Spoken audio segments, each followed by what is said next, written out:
Huh? What? Who?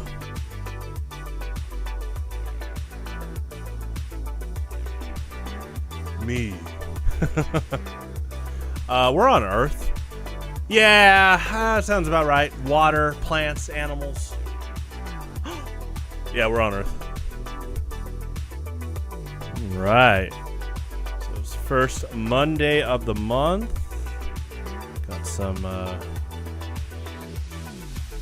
good old random battles today. Look forward to that.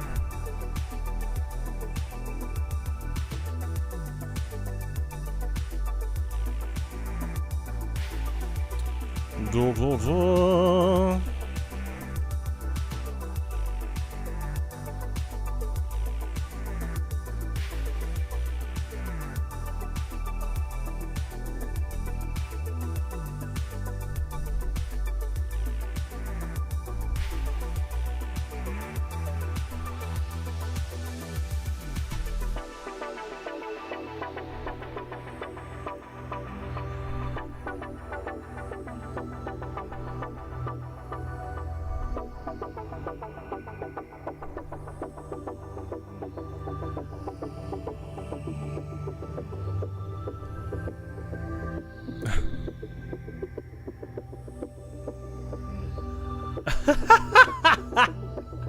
Hold on.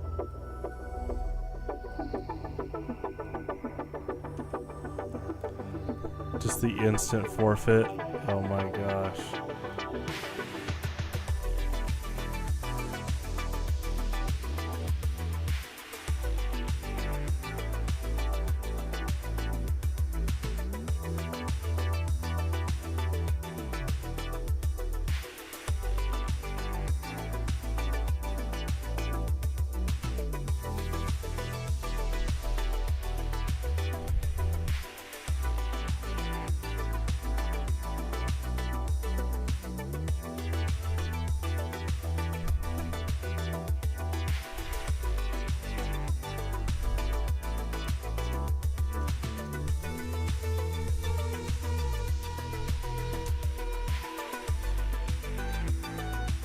Alright, anyway.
Ooh, this is Rare Crystal by Gamma Flow.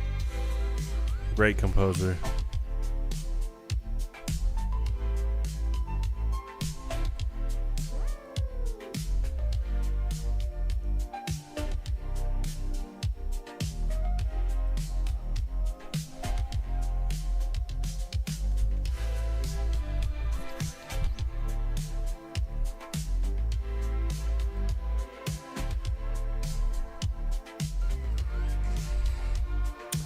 Yeah, I was gonna try to redo this. Hold on.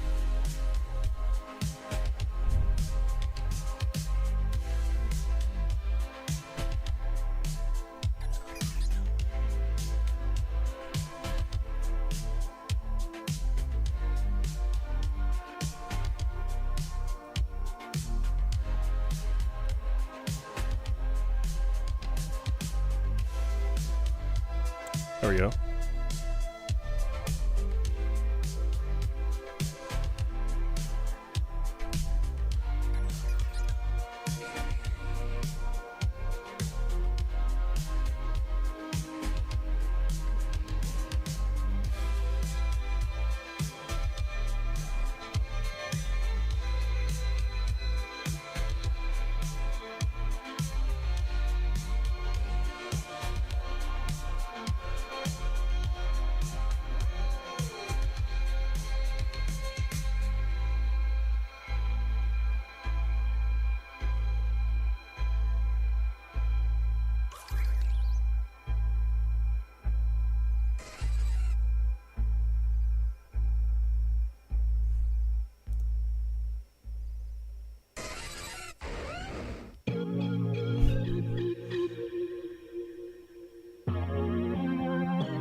Alright, let's play some random battles.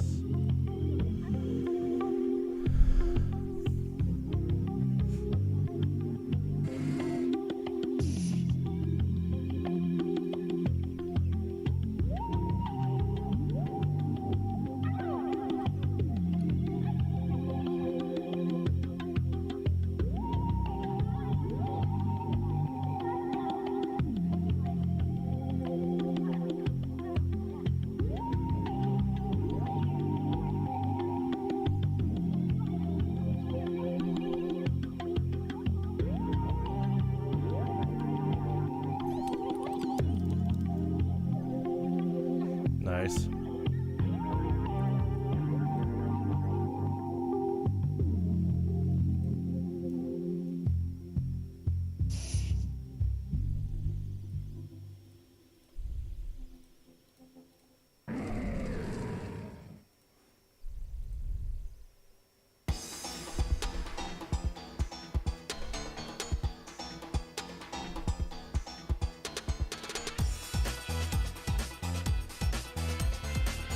Oh, is that Assault Vest? I think it is. So she probably doesn't have Parting Shot. Well, she can't use it if it's Assault Vest.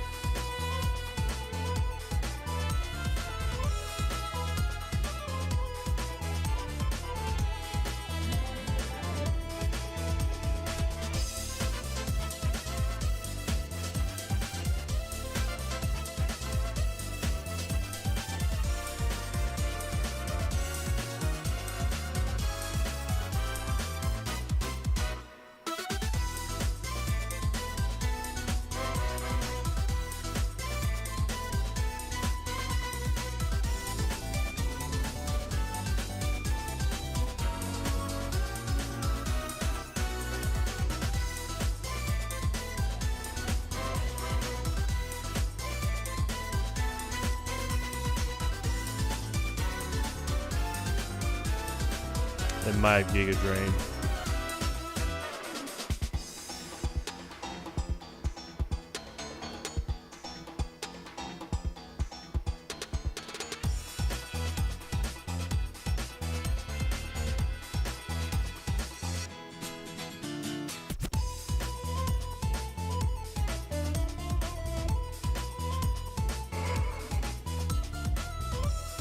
Oh, the Paldean forms of Tauros.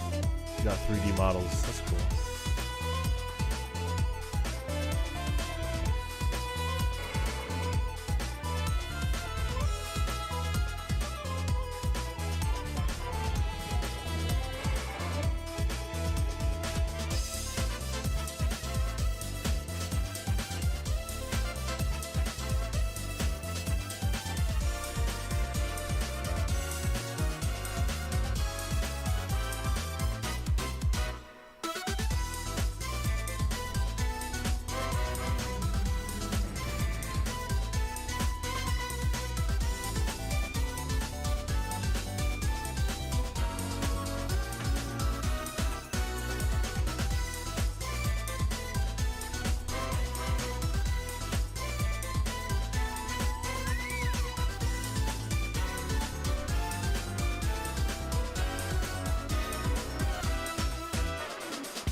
That's such a cool cry.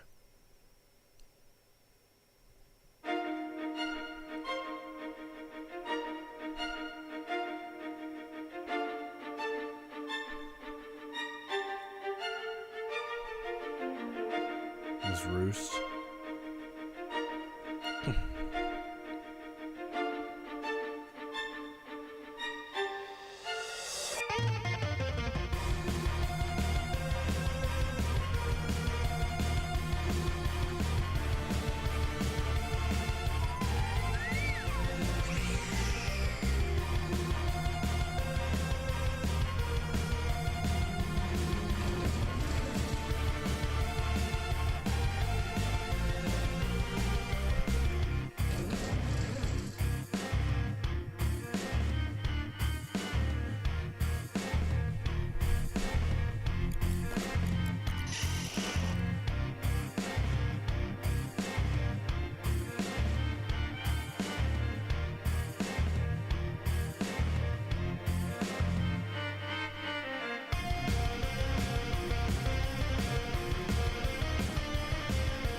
Ooh, I love wide lens for mouse hold. That's really cool.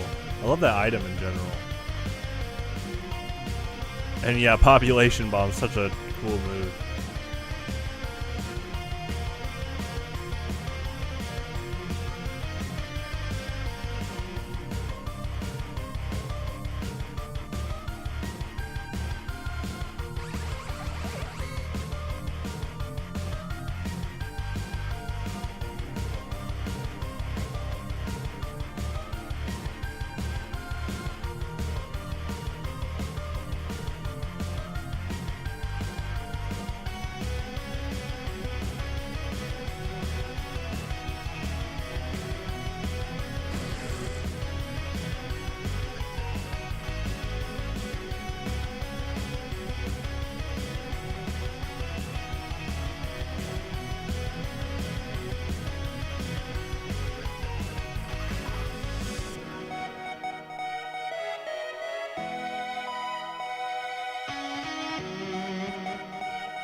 Nice.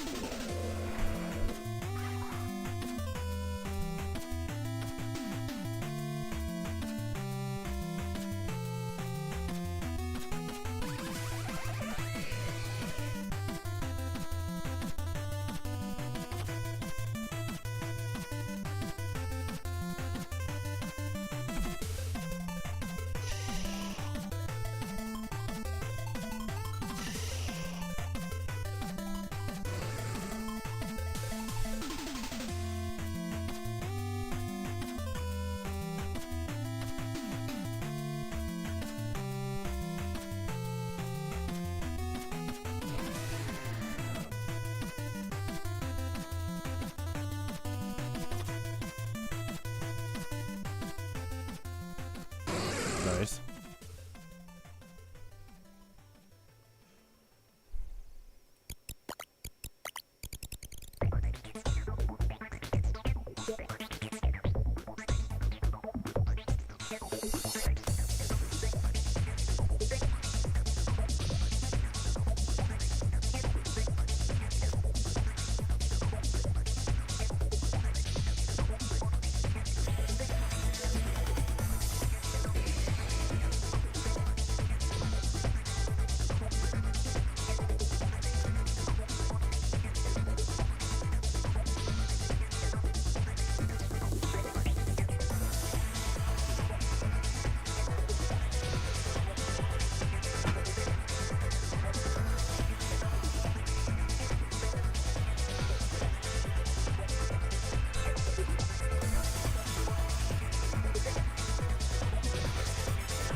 Terra.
Good job.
Nice.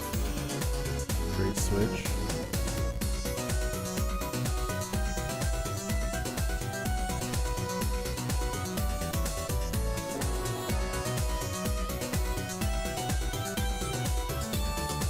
Nice.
Yeah, Terra Fairy Draining Kiss is really cool. It boosts the power even more because it's like under 60.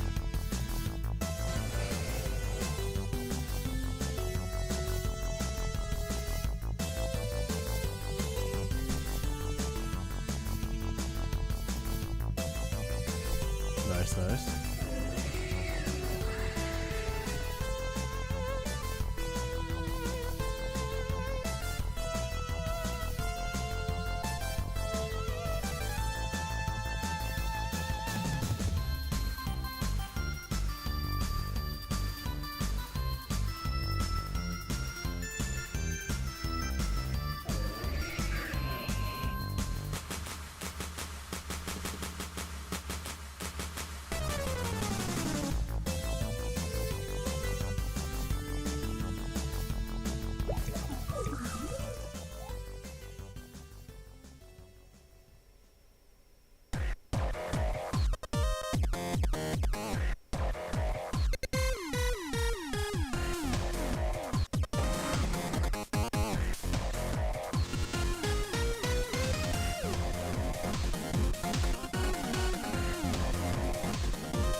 Hey, what's up, man? I don't think we have anyone else for bracket tonight, but thanks for, it's cool that you showed up, though. Ready to play, ready to fight? Got that fighting spirit? That's what it's all about.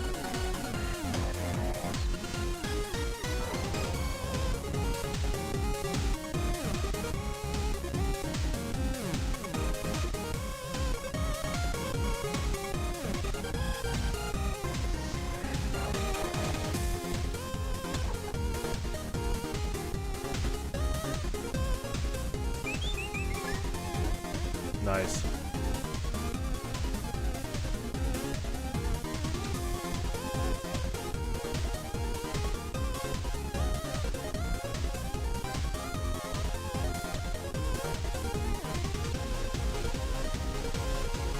Fighting spirit, that's right.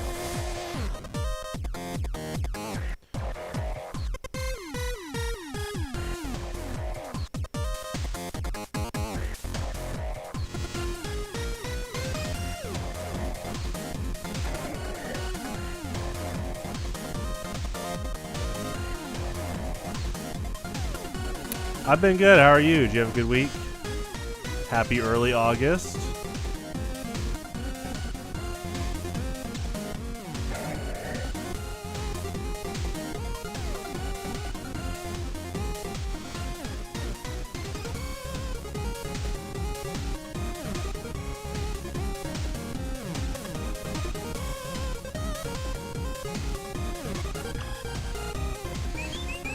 Good, good. Ooh, Terra fighting. Ooh.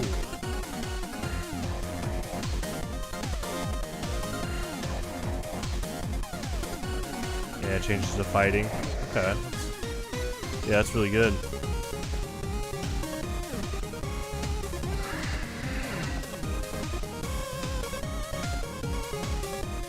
Good little Palkia.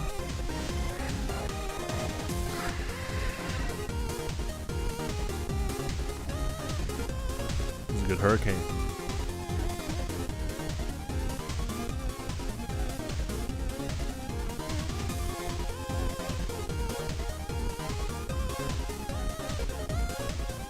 Oh right, Rever Room has filter as an ability. That's cool.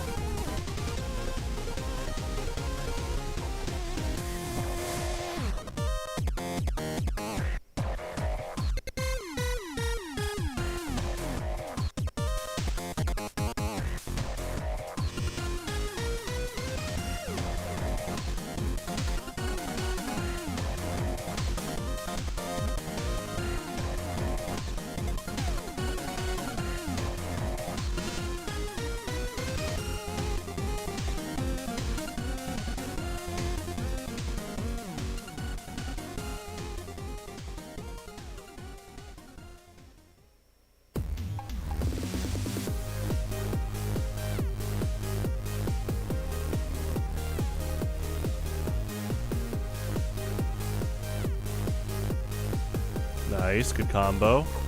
Hurricane and Revelation Dance. Good stuff.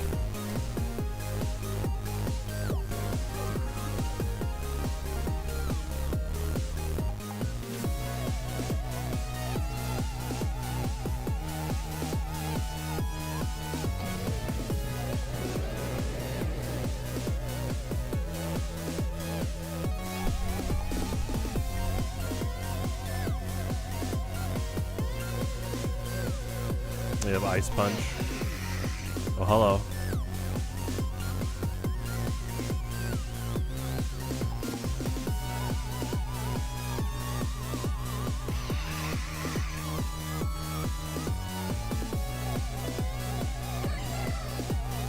The Strength Sap.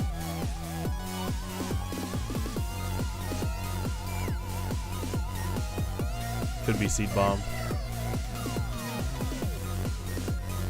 Nice.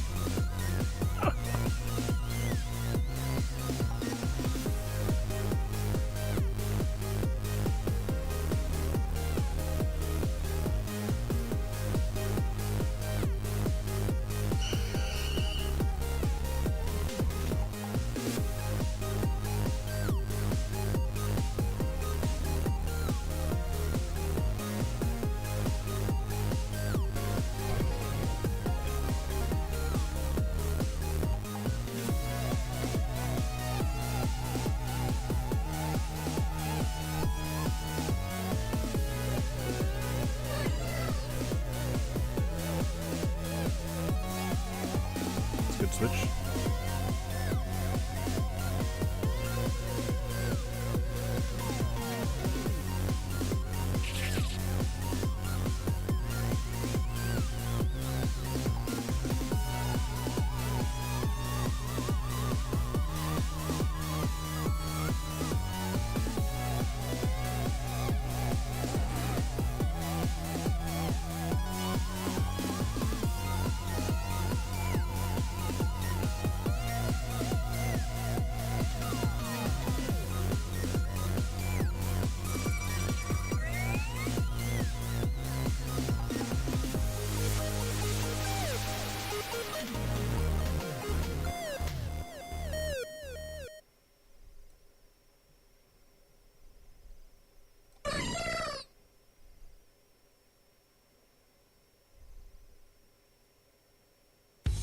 Oh yeah, no item for acrobatics. That's cool.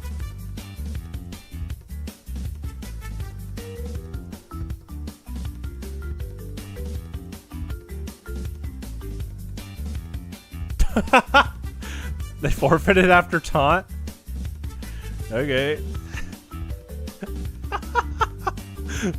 I don't think I've ever seen a forfeit after taunt. Alright. Is that like the opposite of what? That's like the opposite result of a taunt. You know, taunt in game, you want them to attack. That's what the effect. They're like, oh, I'm out of here.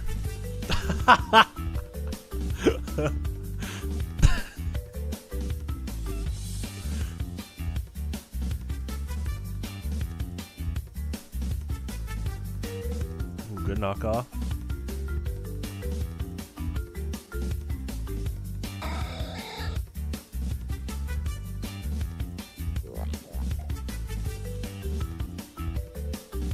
You need to leave. Yeah, you need to leave, sir. I've never seen that.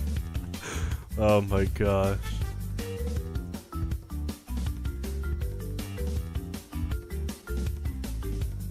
Oh, nice. That was a fun game. Hello, quick.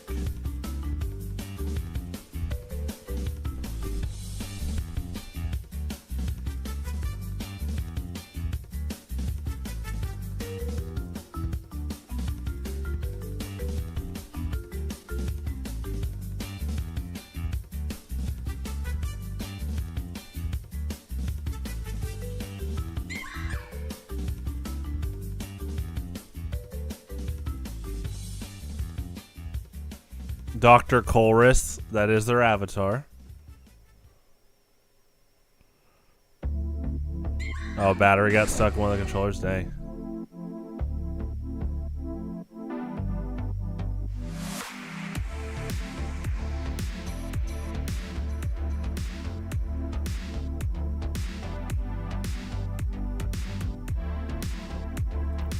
Hoping for the best.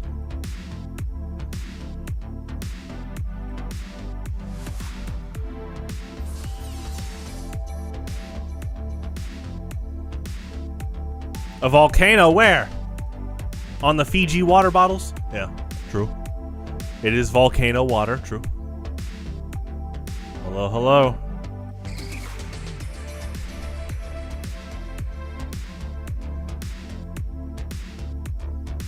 Ooh, yeah, I like Sucker Punch on Houndoom. Half-Life Alyx is very good. It is true.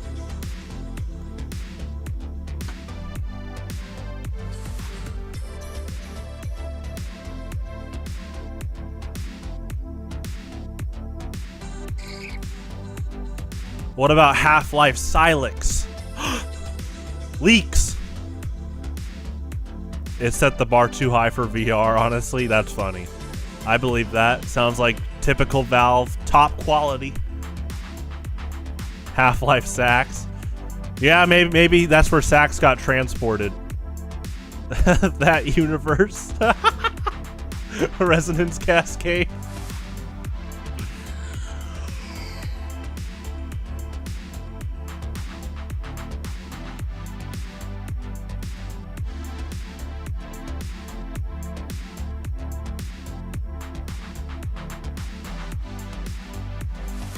You are playing Dota a lot.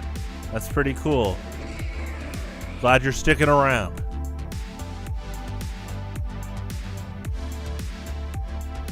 We might need Chandelure for Picarant, but they are speed tied. It's a tough call for sure. Because they're gonna, I think they're gonna surf here.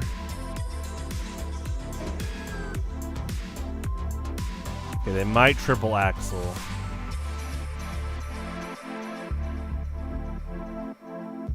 I guess we could knock off. Okay. Ganium's pretty cool. I like Dugong as well. Nice. I think we need to do a hard read knockoff. Close combat. Well, okay, not a hard. Well, we'll swords dance. Hold on.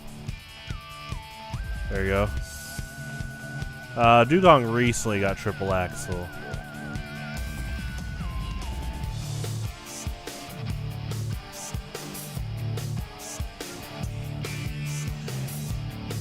Like this generation.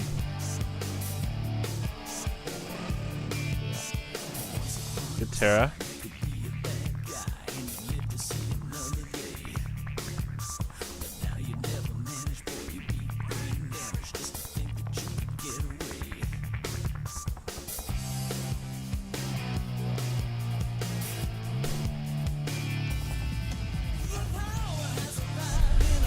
Hitmonlee over Scrafty. Yeah, they're both cool. Look, hold on. Perfect. You're on cue. You're on cue. Quick. Look what I saw today. You guys ready? I don't know if you are. You guys ready for this? Are you? I don't know if you're ready for it. Okay. Oh my gosh. Yeah, great job. That's so awesome.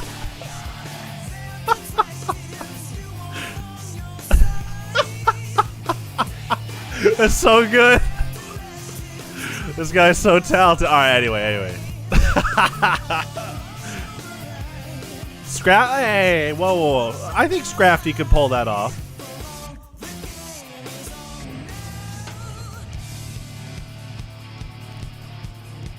Valve got the indie passion with AAA money. That is a perfect statement. They really do.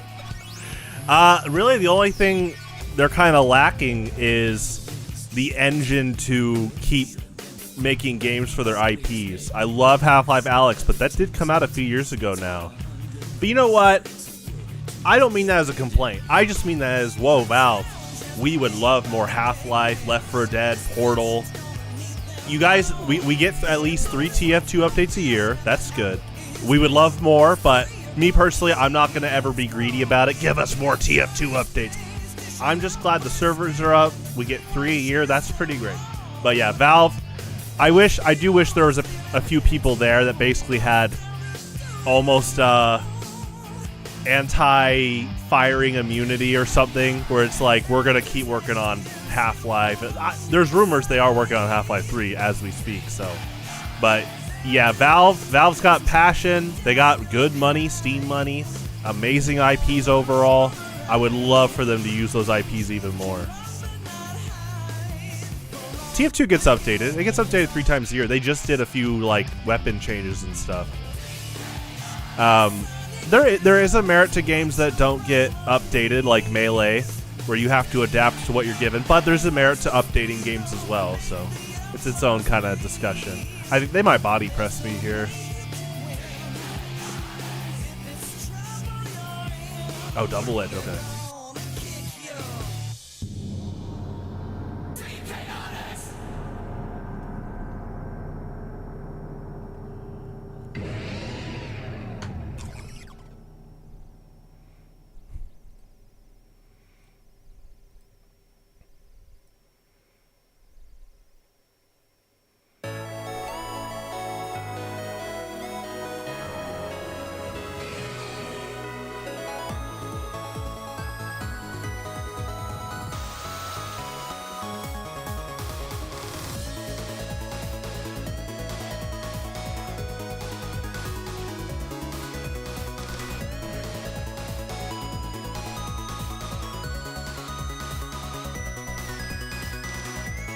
You got the moveset for Assault Vest Skeledirge?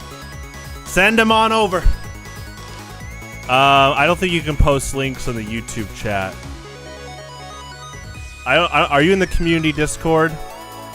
Because I can take a look. Unless you want to just say what it is here.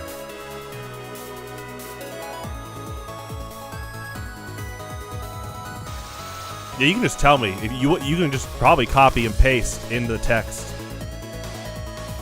Are they gonna ice hammer?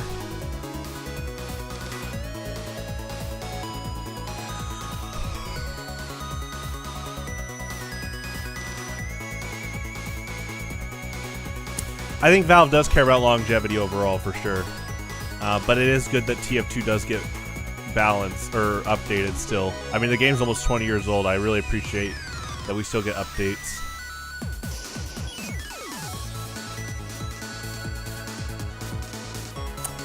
Yeah. I mean, that's true. Valve really cares about quality. I appreciate them for that, for sure. It's like Zelda. Zelda's never missed. We're not talking about, I know someone might make a haha CDI game, but Zelda has never missed. And so yeah, there is a reputation to uphold. You know, kind of like Zelda. And so it's like, but obviously the trade-off is we would love Half-Life games, more Half-Life, Team Fortress. We talked about this recently, quick. Breath of the Wild and Tears of the Kingdom are really good games. It's okay if you don't like them, but they are well made overall. So Zelda is one of those franchises that its IP is so literally legendary that Inoma knows that he needs to keep that afloat. Okay, Skeledirge. I think Zelda 2 is really good. It is a cult classic like Majora's Mask. We actually talked about this on our co-op run a while back, me and Odonga64. And we were like, yeah, we were talking about between Majora's Mask and Zelda 2, which one's more of the kind of black sheep cult classic, or like the black sheep Zelda game. He thinks it's Zelda 2. And I do think in the more modern era, I think Majora's Mask has been given more of a spotlight from Nintendo, and I think a lot of people in general. But they're both kind of those direct sequel, Black Sheep, awesome games, so. Okay, I think they're going to defog here. Oh, U-turn. Tears of the Kingdom doesn't break, it's the only positive thing. I'm really sorry if there's like a deep hatred for that, because that game's really well made. Like, I haven't even played it, but I've watched other people play it, enjoyed it, have fun. There's a lot of work that got put into it. So I'm not going to try to undermine it and say it's awful, because I know how much work was put into that. So Breath of the Wild is good, but is it wrong paying $10 extra on Switch 2? That is a good question. So yeah, that is a good question. Okay, yeah, I see the moves. Okay, let's look at the Skeledirge set. Assault Vest, Terra Water, looking good. 4 HP, max special attack, max special defense. You're going ham! I like it. That's cool. Oh, Earthquake, nice.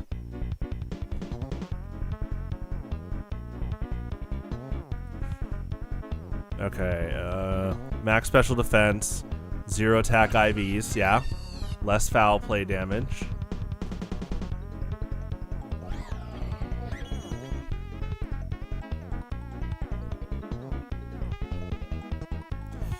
Okay, less foul play damage. Torch Song, Snarl, Shadow Ball, Scorching Sands.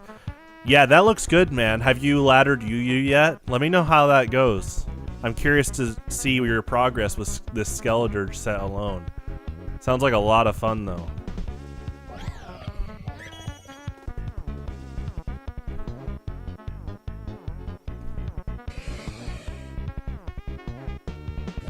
You don't like Breath of the Wild because Nintendo turned all their games into Breath of the Wild? I don't think they did. I think other companies went out of their way to make certain IPs similar, but that doesn't mean it's a bad thing. It depends on what it is. Have we gotten close to an overabundance of open world games? My rule is, like, if it's good, it's good, but if there reaches a threshold where so many companies are like, okay, Breath of the Wild made a lot of money because it was open world, we got to make our game open world, that's probably not a good association. You need to be like, oh, a lot of passion and care went into Breath of the Wild as a whole. Doesn't necessarily mean that you have to turn Tomb Raider into a open world, which they did. I'm just throwing an IP out there that is AAA, and if things continued like that, so... you've brought that up again, quick, the 2011 thing. I hope the best for you, man. It just, you brought it up a few days ago. You said, I don't want to be negative. I don't want to be negative. I'm hoping the best for you. This does not sound healthy. Seriously. Maybe you should sit down and just play through Tears of the Kingdom. Ask for it for Christmas. But, okay, $10 extra for Breath of the Wild. That is a good question. What are the changes they do? Frame rate, right? Draw distance things? $10 extra. If you've already beat it, probably not. If you've beat it, but like only 40% of the game or something, it's on the fence. Depends how much you want to play it in the future, really. $10 extra. Yeah, that's a really good question.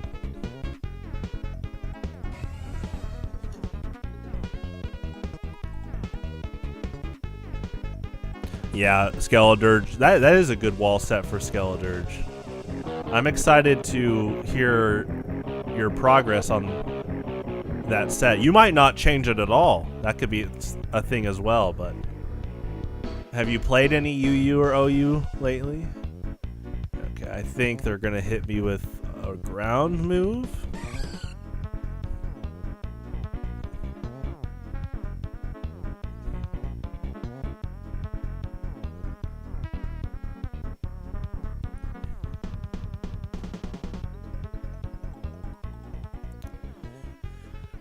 We've talked about Scarlet and Violet because I too think that Game Freak is taking advantage of their IP powerhouse known as Pokemon.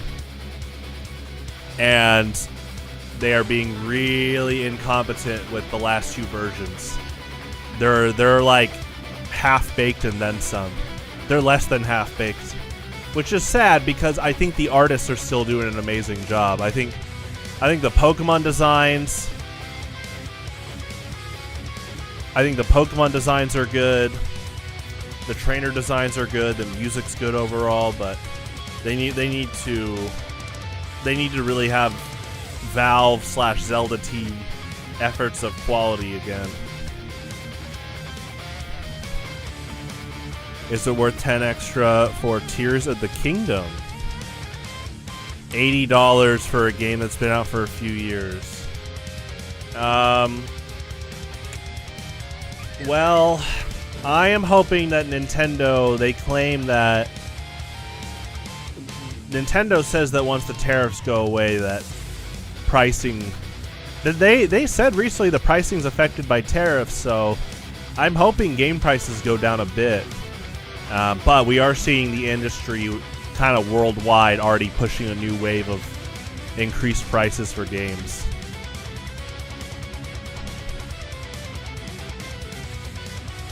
Want to try out, oh, what, the team? You mean you want to play? You want to play 2 out of 3? OU, UU.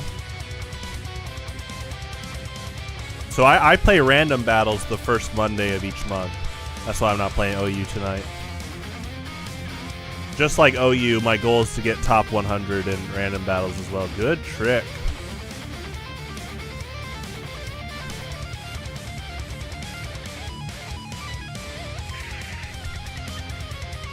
Digital games wouldn't be the same price if it wasn't for greed. This is another Valve win. Valve understands that they save a lot of money on not having to produce CDs and cartridges and game cases, so you often get a lot of good deals on Steam. Now, other companies obviously are involved with those involved. There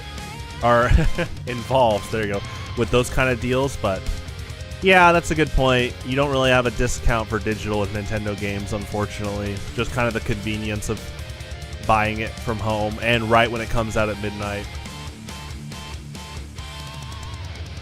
Okay, I think they're going to try to hit me with the ghost move.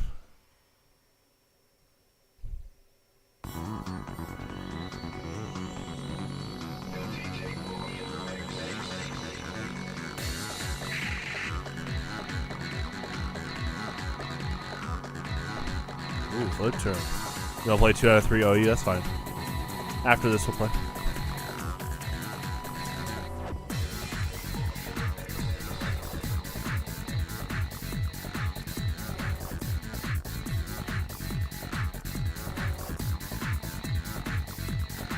Passionate about the subject? Well, you mentioned during the Yoshi's Island stream that you're kind of self-aware of potential, like, constant negativity. I think that's important for you to reflect on. I value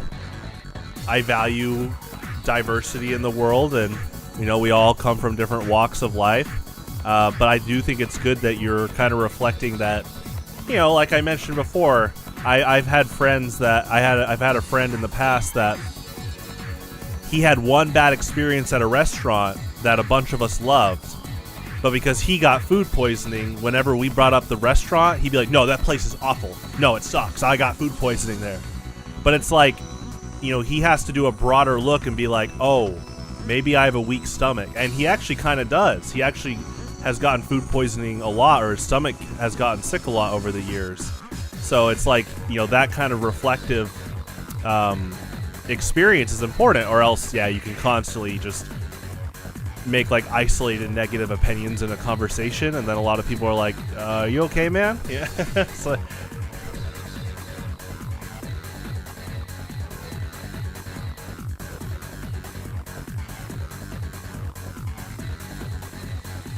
you probably will never have a positive opinion. That just sounds kind of miserable. I best wishes to you, man. That I hope that's not the case. Your Quest 2 is technically a handheld console. True. True.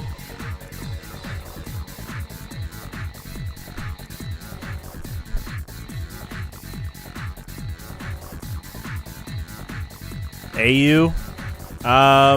Well, we need to start at 6:30. But what is Skeldurge? UU? Alright, if King Cobra, we have to be consistent with 6:30, But because you two are the ones that planned to play anyway today, if King Cobra can get his Skeledirge set into a team, then go for it. He doesn't have to. You're not required to put Skeledirge in the team, but I know you want to test him out, so you can do that instead if you want.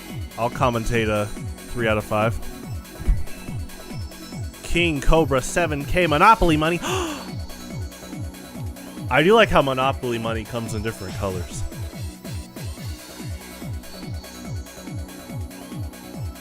You said it as a joke? Oh, okay. Well, then I'll play King Cobra and OU.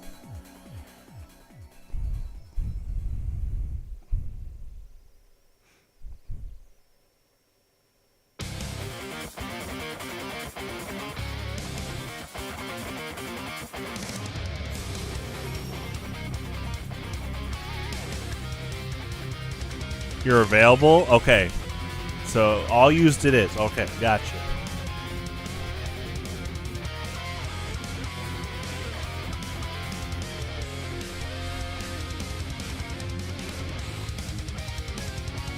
Quick, you gotta watch out when you say that when TRK's probably lurking.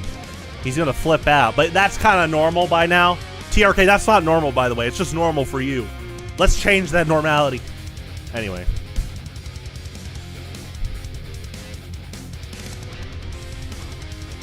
He already made a comment on my I Love Mondays video today. I think he made a comment right when it came out, and he's like, water? Okay, TRK, watch this. Wow, I feel even better. See, there you go.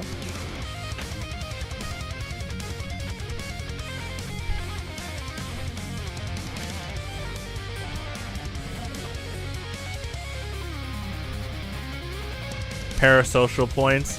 TRK is really petty about the crown system. And I turned off the crown system weeks ago. But YouTube has, I guess, glitched out in implementing it. There's a screenshot in the community Discord of me having it toggled off as we speak. But I don't think YouTube has fully implemented that I want it toggled off. Maybe they were used to someone like ASAP going, no, I don't want the crown mechanic. TRK does. He's like, do you know how many times TRK is like, I'm #1? Stuff like that. Okay, TRK, calm down. There's no prize for that. Don't worry about it. You hate water? Water's pretty cool. Is this Dark Pulse? Oh, Shadow Ball? That's pretty good.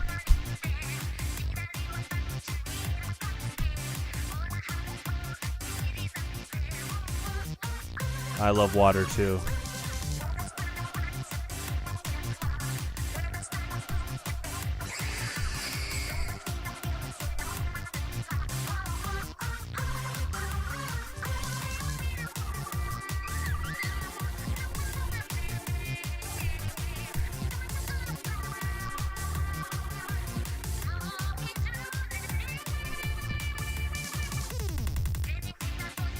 One of your coworkers passed out and got hospitalized because they never drink water.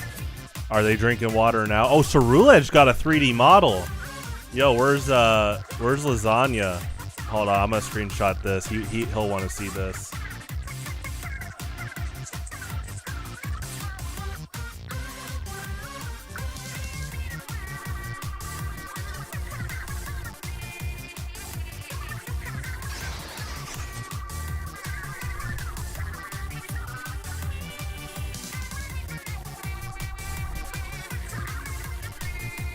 Uh-oh. Good poltergeist.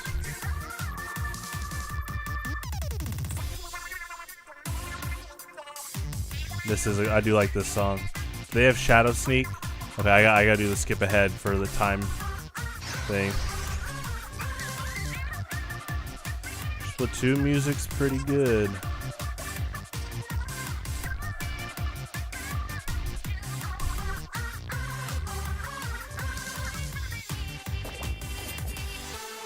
Ooh, good Terra.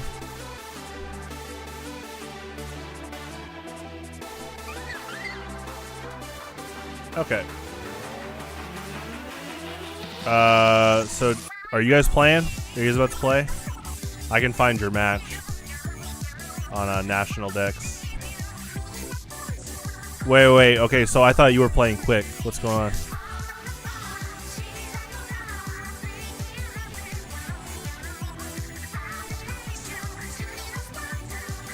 They got me pretty good. That was a good Terra Fire.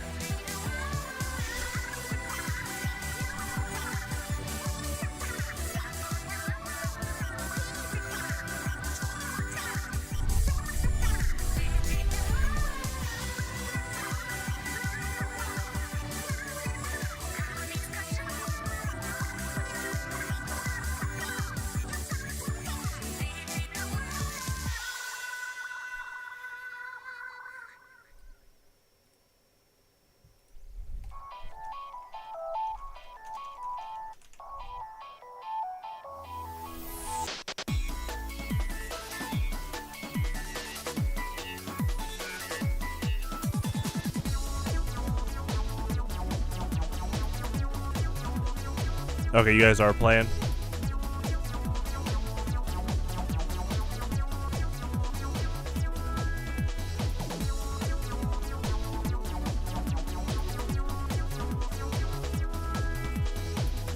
You have to...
Alright, I'm just gonna I'll keep clicking refresh so you guys are playing.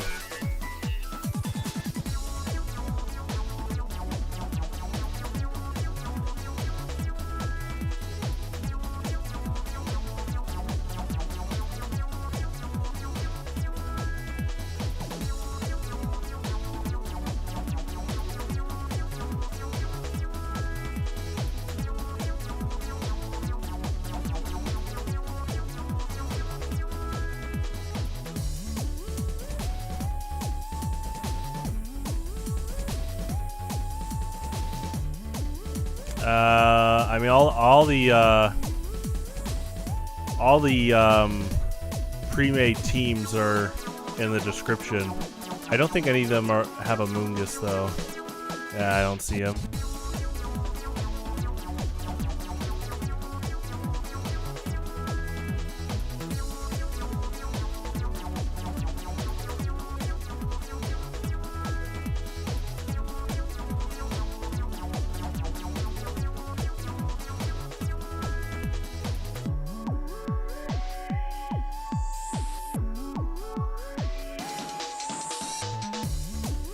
Rip what? Open a bag of Flamin' Hot Cheetos? There you go. Just don't touch the keyboard. Unless you pour the Cheetos.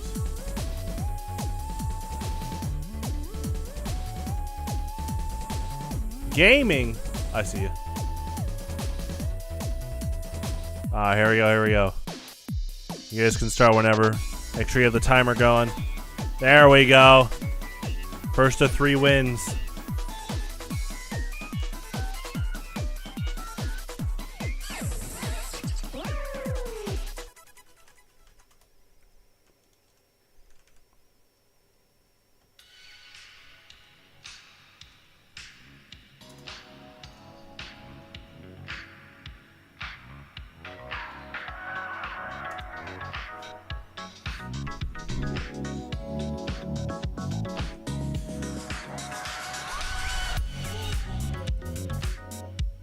Alright. We're ready to go. First of 3 wins. All used. We got Quick on the left. King Cobra on the right. Oh my gosh. Rip open Alanos. What, Alanos Gateway? You're saying Alanos Gateway's a bag of Flamin' Hot Cheetos?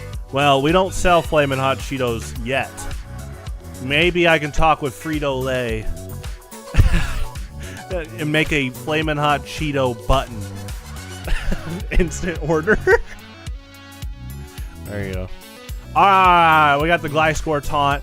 Corviknight can't defog. 3 layers of spikes on King Cobra. King Cobra's side. Spireton. Spire from Metroid. Is that his Tinkaton? Is he a trainer? Oh, we got Wish going. Nice. There you go. There you go. Nice. Okay. Alright, I see the vision here.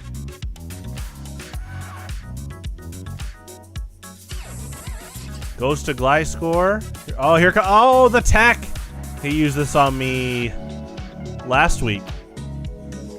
Wish bounce Alomomola.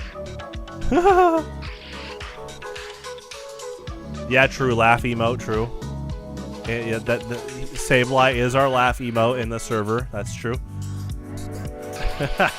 Oh, okay, Mega Sableye. There you go. Okay, that's some pretty good flip turn damage.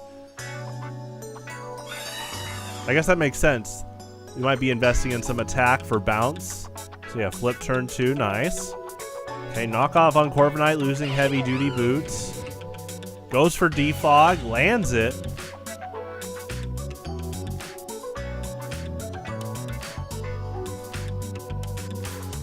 Alright, still 6 versus 6. Both players trying to find a pretty good position here. Oh, gets hit by the knockoff. Where's Udonga64? There he is. This is one of his favorite Pokemon. Maybe he made the team and sent it to King Cobra. And King Cobra added Skeledirge as the 6th Pokemon. Toxic getting hit by Magic Bounce. There you go.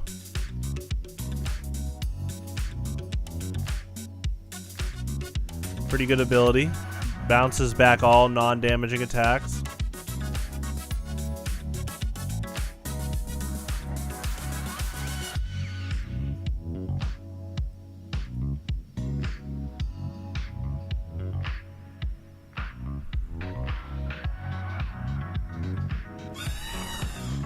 Okay, I'll switch to oh, the double switch. Gliscor versus Corviknight. Both players still looking for a pivot here. Spikes. Oh, pretty big Iron Head there. Okay. Goes for the taunt. Gets hit by Iron Head.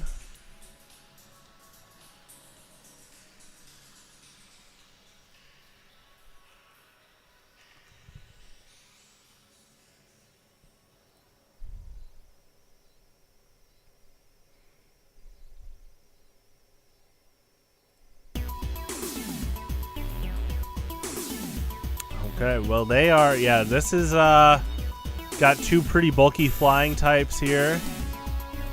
They're both, I mean, this is a pretty pivotal moment in the game. Because you have to decide if you want to remove hazards, set up more hazards. Looking like we got to switch to Alomomola. As Quick goes for spikes. Another layer of spikes, okay.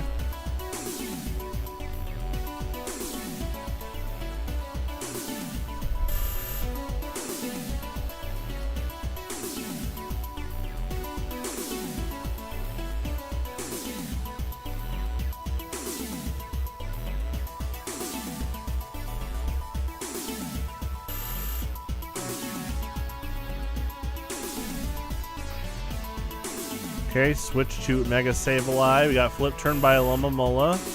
Once again, we got a pretty big defense, like kind of a defensive pivot centered game right now. The neutral. Oh, we got good old low kicks here. There you go. Goes for U-turn. As Quick goes into Don Dozo, named after TRK. I have to, you know, I should have been more quiet saying that because I don't think we want TRK to see that. I think his ego will shoot into another dimension. Okay, here we go. Clodsire versus Tinkaton. Another double switch here. Both players looking for... I think this is one of those matchups where if either side gets a knockout, the momentum could go pretty crazy.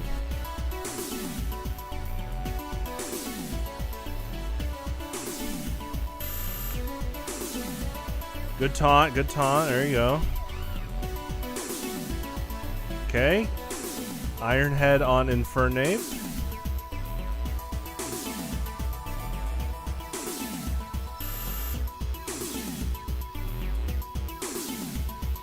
Okay, good switch there.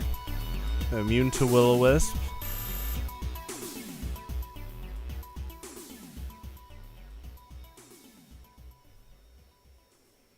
Ooh, survives the knockoff. Pretty bulky. Goes for Torch Song there. Okay.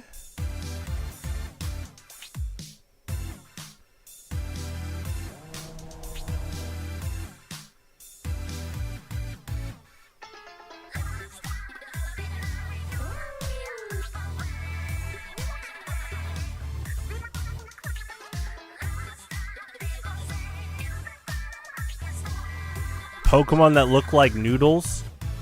Sir, I think Tangrowth has vines around him. Noodles! What, are you trying to say Tangrowth is plant beef flavored? PSA, do not eat Tangrowth.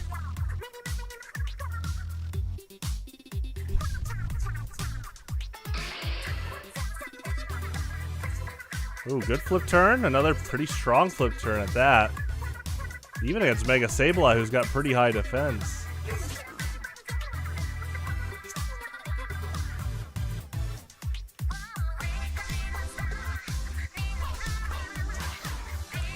All right, 6v5.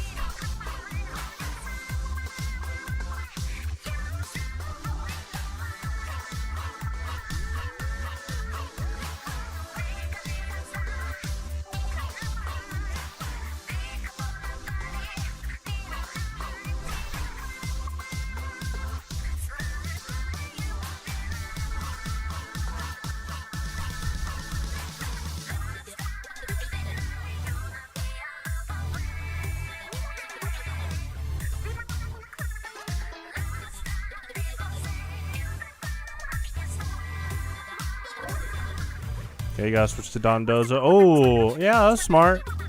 Kind of tanking the first impression there. Good U-turn. Goes into Corviknight here. Two pretty bulky defensive behemoths. As I say that, Dondozo goes for a Curse Boost.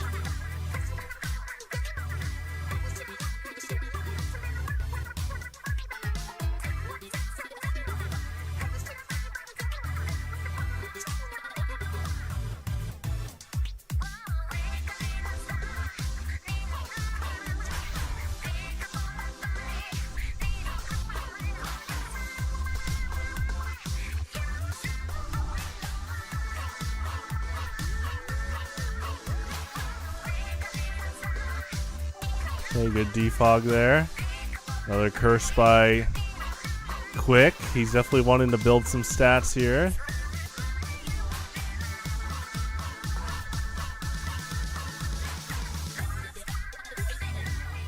Oh, speaking of, yeah, Corviknight goes for Iron Defense. See a rest here.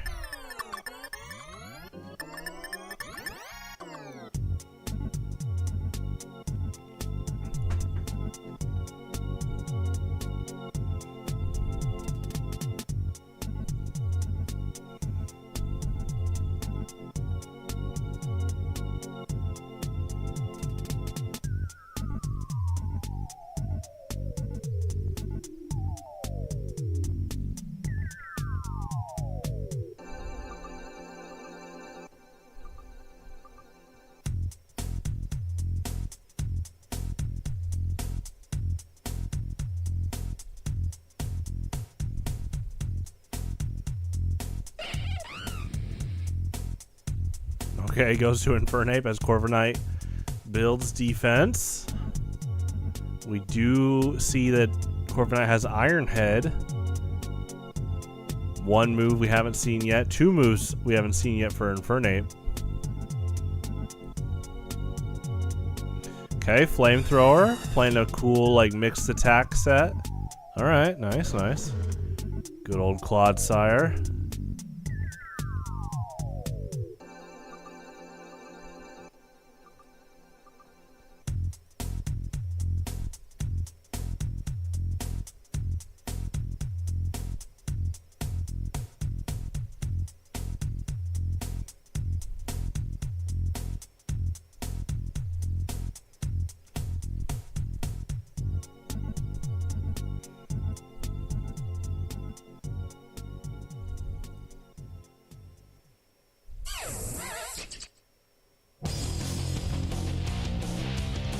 Okay, switch to Gliscor. Nice liquidation by Clodsire. That is cool that Clodsire learns that.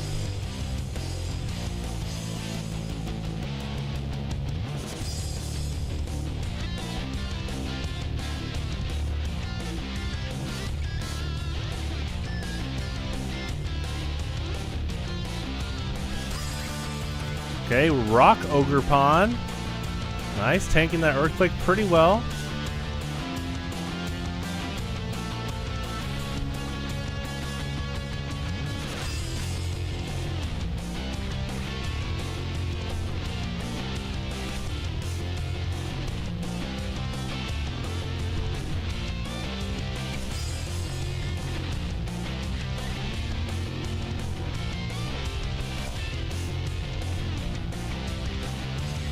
So yeah, I mean, 6 versus 4 here.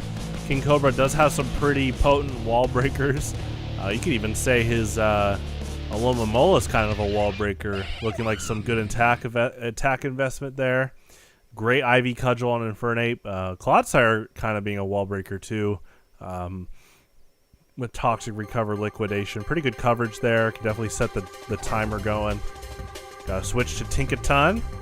Ogre. Oh, wow. Nice. Good Stomping Tantrum. Hits for super effective damage on Tinkaton. That looked like a hard read there.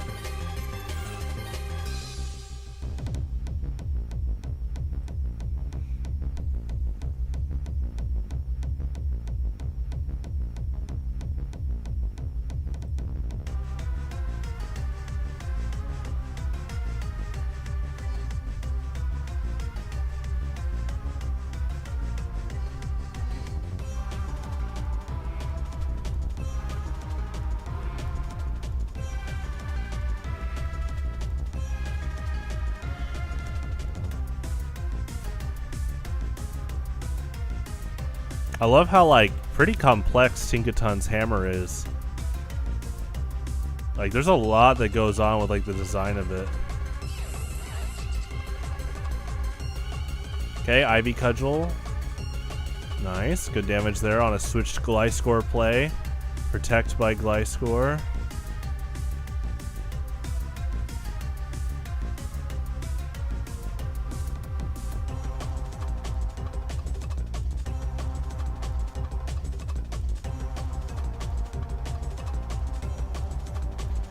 Okay, another good Ivy Cudgel there. Here is... Oh, there you go, TRK. That might be Sax's Cyclizer. Okay, good U-turn there. Pivot into Tinkaton. Yeah, Ivy Cudgel's still doing a lot, even when resisted. Back to Cyclizer, looking like he has speed control here over Ogerpon. Okay, switch into Alomomola, tanking the U-turn. Pretty high HP still for Alomomola. Goes for the Wish play. Oh, hit by Toxic.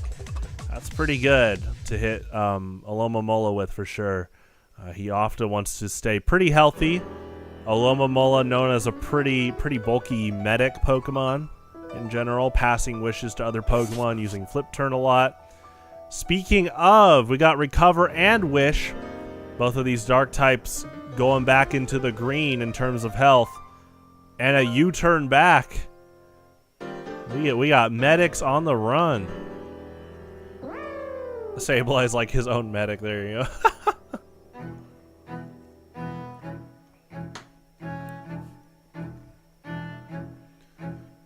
Okay, 2 bulky water types. As the announcer in Pokemon Stadium says, they're staring each other down. I love that guy. What's the matter, trainer?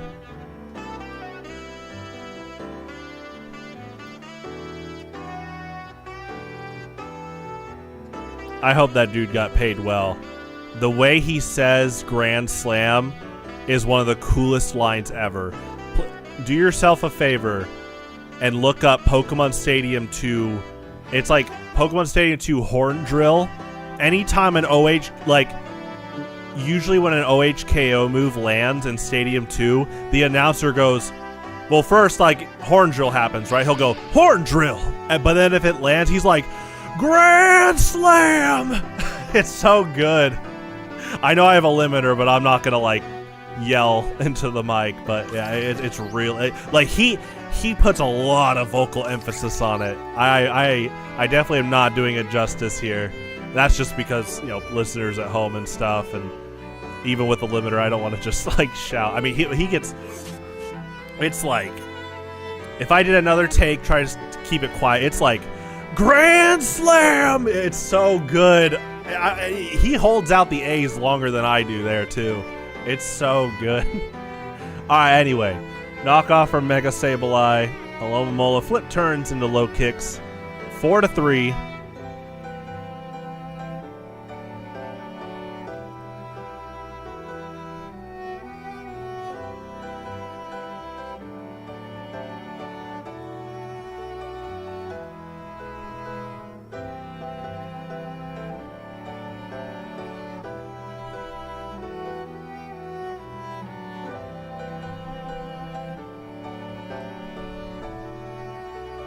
Yeah, he's such a good announcer.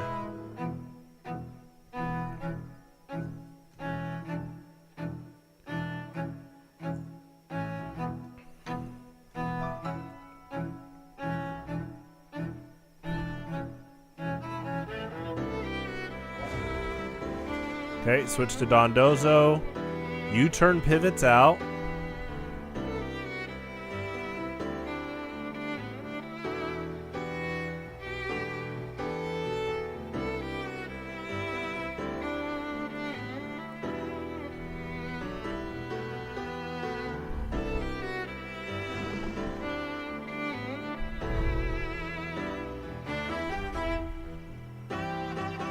And I'll say this, even if, like, I did, like, yell really loud into the mic like the stadium announcer, I know he is so well-versed in, like, battle announcements. It would take, I think, for any person, quite an amount of practice to imitate how he says that line. He's so good at what he does. It's so killer. I don't know what the stadium announcer is doing nowadays, but I hope he's doing well. And you know what? They did a cool job in Battle Revolution. They brought back a battle announcer, and they used the original narrator from the anime, which was cool, too. He did a good job as well. Threatening your entire bloodline? You okay there, Quick? I'm sure your family is not scared of, I don't think low kicks is threatening your family. She seems pretty kind.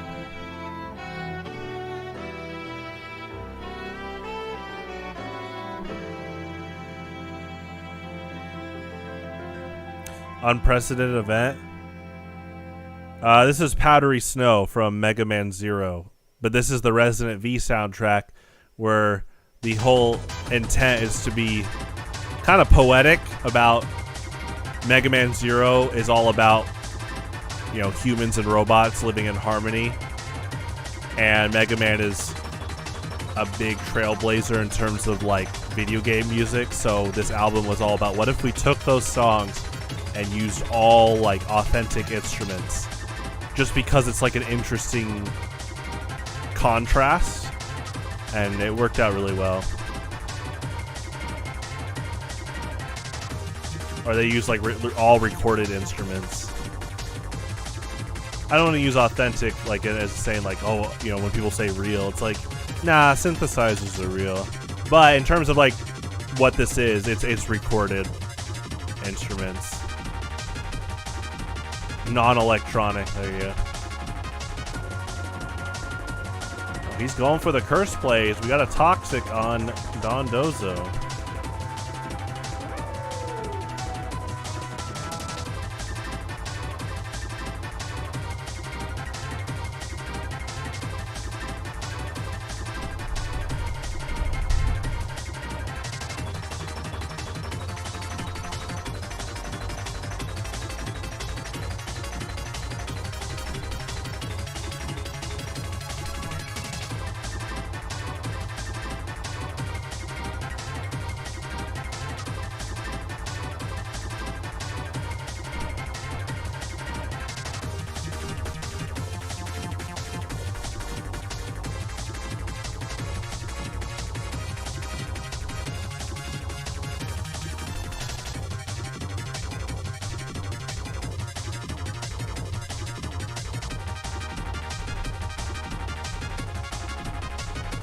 All right, and King Cobra takes it for game 1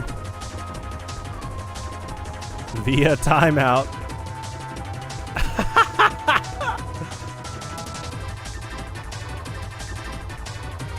Yeah, we got to go by timer.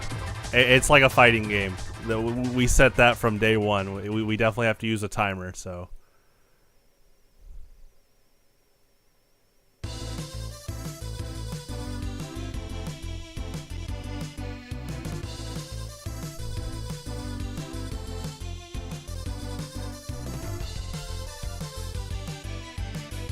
Right. Waiting for game 2 here.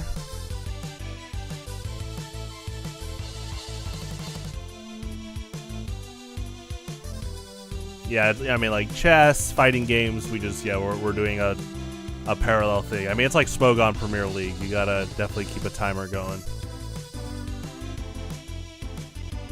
It's all good. I did enjoy that game, and here we go, game 2. See what both these players lead with.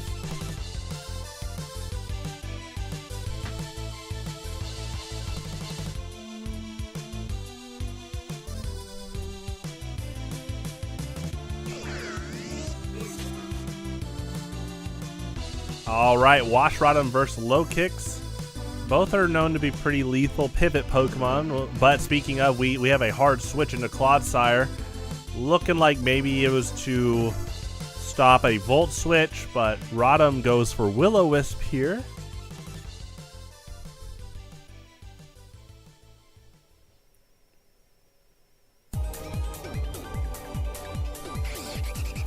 Hard switch into Noivern. Both of the Pokemon known to pivot do hard switches instead, which is a really cool mix-up overall. We got a Toxic thrown on Noivern. Tick-tock, tick-tock. Here we go. Damage will double every time Noivern stays out.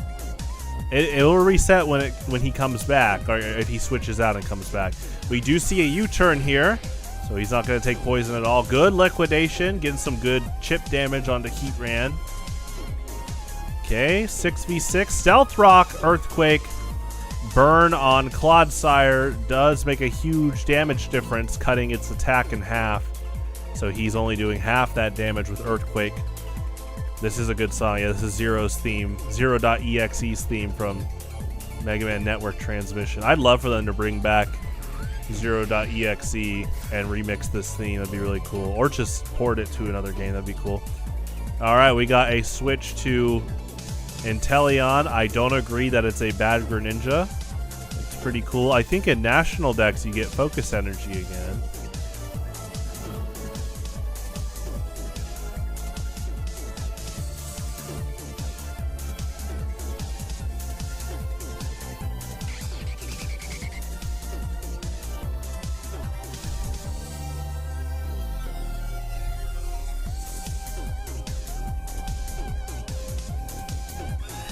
We got a switch to Noivern versus Corviknight.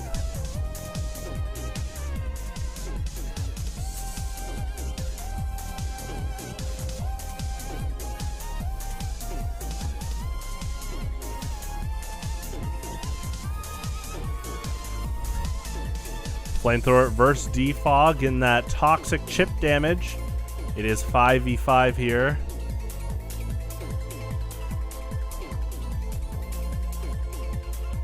Shuckle's like, he's supposed to be like a mold worm. PSA, do not eat Shuckles. I mean, his arms and legs do kind of look like noodles, but they are not. So PSA, be careful and please do not eat Shuckles. Now, Shuckles can make berry juice. There you go. Make sure it's PSA graded. Filtered.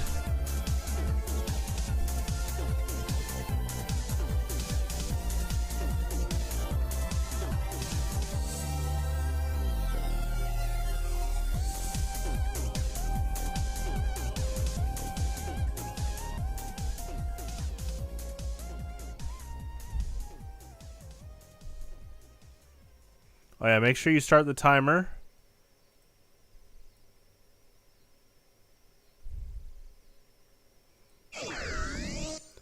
Okay, got Wash Rodham. There you go, nice. Got Wash Rodham going there.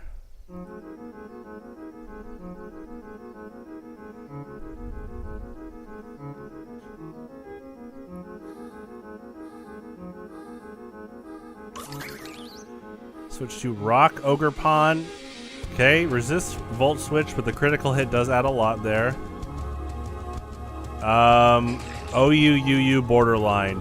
The third slot should be borderline. You're not going to get in trouble if you mix it up, but it helps me when I do team checks to make sure your teams are legal if you keep them in that order.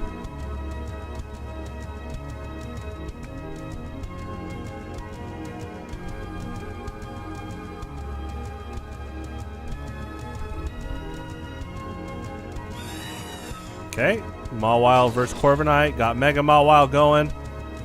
Excuse me. Got Play Rough hitting for 32%. Resisted, that's really good. This is a pretty crucial part of the early game going into the mid game here. I think both players definitely looking for a knockout in the next turn or two. Speaking of, there is Thunder Punch. This could be pretty big momentum, but King Cobra's got quite a few good defensive well, he's got good defensive walls and defensive pivots. He also has some pretty good wall breakers, so see how he tries to hold his ground here, potentially, or he just tries to go full 180 in offensive momentum. We do see Skeledirge here.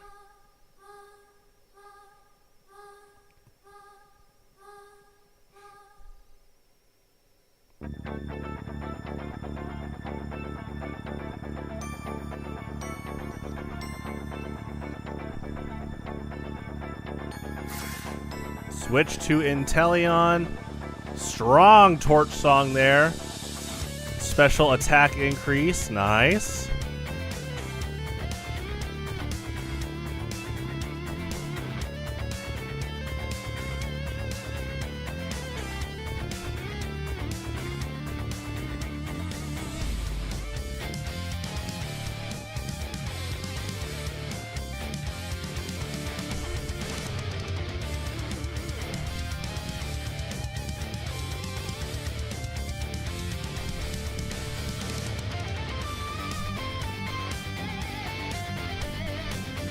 Misses the Hydro Pump. Another Torch Song.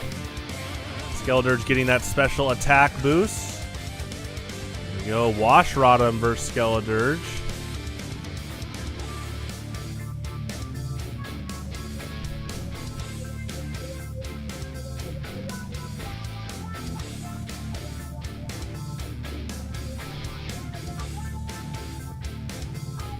Okay, good Hydro Pump there. Strong Shadow Ball. Talk about a pretty big trade.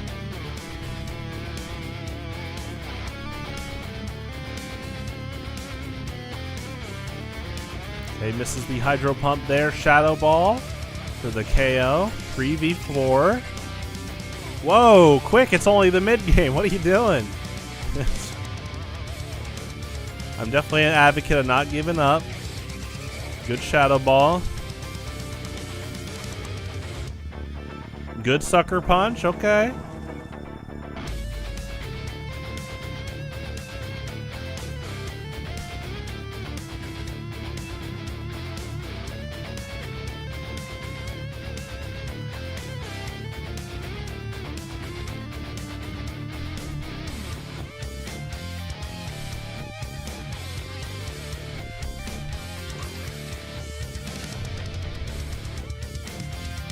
Alright, Rock Ogre Pawn.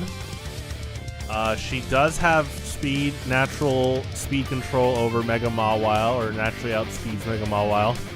Tangrowth, pretty bulky.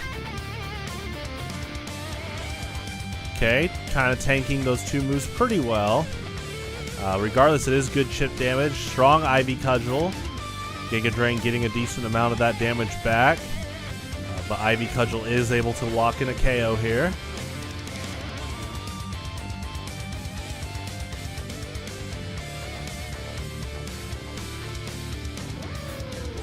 Switch to Alomomola. Ooh, looks like a potential read on Sucker Punch there. Bounce! Oh, that does allow Mega Mawile to click Swords Dance. Definitely need to be careful here. Another Swords Dance. I think Quick is potentially throwing all his chips in here. Strong Thunder Punch, but a Wish does get put into the air. Will King Cobra have a turn to get Wish healing? Ooh, and Sucker Punch negates the Wish healing. Here we go. Low kicks versus Mega Mawile. Good first impression there. Mega Mawile go over the Thunder Punch. Okay, nice, nice. Whoa, whoa, it's not over yet. Quick. You're all over the place. I lost, I won. Okay, now you won. There you go. Yeah, GG, there you go. Yeah, PSA, never give up, and definitely say GG at the end. That's just good, consistent. Just do your best, have fun. There you go. All right, 1-1, 1-1.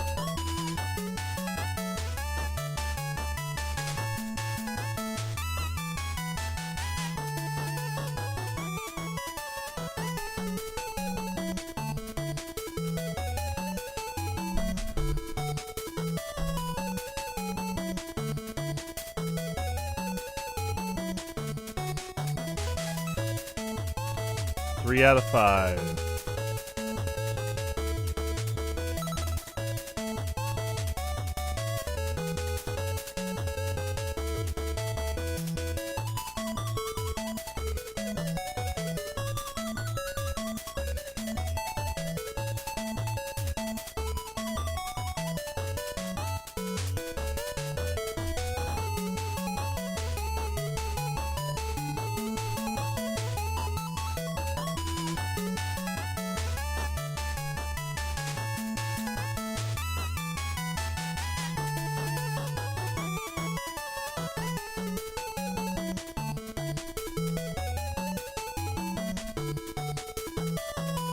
Okay.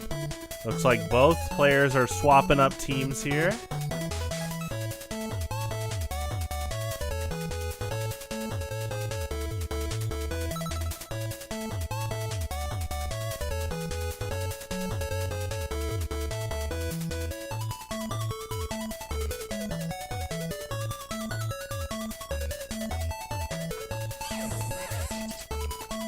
All right, you're starting Gliscor versus Mousehold.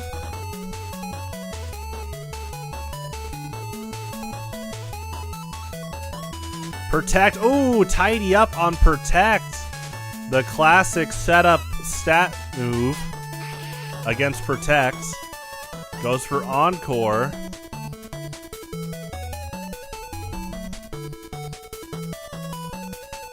I see the vision there. King Cobra, Encore on potentially Stealth Rock in that case. That was I see the vision. Could potentially tidy up more and more. Tidy up's really strong because it gets rid of entry hazards and it builds your stats. It also gets rid of your opponent's Reflect, Light Screen, and Aurora Veils.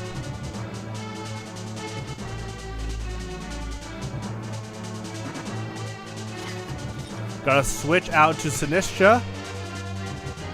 Mega Sableye.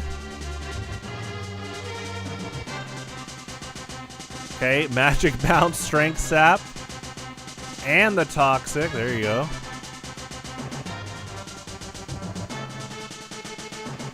Okay, got the Matcha Gotcha. Nice, getting some health back there. Pretty good. Strong knockoff by Mega Sableye. First KO of the game. Mega Sableye, pretty big tank. Disruptive tank. So we'll see what King Cobra does to potentially try to wall break here. Good old classic Thunderous Incarnate form. Switch out to Cyclizer. Ooh, Thunderous going for the substitute. Let's see what King Cobra might be cooking up here. Oh, he's cooking up agility. He's boosting those stats. And looking like Quick is too with Rapid Spin. Goes for the Focus Blast. Great coverage there. Cyclizer is Dragon normal type, so he would resist something like Thunderbolt or Thunder there. But, oh, speaking of Wild Storm, or Wild Bolt Storm, almost gets a KO, but Cyclizer does stay up by 3%. Good Focus Blast there, but I see the vision. King Cobra not wanting to risk the accuracy of Focus Blast. Pretty close call there for sure. Okay, Wild Bolt Storm, that is a signature move for Thunderous. Got Gigaton Hammer firing off by Tinkaton. Really strong steel move, but she cannot use it next turn.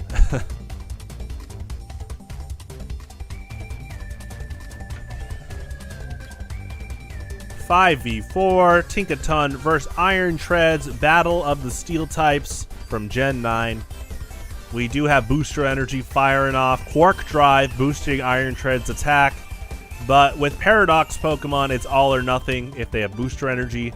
If a Paradox Pokemon is switched out, they will no longer get their boost. I guess you'd have to use Recycle, but I don't know if any of the Paradox Pokemon learn Recycle. That'd be really funny though. I think they took Recycle. I think they forgot to put Recycle in, or unfortunately Recycle was like filtered out. Not National Dex though, but I don't think any of the Paradox Pokemon learn it. That would be really funny though. You could have like, I guess you could have like a Pokemon with Trace, and then copy Quark Drive, and then have them carry Booster Energy Recycle. Yeah, that's kind of funny. All right, Rimbombi going for substitute, gets hit by Taunt though, so if he's looking to maybe do like Quiver Dance, yeah, he can't do it there. 5v3, here comes Mousehold. The family is here.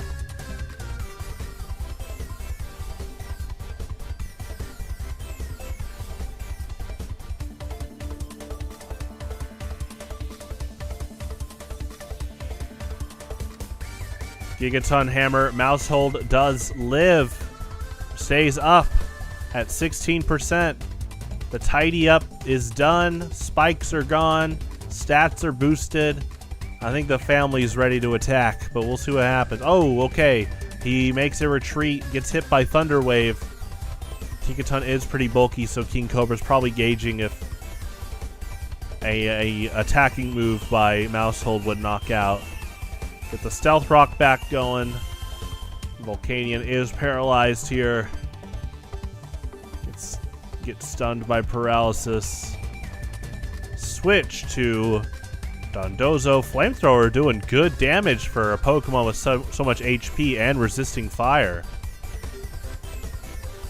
Goes for rest.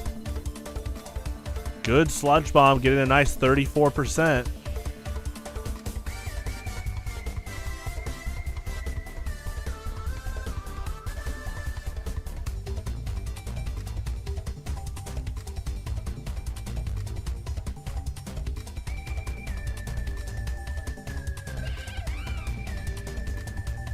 We got Infernape Earth Power firing off there.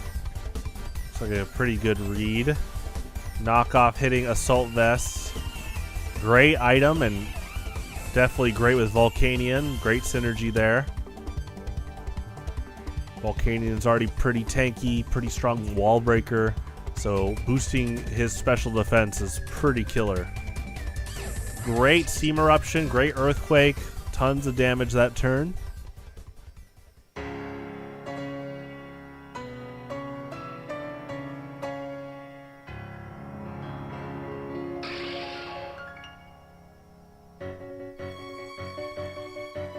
Yeah, definitely don't give up, that's for sure. Good Steam Eruption there.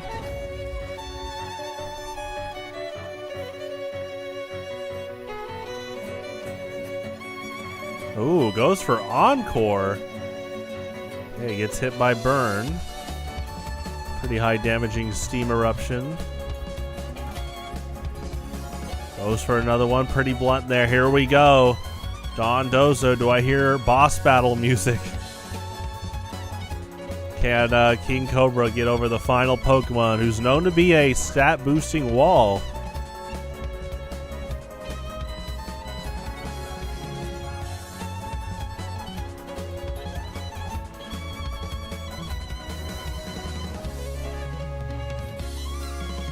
Okay, Steam Eruption going there.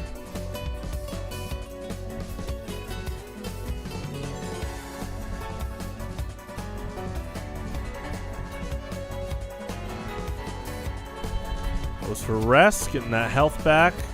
Okay, goes for Sludge Bomb.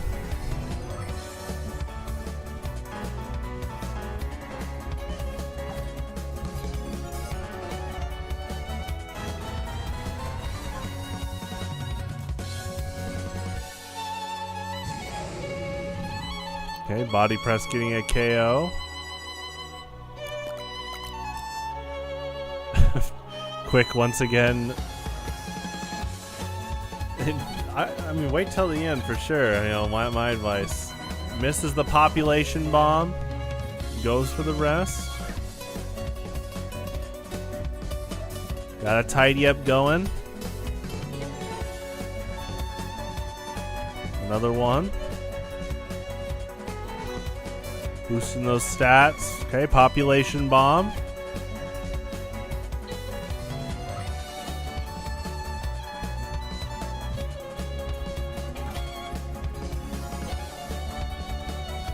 Goes for Curse. Okay. Boosting the physical stats there. Pretty good. Encore. Okay, now the question is, can King Cobra wall break here? Whoa, quick. What's going on?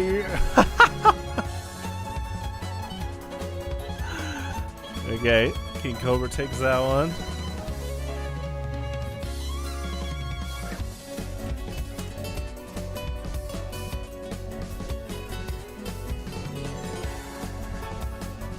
GG, that's right. There you go.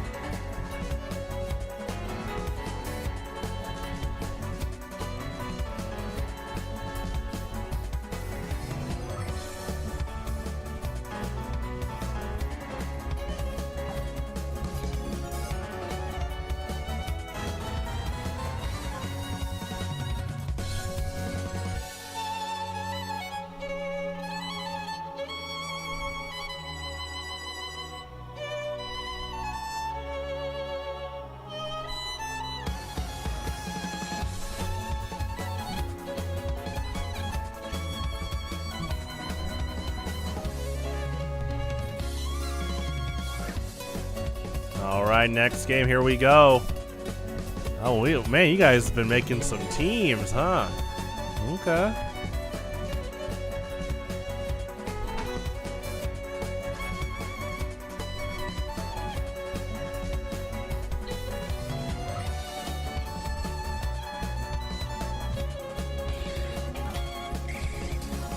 Here we go. Shuckle versus Galvantula. Got the Substitute going. Encore on Substitute. Encore's a pretty great move already, and the fact that it can bypass Substitute's really big. Yeah, Galvantula is now locked into Substitute right now. Goes into Iron Treads, gets the Quark Drive boost with Booster Energy.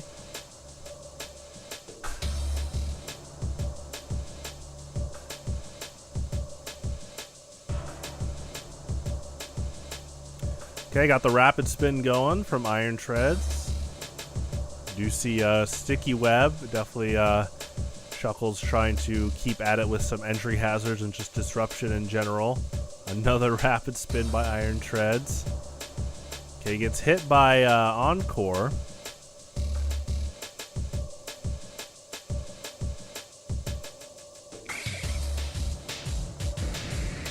Okay, got the double switch, Galvantula versus Gyarados.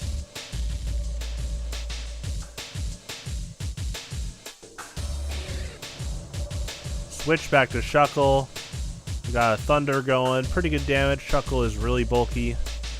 So that was pretty strong on Galvantula's side. Good sticky web there. Good Earthquake. Get that 28%. Encore into Earthquake. 6 Pokemon each.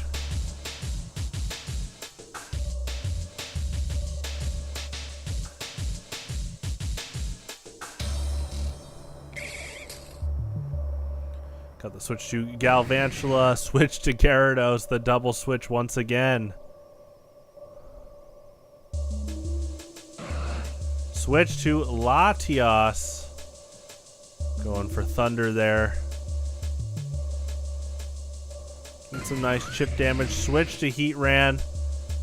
4 times resistant to Bug Buzz. Still getting some chip damage from King Cobra's side. Ooh, strong Magma Storm getting a KO there.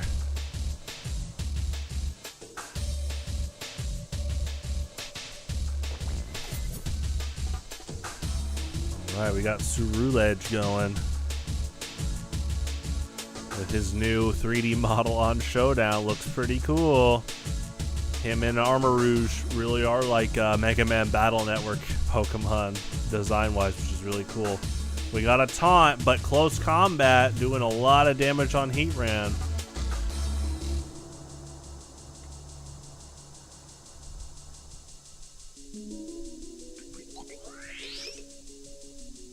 Okay, Glamora. Ooh, getting hit by that ×4 Earth Power.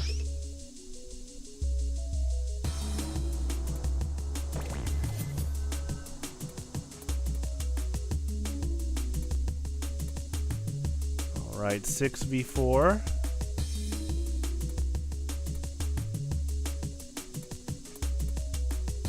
Okay, Earth Power pretty strong there. Gets hit by the Psycho Cut. So it's now 5-4. Sticky Web is on King Cobra's side.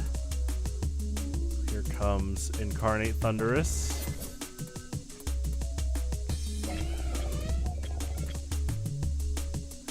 Okay, Iron Tread's back out. Does not have the Quark Drive boost anymore, but still a pretty fearsome Pokemon overall. Getting rid of Sticky Web with Rapid Spin. You'll love to see it. Strong move overall, and strong with Iron Treads, being able to boost his speed. He can definitely deal some pretty good damage too overall. Going to Rock Ogre Pond, and then we got a Mega Evolution. Mega Gyarados going for the Dragon Dance. Getting the critical hit waterfall there.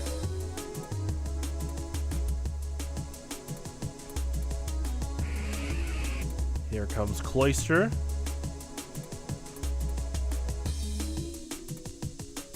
Yeah, Mega Gyarados does have Mold Breaker, so it does bypass Ogre Pond's ability.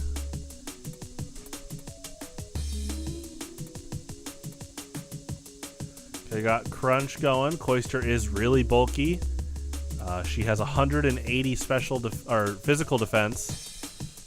Goes first after Shell Smash. Mega Gyarados is able to hold his ground though. Returns with a Crunch. 5-1 here. Got Iron Treads going. And some Tekken Tag 2 music.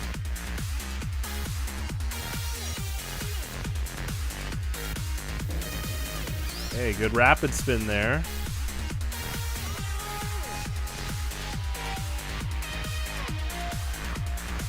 An Ice Spinner at 51. Gets hit by Spore.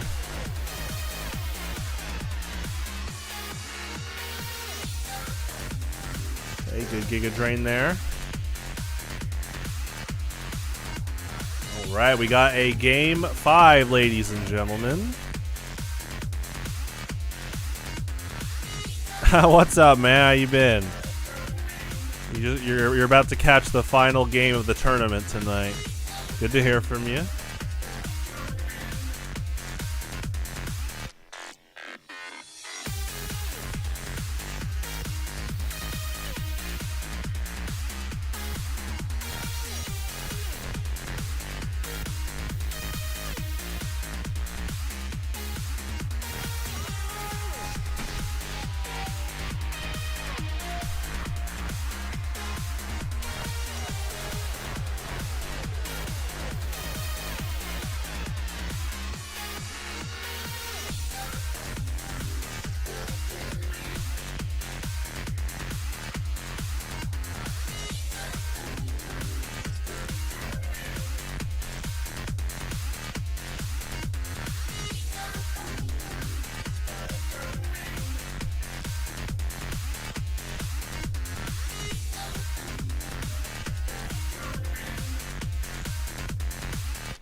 The song's good too. This is Mode by Emil Rotmeyer.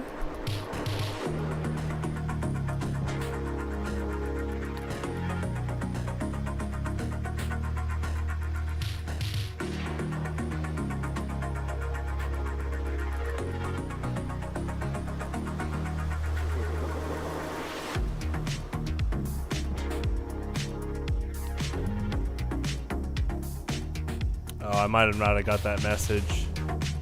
Yeah, with streaming Showdown, it's often recommended to filter messages just because you can have people send some pretty awful stuff, and if you're trying to have like a PG-13 stream, yeah. So I don't know if you were trying to say something here, King Cobra.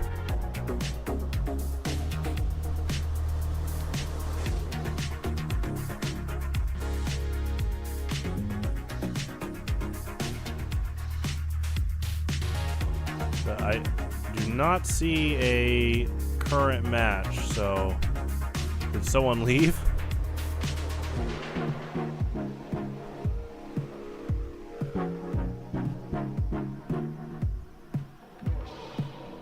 Okay, we're here. Final game, game 5 of our weekly all-used tournaments.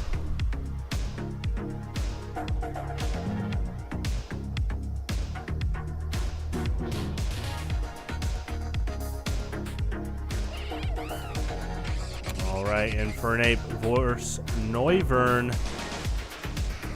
Switch instantly to Aggron. Times 4 resistance to U-turn there.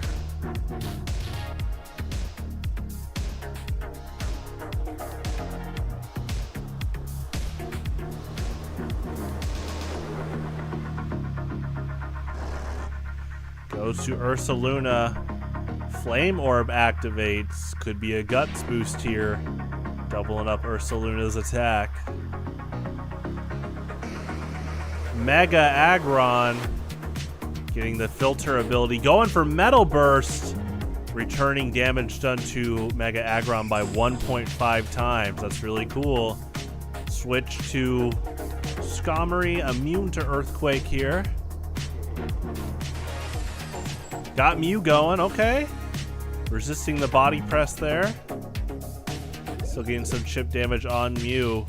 Mew going for Reflect. Mew is known as a Pokemon with one of the biggest move pools ever. So definitely can just be a giant bag of tricks every time you see Mew. There can be meta trends with Mew, but even then, Mew's move pool is so big that you can easily see one or two changed moves compared to like what's super common, depending on like what meta game you're running, what you're playing, even in all use, for sure. We do see Reflect and Light Screen. We see Bounce from Aloma Mola. Okay. Goes for the bounce, gets the paralysis. Nice. Goes for knockoff, hits off the Rocky Helmet. Some pretty cool synergy there. Using Wish, punishing with Rocky Helmet, pivoting out with Flip Turn, getting what looks like maybe a Regenerator boost.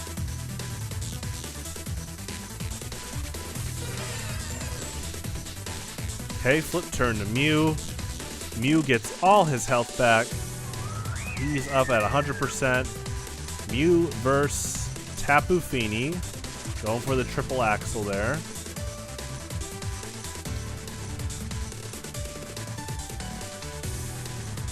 It's a Volt Switch.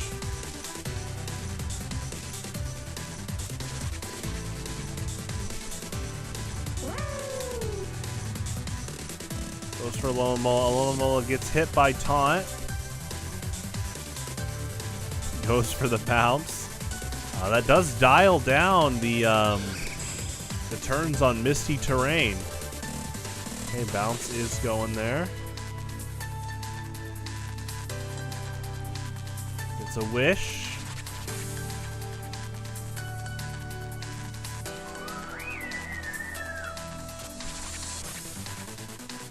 Okay, Flip turns out.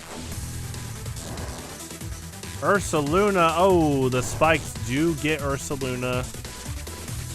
So she does not get the wish healing. You do see the vision though.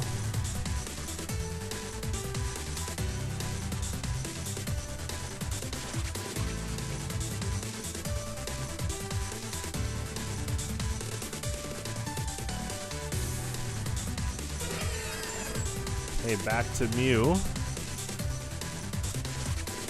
That light screen gets hit by taunt. So we can, unless Mew had a mental herb, there's no way to use Reflect right now for Mew. Does go for Volt Switch though.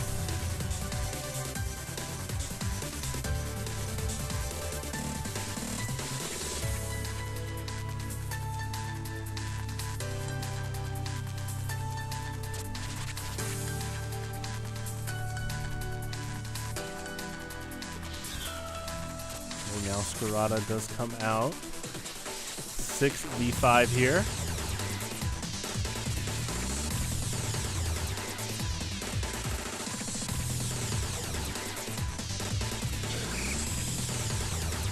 Switch to Skarmory. We got a Protean boosted U-turn. Lomomola going here. Wish versus Spikes. One player's wanting to heal, the other's wanting to potentially spread some damage.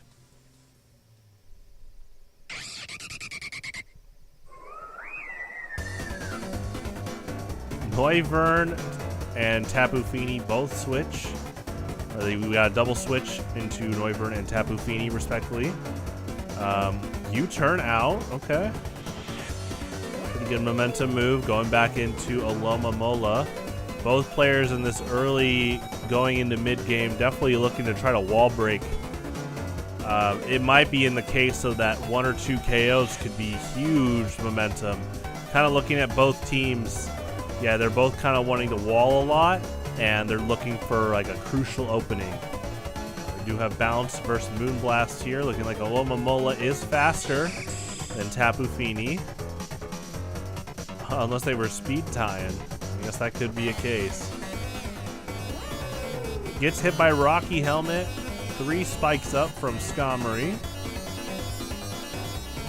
Or after Skarmory uses spikes. Here we go. So that's pretty good.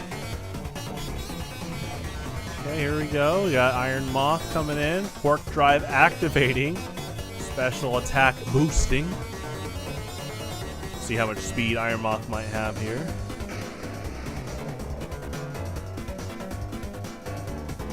Good substitute there. Goes for agility.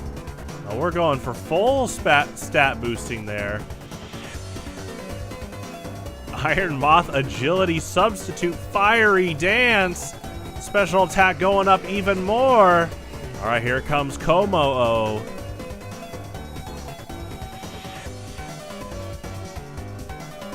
See what both these players do. It's a lot of momentum both players want. Like I said earlier, both these players are looking for a huge snowball moment here. Komo-o resists Fiery Dance, goes for Clangorous Soul Blaze, getting that knockout, getting the Omni boost. See how King Cobra responds.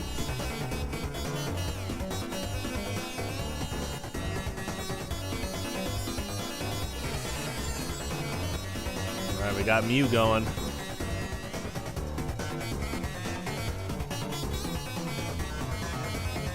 Stealth Rock by Komo-o. Mew with the triple axle. Hold on. Oh, taking out the Omni boosted Komo-o.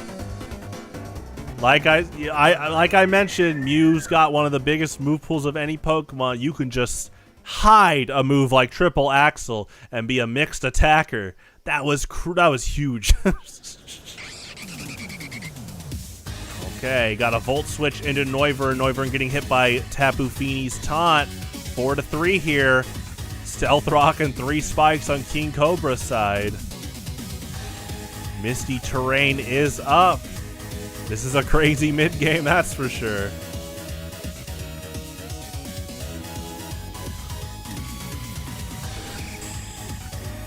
The switch to Skarmory. U-turn, getting punished by Rocky Helmet. Taking some Life Orb chip too. Mew is back in action.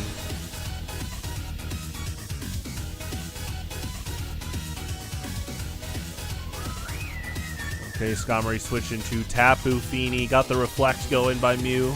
Got the Light Screen by Mew. Mew holding on. Definitely taking half damage from Scald there.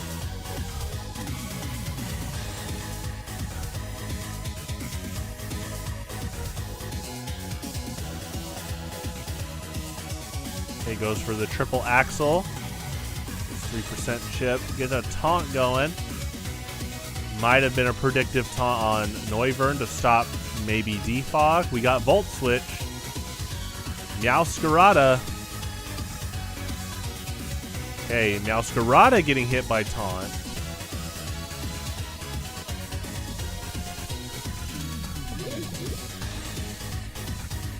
Going right for the Flower Trick.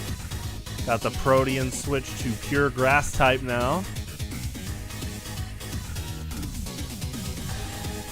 Another Flower Trick. Okay, knocks out Reuniclus 3v3. Infernape versus Meowscarada. Battle of the super fast starters. Whoa, quick. Why are you saying sweep and the game's not done? What are you doing? Definitely, let's try to have sportsmanship and not say anything till the game's done.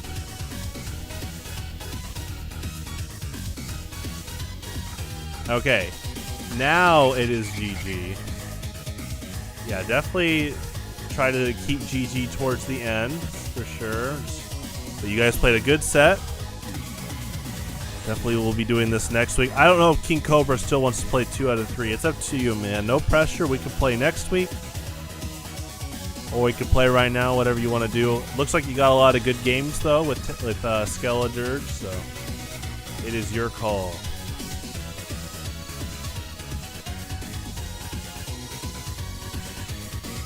Okay, he wants to play right now. I hear you. Let's do it. Was it OU?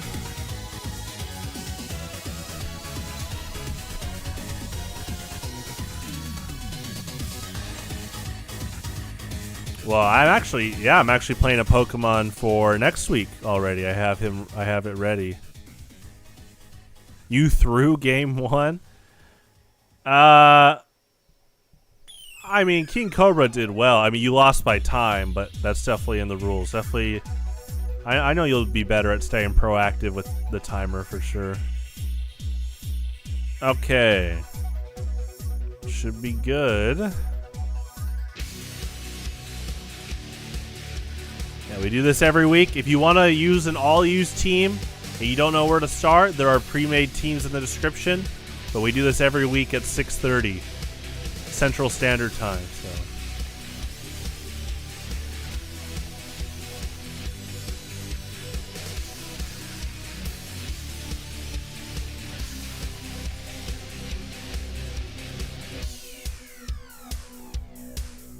Megalodios did go to OU.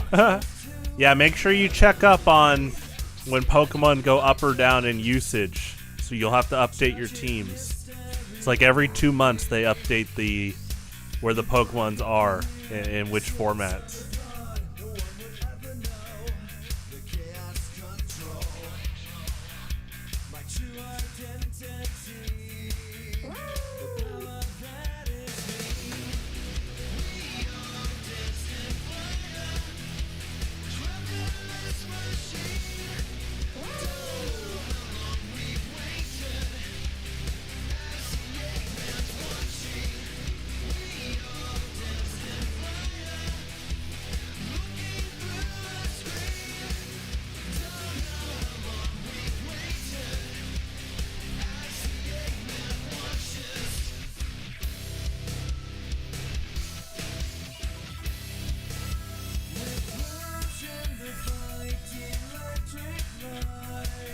Generation wipe. That sounds pretty violent. Quick. I don't think low kicks. I don't think King Cobra's low kicks is doing that. This one's a guy. This is a different low kicks. I think they're both not wanting to do that. They just want good, honest battles.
Oh, like a Pokemon hero shooter.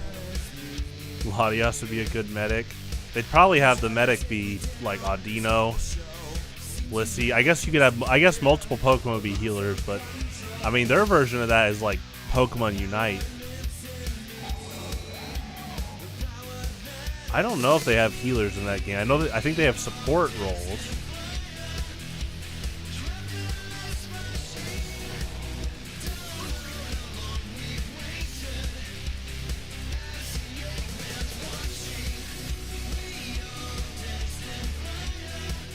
Clawitzer with the medic beam. Heal pulse. I mean, Clawitzer has sharpshooter. He could be like a sniper.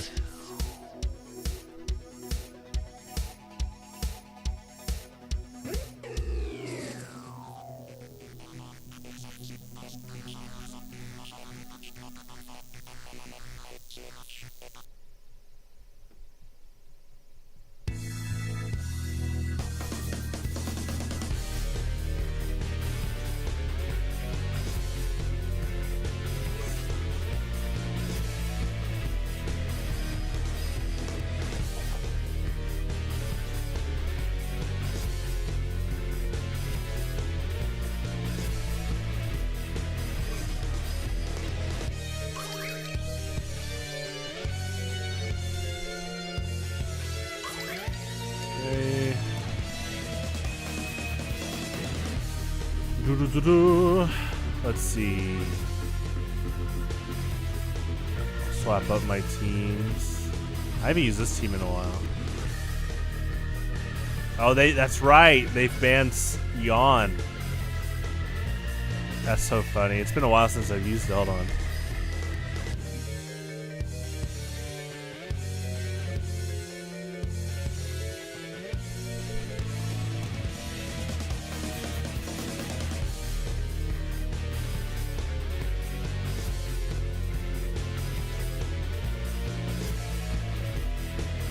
You can still be friends with Dragon Knight, despite it being OU.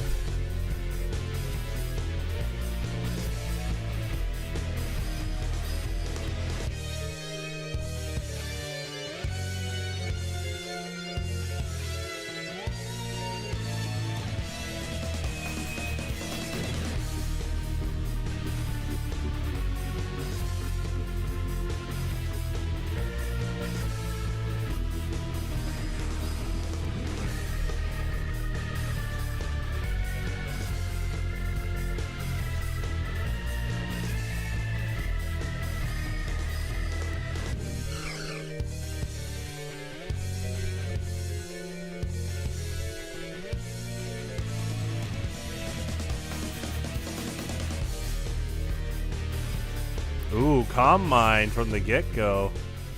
Nice. He's got a cool team.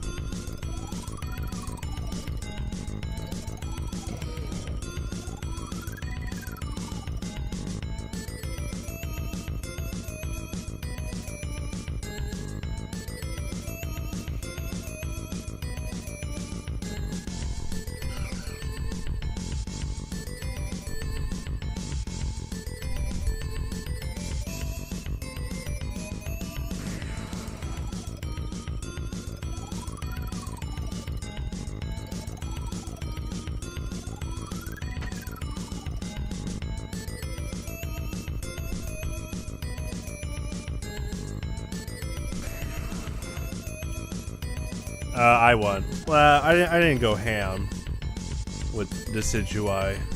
He did pretty well. King Cobra kind of held his ground pretty well. Well, thankfully Poke won't get knocked out. They're not dying here. That's good. Excuse me.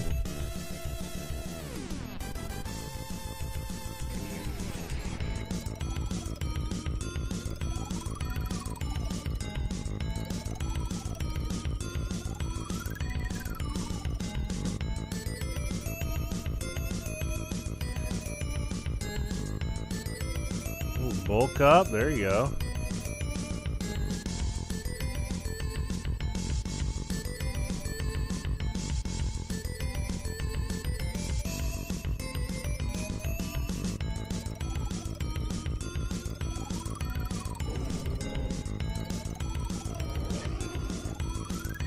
Ooh, the rock slide.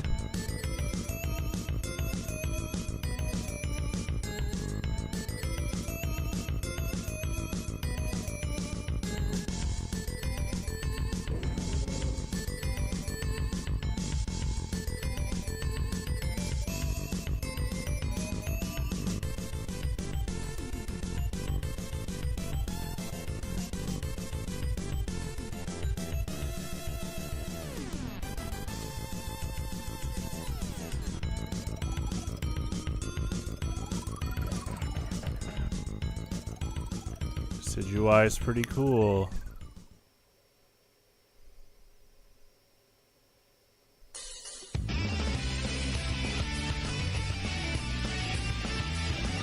I mean, Decidueye was cool in like Gen 8 NU. It's just fun to use in general. And you can play him in VGC. You can do like Shadow Sneak, you know, Choice Band stuff, Triple Arrow with Hisuian.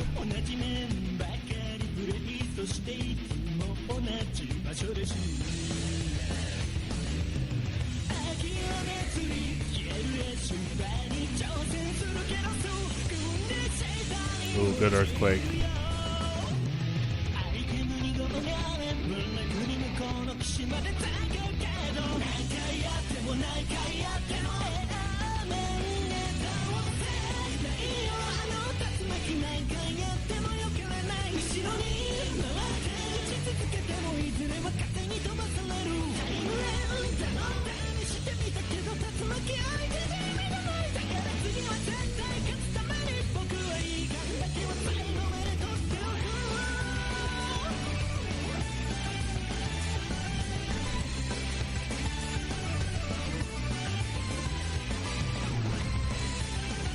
Nice.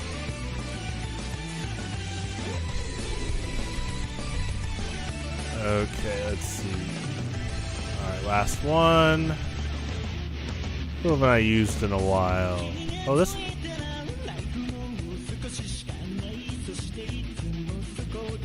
I haven't used this team in a while.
Ooh, wide lens. That's cool.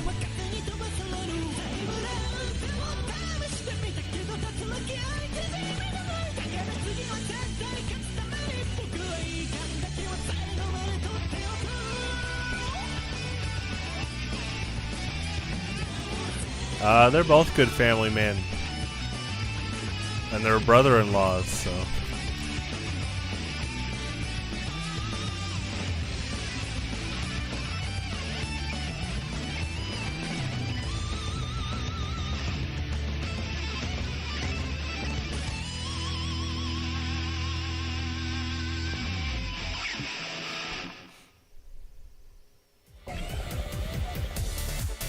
Ooh, nice.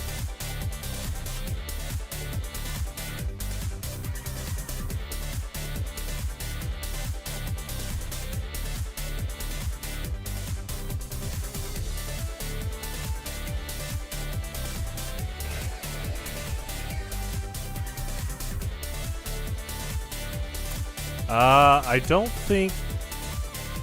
I mean... I think the genies are holding their legs, because when they go into the Therian forms, you can see their legs.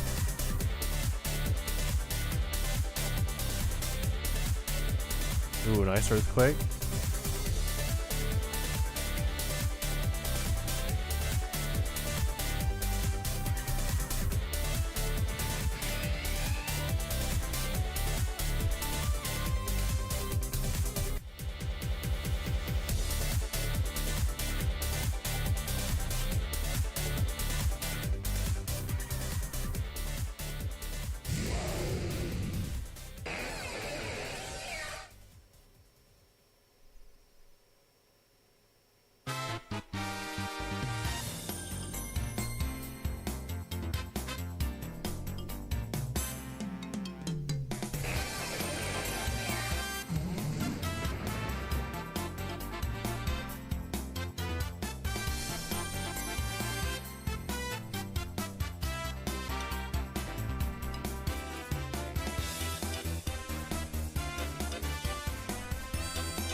Yeah, this song does play when Falco shows up in Subspace Emissary, true.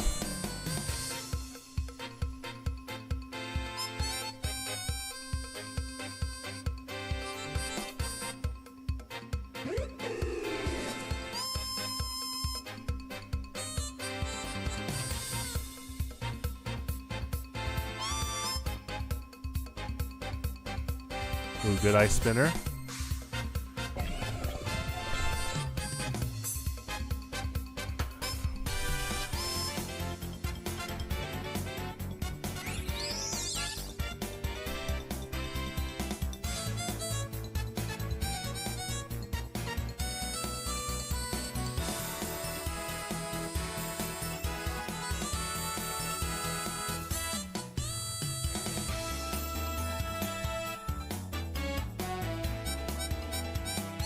Relevant.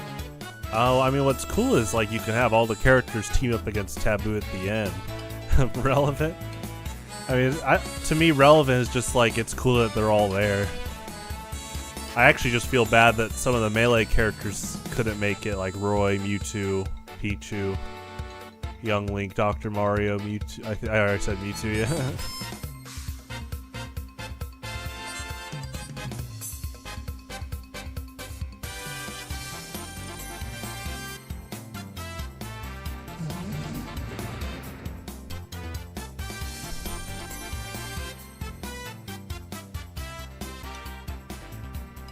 Good quiver dance.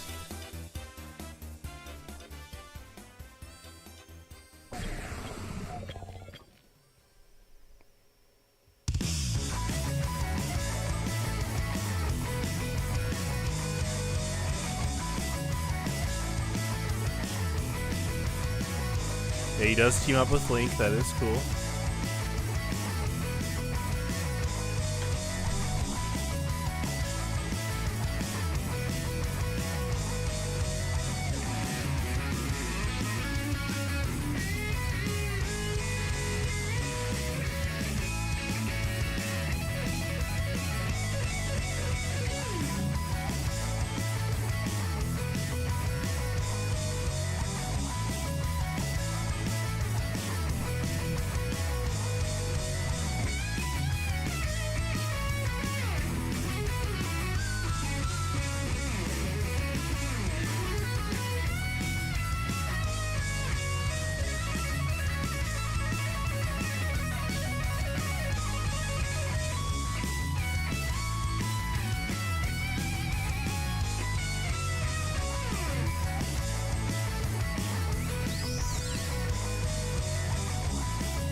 Nice.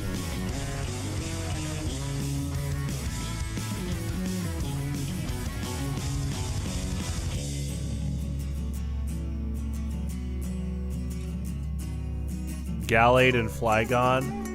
I think Drampa's more like Yoshi, but if you want to use Flygon instead, you can call him Yoshi. Oh, you know who Yoshi is? Appleton. I actually in Gen 8, my monotype team in Gen 8 was Mono Grass with Yoshi and DK, which was Appleton and Rillaboom.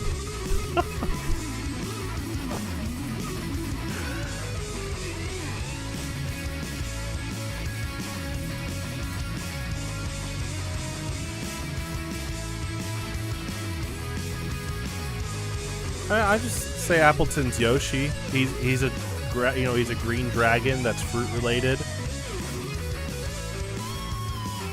I do think that Mario RPG Big Yoshi meme is definitely I think it got overused pretty fast. So where I noticed there was a lot of people just acting a bit desperate for laughs by just saying Big Yoshi, ha ha ha, funny, and it's like, uh-oh. Hopefully got more jokes.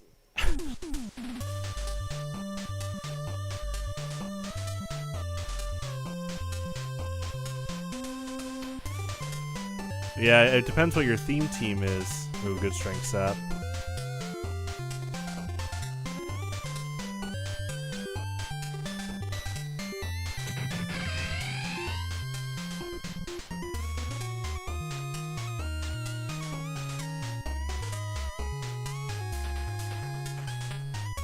I just think I mean, you can use Flygon. I think Appleton is a good like 1-for-1 for Yoshi with Pokemon and stuff.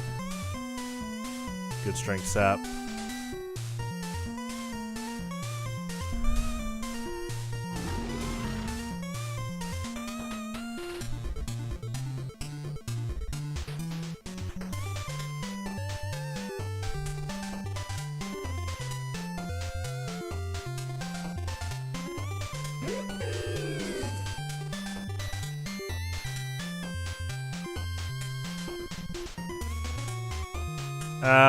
Well, I'm also saying Appleton also because it's a dragon type. Servine looks similar, Superior, Snivy, but...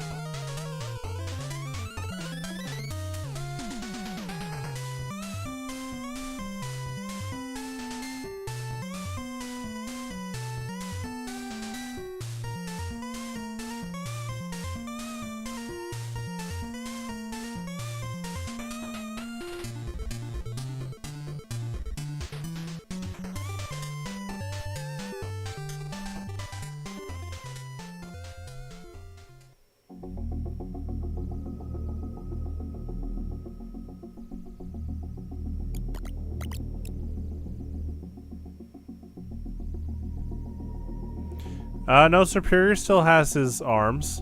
They're just pretty small. But it's cool. It still has it behind its back.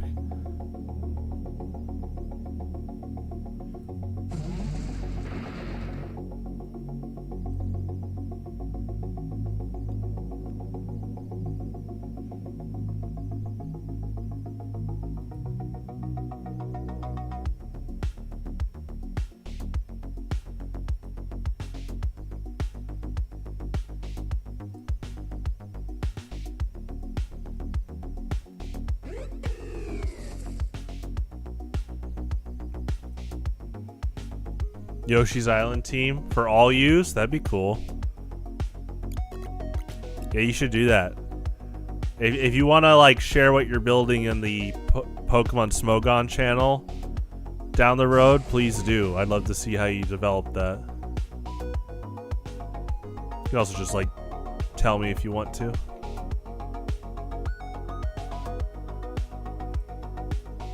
Good flamethrower.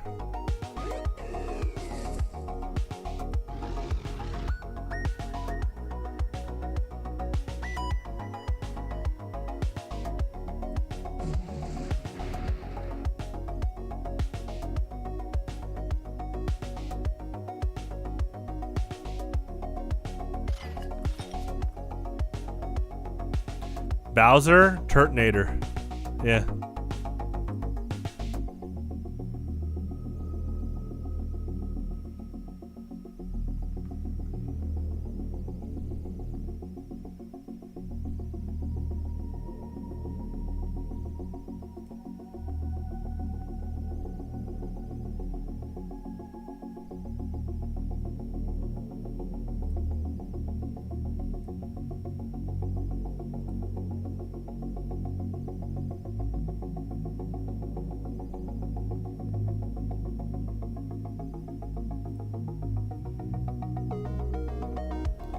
Is floor just because of like a flower garden thing?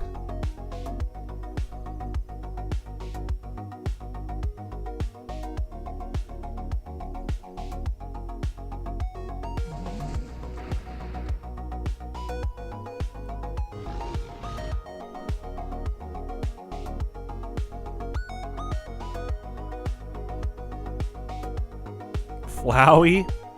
I don't think Flowey's in Yoshi's Island. But, oh, you mean like a Crazy Daisy? Okay. Well, a Crazy Daisy, yeah.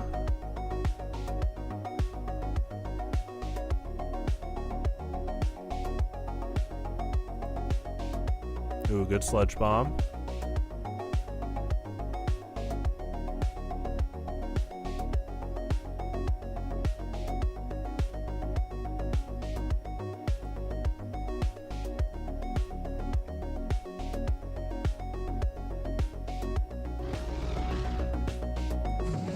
I mean, there's 6 worlds, and there's 2 bosses per world. You could make Yoshi's Island. You could make like 3 Yoshi's Island teams.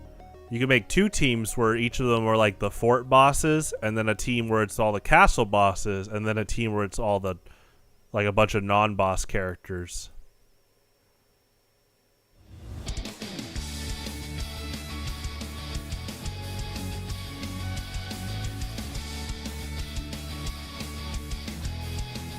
GG, man. That was close. It's always a lot of fun playing you. Keep at it. Seriously, I love these teams. So. Okay, I will be right back. Yeah, it was a lot of fun.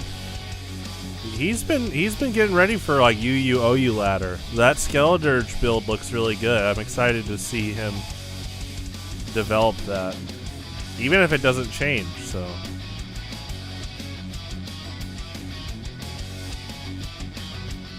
Okay, I'll be right back.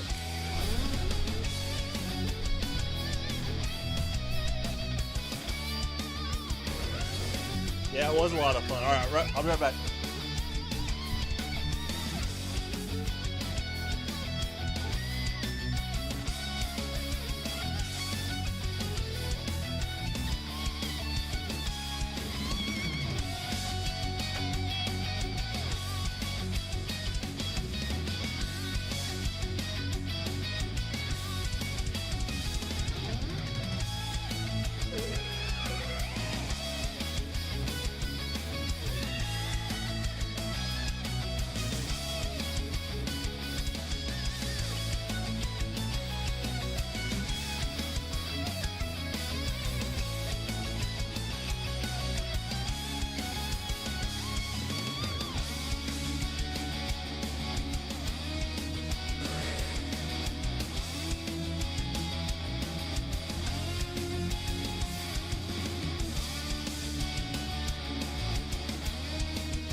Hola.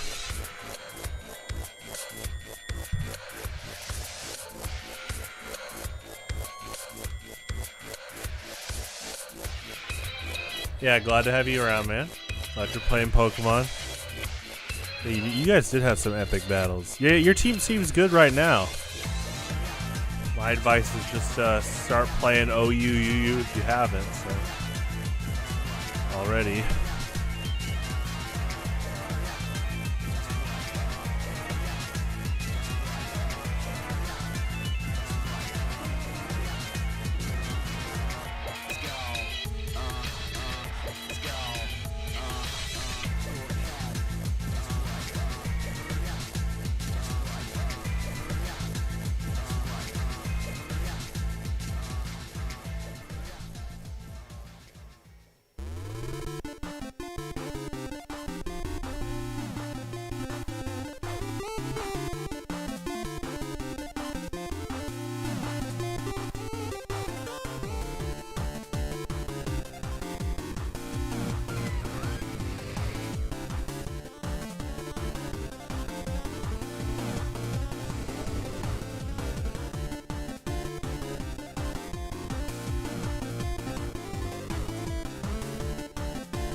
Nice.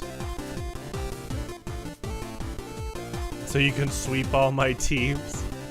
I just hope you're having fun. There you go. Do your best.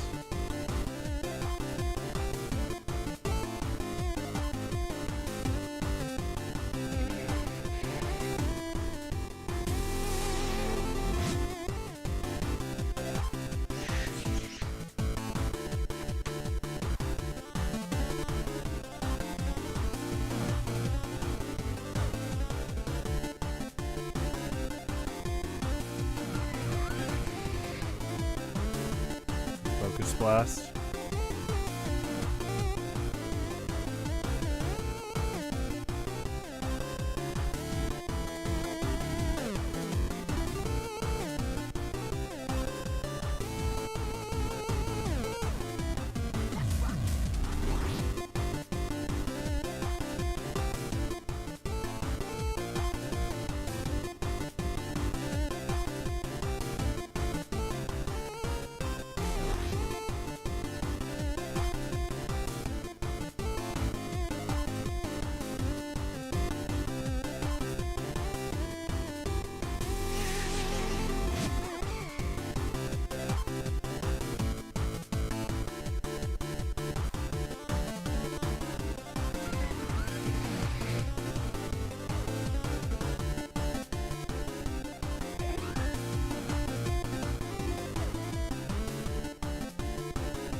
Well, yeah, I don't know where King Cobra lives. Obviously, don't don't dox yourself. But yeah, quite a few of us are in Kansas City. It'd be cool if you came out in the future. No rush though. Well, I like Flame Charge.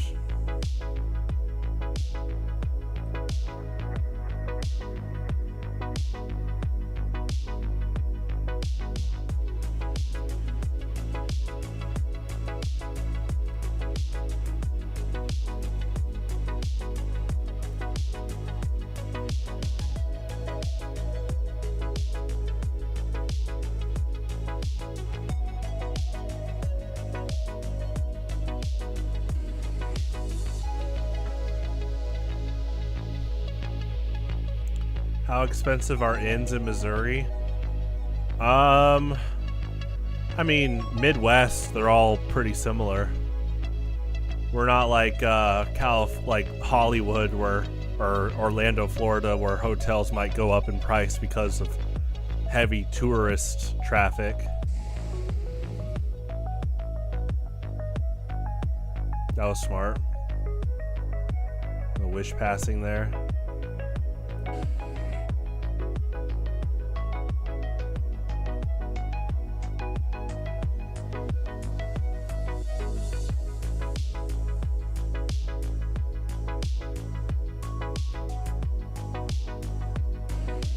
Terra poison, nice. Mopping the floor with everyone. Whoa, well, it's good to be humble. Mopping the floor? Oh, you mean you're training to be a janitor? Well, those are well-paid, well-respected jobs. Good for you.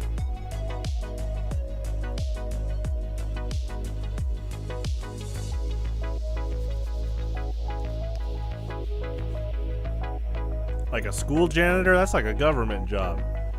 Reliable pay. If you, I know you're good-hearted, man. But seriously, night janitors, if they're on that reliable pay and they're willing, they like working at night. There you go.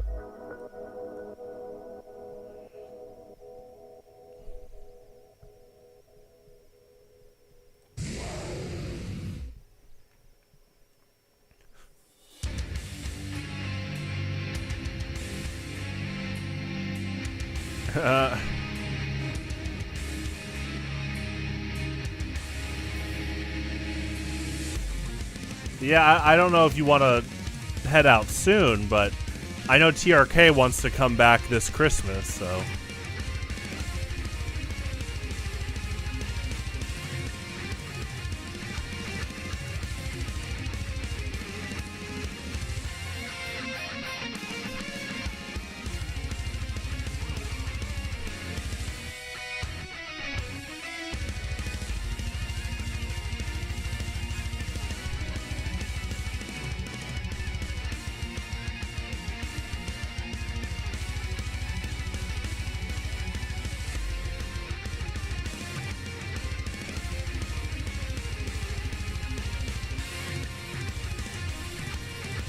One of your friends unfortunately has a stable and happy relationship, so you won't be able to meet him in December. What do you mean? Unfortunately, and if they're good friends, you might be able to hang out with them.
You wish you could be happy, but now you're alone.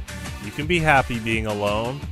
That's actually a big key to happiness, is being okay with yourself.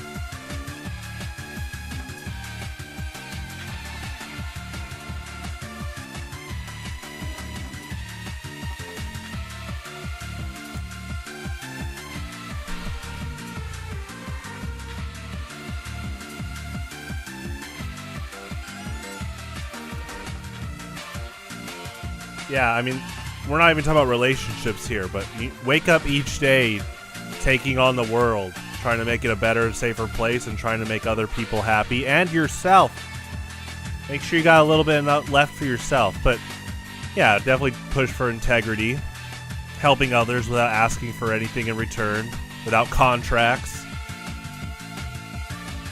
And then in the world of relationships, when you're healthy and sustained for yourself, and you meet someone that's also the same, man, that can become such an amazing thing.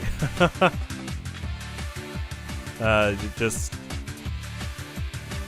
a good down-to-earth relationship that keeps building. Woo! There you go.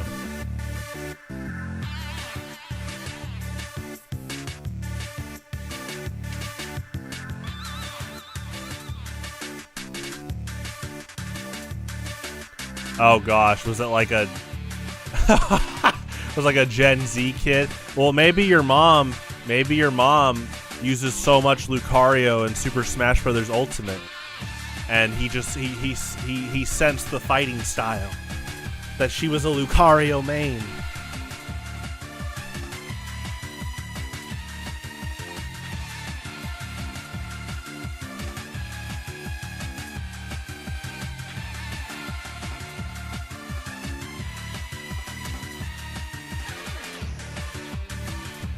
Oh, you know what that term is because of TRK? I don't know if TRK knows what that term is all the way. Hold on.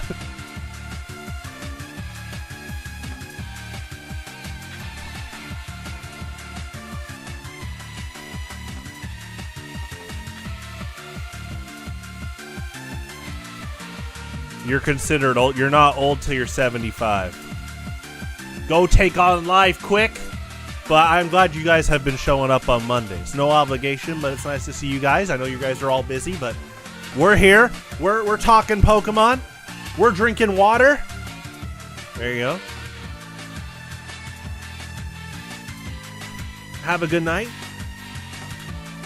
Best wishes.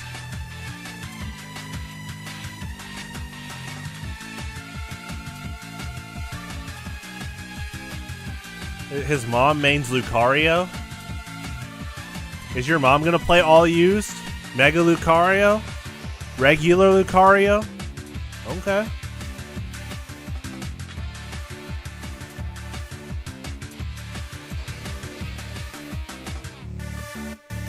Jirachi best wishes? That was the slogan of the Gen 5 anime. Silent would say best wishes a lot to people they would meet. It was really cool. Lucario's pretty cool. Good Monday. There you go.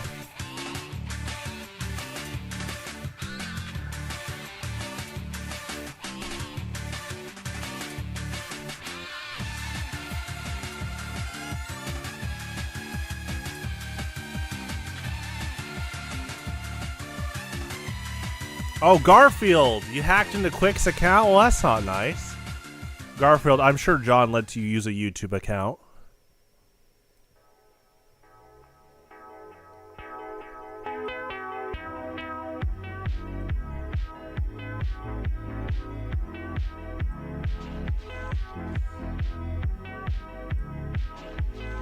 Tara?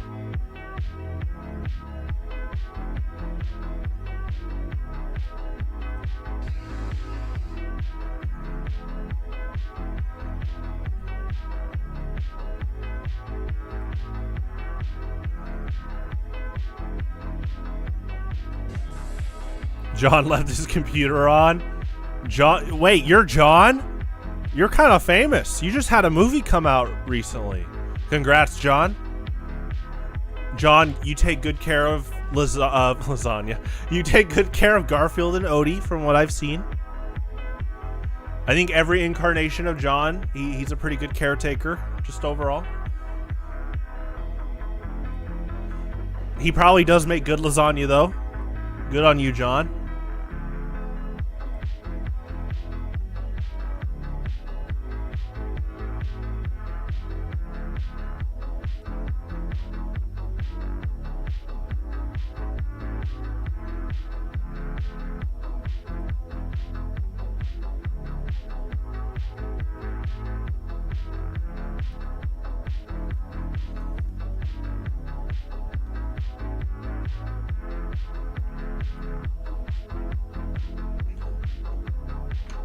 Wait, really?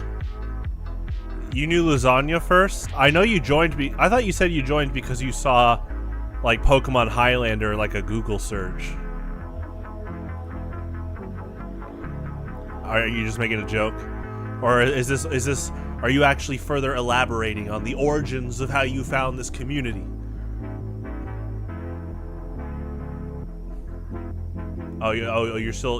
You're claiming that you're Garfield.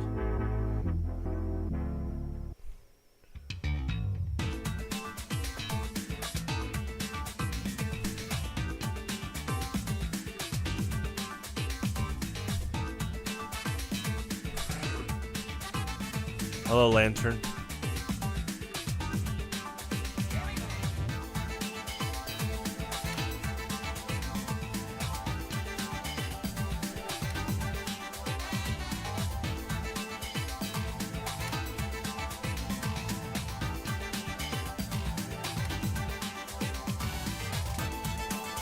Oh, you know what? It's 9 o'clock. I kept thinking 9:30 was Metroid tonight. It's always at 9. Oh, let's get started. Well, yeah, we're overtime. All right, let's get this loaded.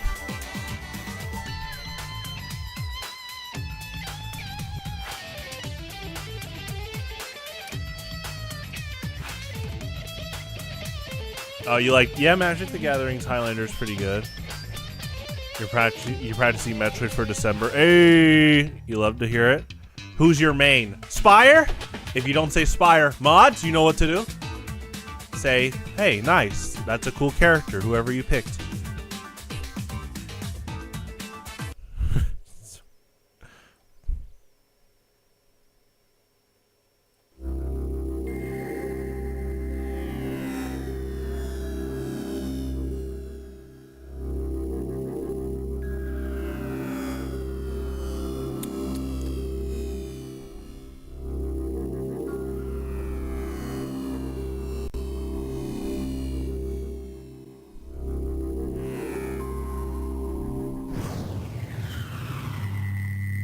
You're gonna get the game soon. Hype.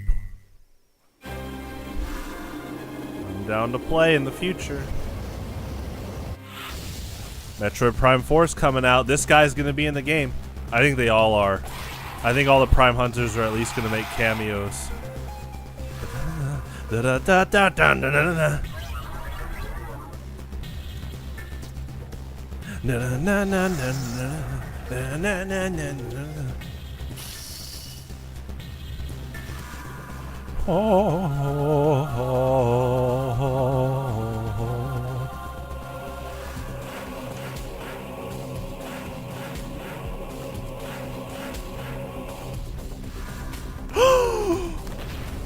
I know him! Have you seen this man? I have.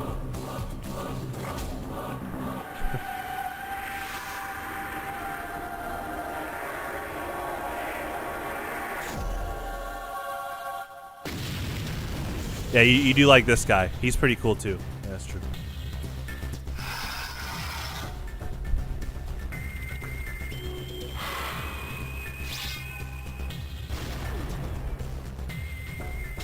I think you can change your username on Discord pretty fast. I mean, I've used SpireFan as my default username since 2006, so the only time I changed.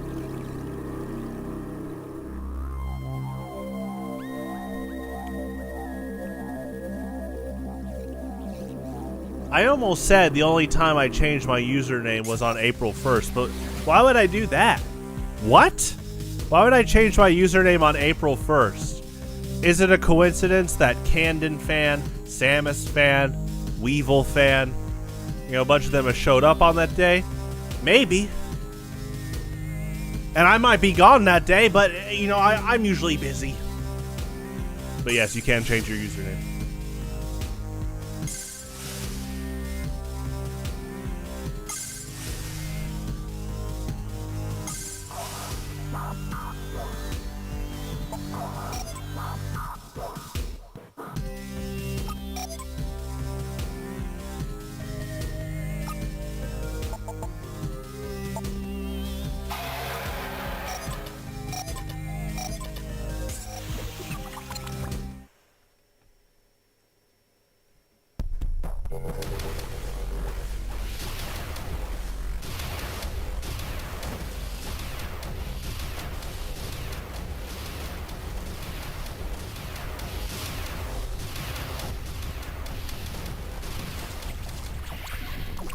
My vision is scrambled. Ooh, nice.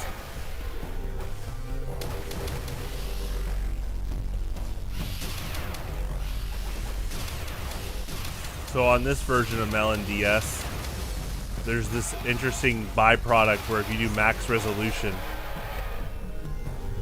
Candon's ability to scramble your vision doesn't work, so I scramble my own vision if I get hit by his charged Volt Driver. Like that, but he killed me. There you go, good job. Candon's on a tear, look at him go. It's first to 7 kills, that's how you win. Candon's at 5. He's at 6. He's going ham.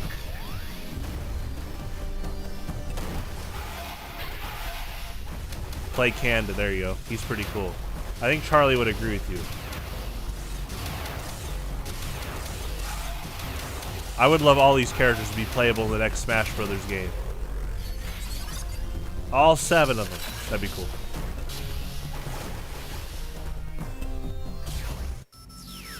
Dang! That's a good snipe. GG.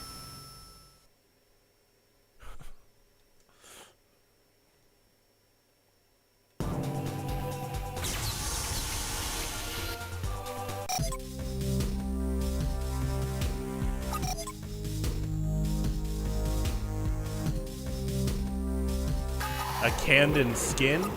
I'm just down for Candon to be playable.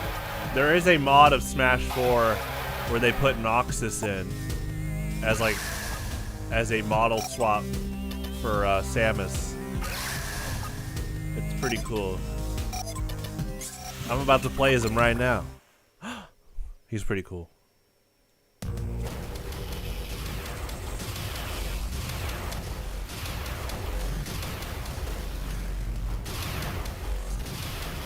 It's actually, it says Noxus too, I'm pretty sure, instead of Samus. Like it's a character swap. It's cool.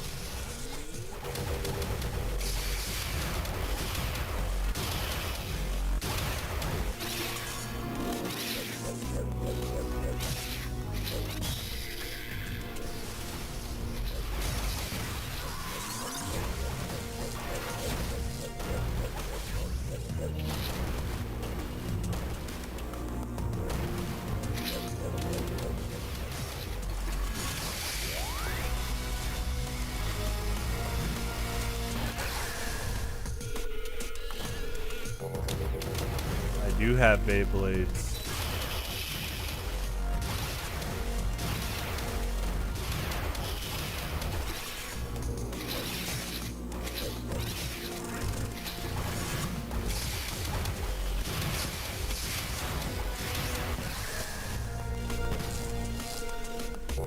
Yeah, they're pretty cool. Super fun toys. Competitive, which was awesome.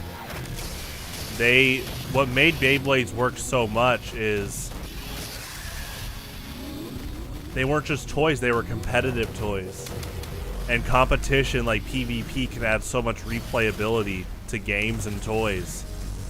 And so it wasn't just about getting Beyblades and looking at them and playing for a bit. You were like I had 2 friends growing up that they were also big into Beyblades, so we were constantly readjusting our Beyblades and fighting each other all the time. It was a lot of fun. GG.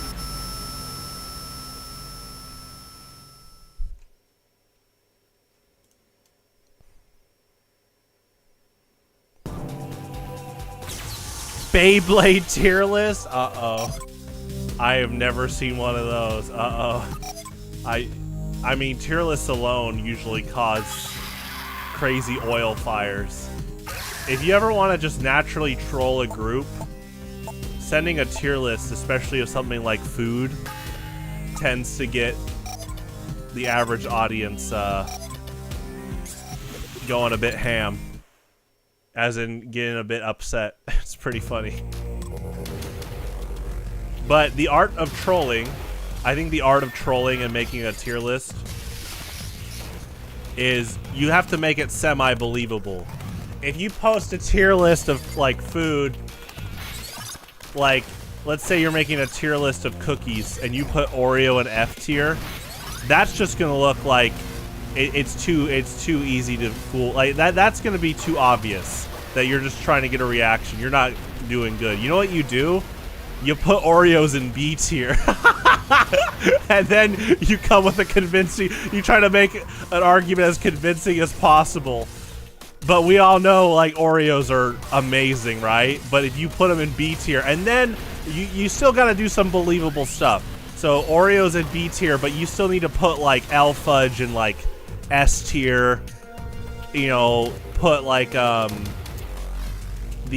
is it? The Pepperidge Farm thin and crispy chocolate chip cookies. Those are, like, S tier. You know, do some, like, pretty believable all-around stuff. But then, yeah, you need to, then you do the, what are you thinking type with, like, Oreos in B tier. I'm laughing all, we haven't even picked a group, but I bet that could just get the average, like, you just pick a Discord on average, right? Probably get some people mad. We're talking Metroid Prime Hunters Revival Group Discord, Smogon Pokemon Discord, Yu-Gi-Oh! Pro or Dev Pro Discord. There you go. It's just like, see, that's too easy. That's just like obvious bait. The whole my grandma's. I know you're joking, but like, if someone tried to say my grandma's cookies S tier, yours F tier, I think a lot of people would be like, this guy's just trying to troll. You gotta make it a bit believable. But then you throw in some wild cards. That's how you really get them. Just on average, you just...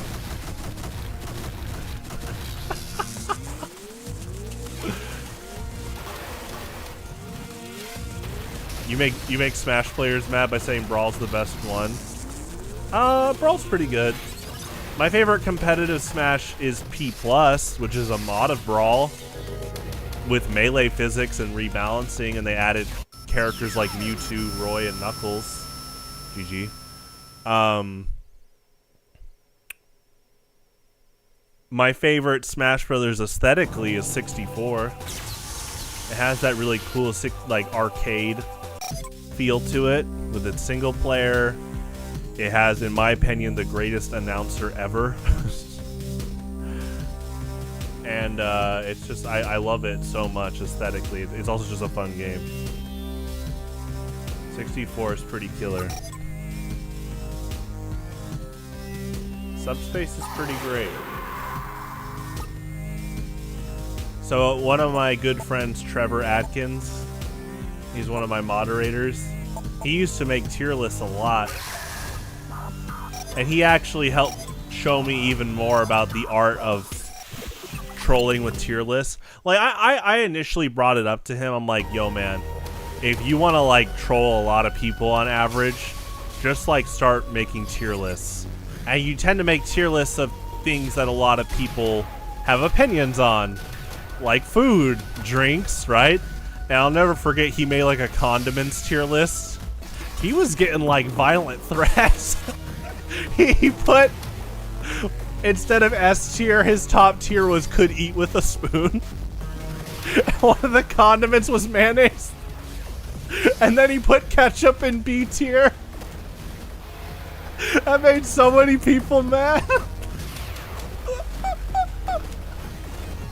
And he was like ready to defend it too. Now he actually, like, he's not even like trolling with the ketchup thing though. If you actually ask him about ketchup, he thinks it's overrated. And he's like, so many condiments outclass ketchup. And I'm like, okay, I know what he's saying about, like, some people prefer hot sauce on their chicken, or, like, let's say you're eating, like, chicken strips. Some people like hot sauce or like queso. You know, some people with hot dogs just like mustard and relish. But I don't think ketchup is overrated. I think it's pretty well rated. It's a pretty good condiment. I just had air fried hot dogs today with some ketchup and mustard on them. I put a little bit of salt and onion powder as well. I think a little bit of salt and onion powder can add a lot. You think ketchup's underrated? You think ketchup's overrated? Uh-oh. Ruby, Sapphire, and Emerald in F tier. Yeah, I don't agree with that. I think Ruby, Sapphire, and Emerald are great games. Great music.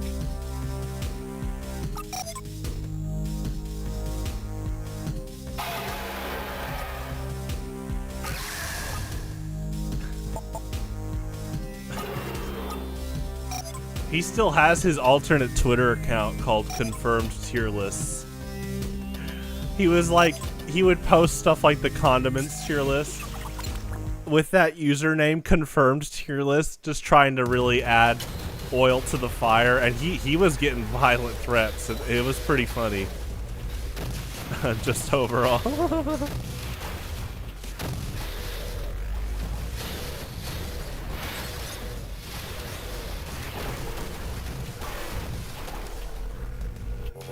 I like the music. I think it's pretty good. Ruby, Sapphire, Emerald.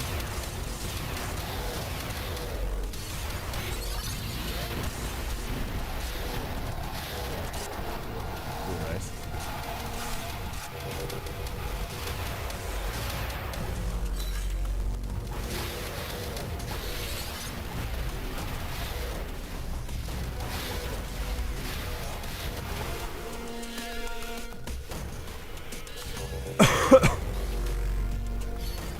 Yeah, I mean, I like Leaf Green, Fire Red, Ruby, Sapphire, Emerald. I do know that I think they're the most ROM-hacked games out of all Pokemon games. They honestly might be the most ROM-hacked games out of any video game at this point. In terms of, like, public mod releases. Not saying all are good. Obviously, there's some pretty bad ROM hacks. But in terms of sheer count, yeah, I could see... I guess that's kind of, that doesn't fully count though, because those are 5 games. But let's just say like Emerald alone probably might still have the most public mods.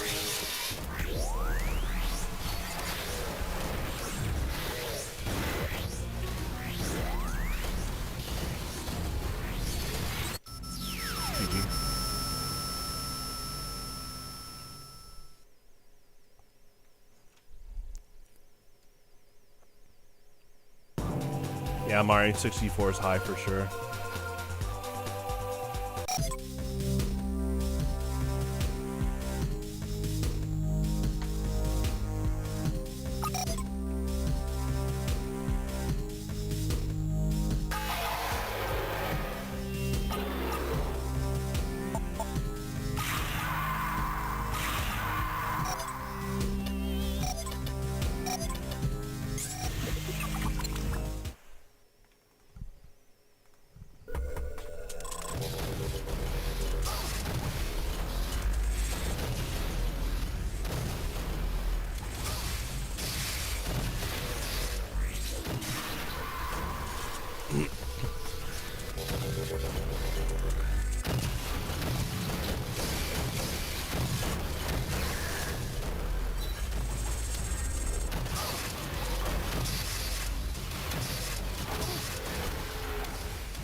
Nice. Oh, Camden's on a tear again.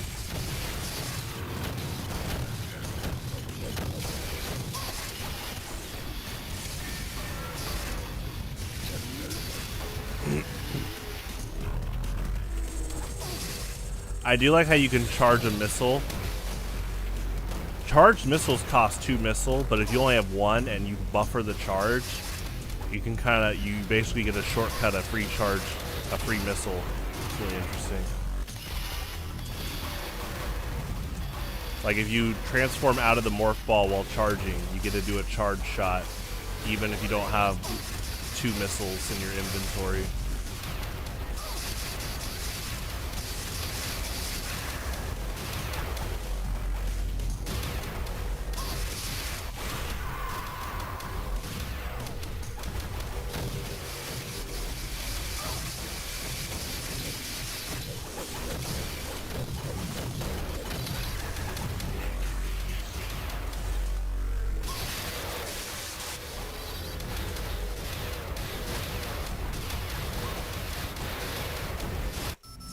GG.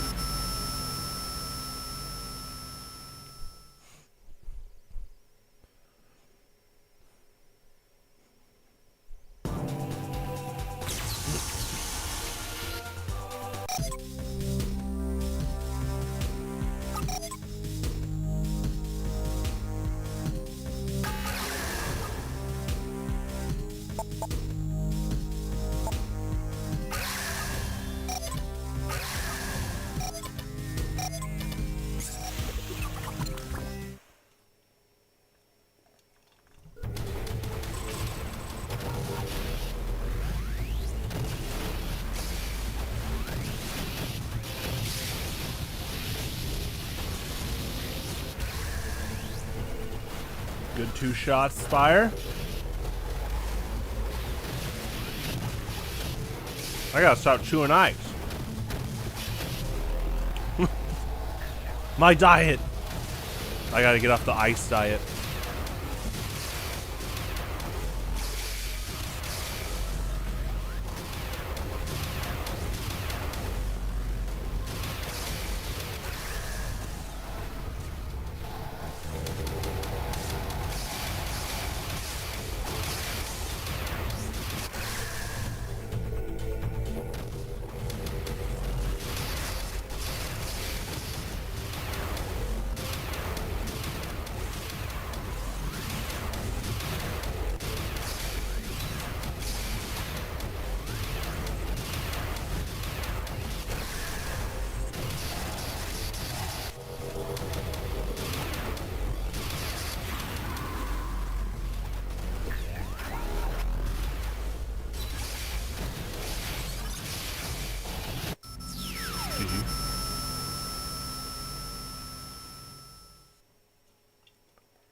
Nice.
Oh, Weevil got a headshot right when I transformed out of the morph ball. That was really good. And then he got a, looks like he got a headshot on Silex too. With the Imperialist on both of us. Dang. It's really good.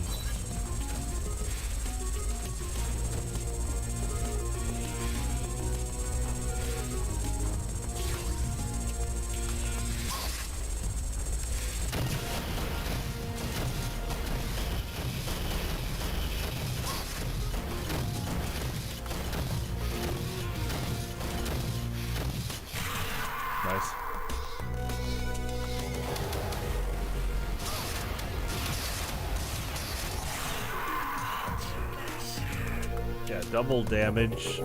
Weevil with double damage and the battle hammer. You can snag kills pretty fast with like the splash damage, the rapid fire. It's a pretty great combo.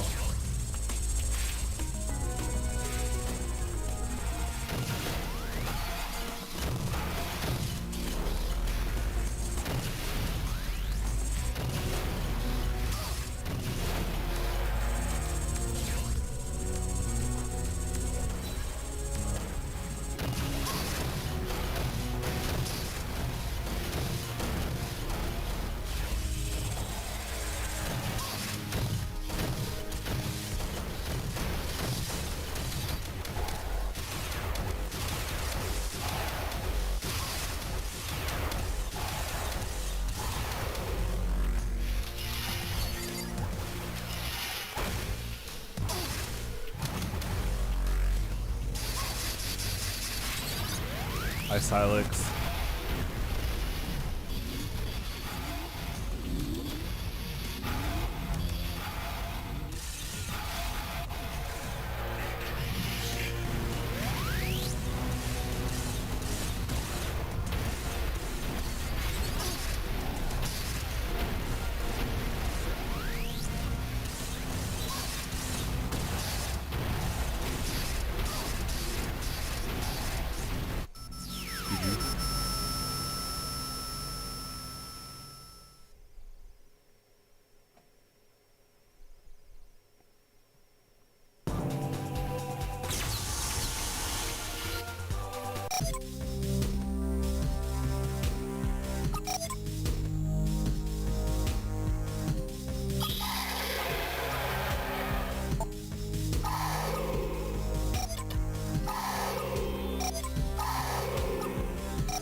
Fire.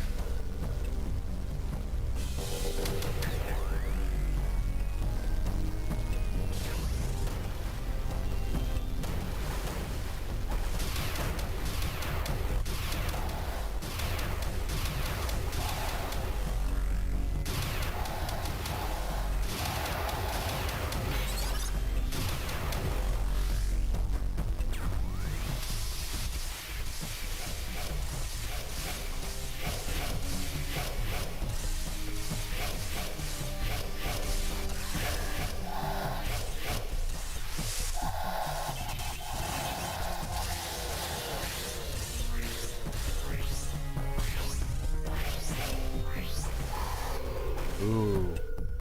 Good shot, Silex.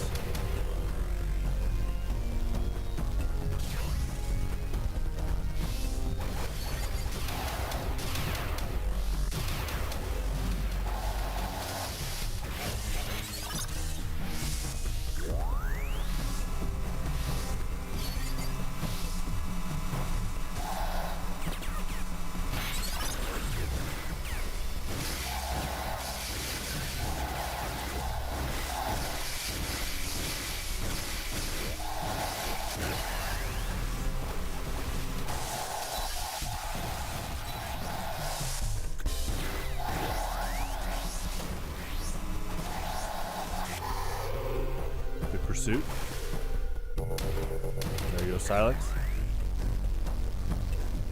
It's pretty in character.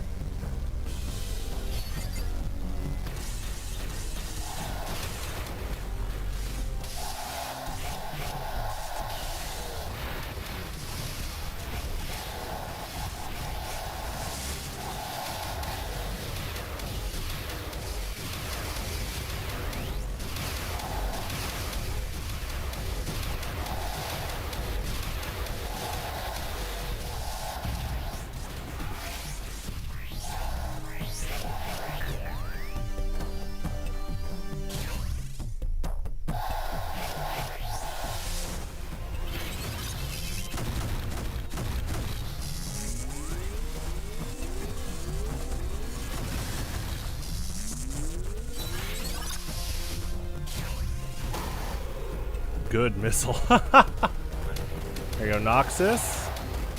Oh, he's on the double kill pursuit. Spire's in the mix. I love this game so much.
Alright, I'll do two more.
pressure, Samus.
Alright, last one I'll play as Trace. I haven't played as him yet.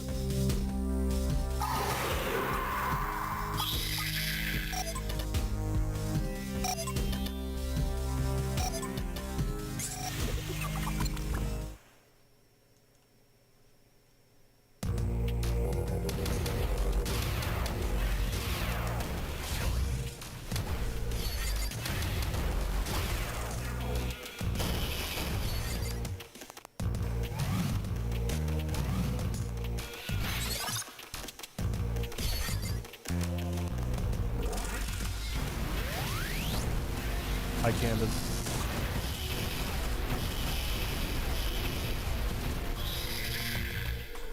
Good shot, Noxus. Oh, he's on a tear.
Oh, he was waiting for me. That was funny. Anoxus.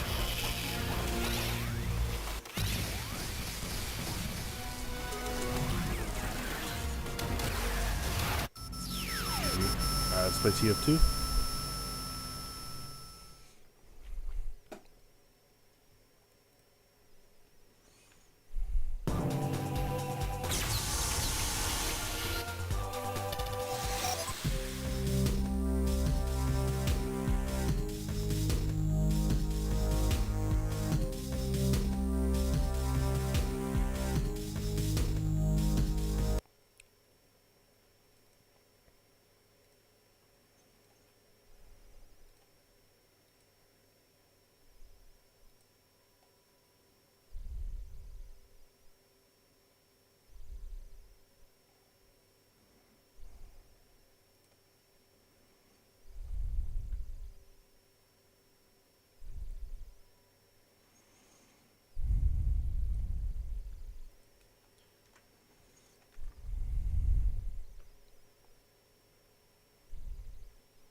Alright, I'll be right back.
Hola.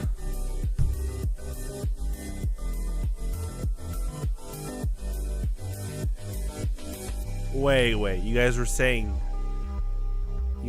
drip earlier? Like what, drip coffee? Yeah, it's a good method to make coffee. Overall, okay.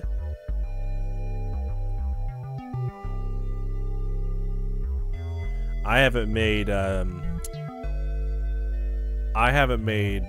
French press coffee in years now. I still have my machine. I should definitely use it again soon.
is a cool hat.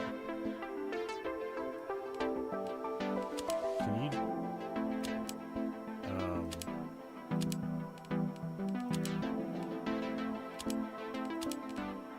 Yeah, it swaps on the top hat slot. Interesting.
Hey, good night. Yeah, see you next Monday.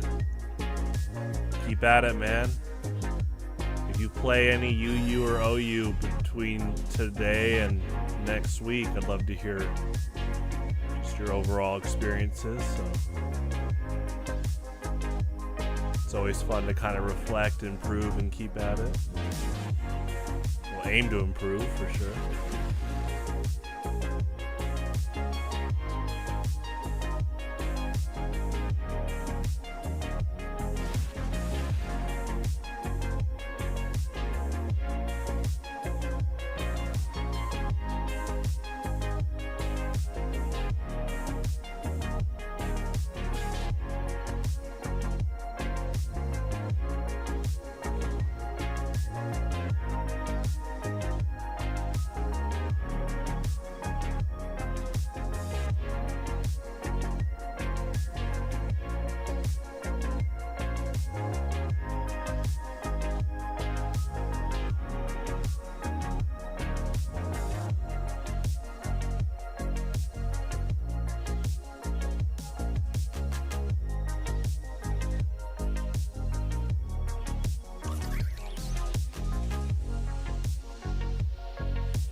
Oh, you're gonna bring some new teams? Cool.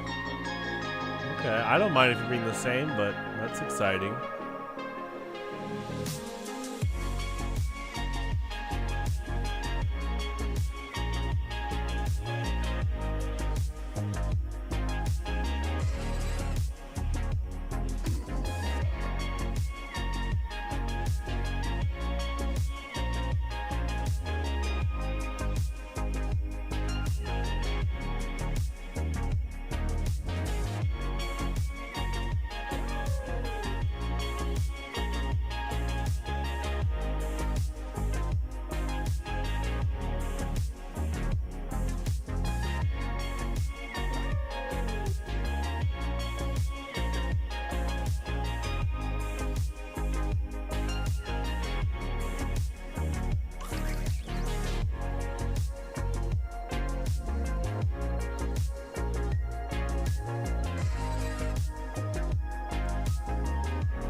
Metacham having bullet punch is really strong. In regular form and mega.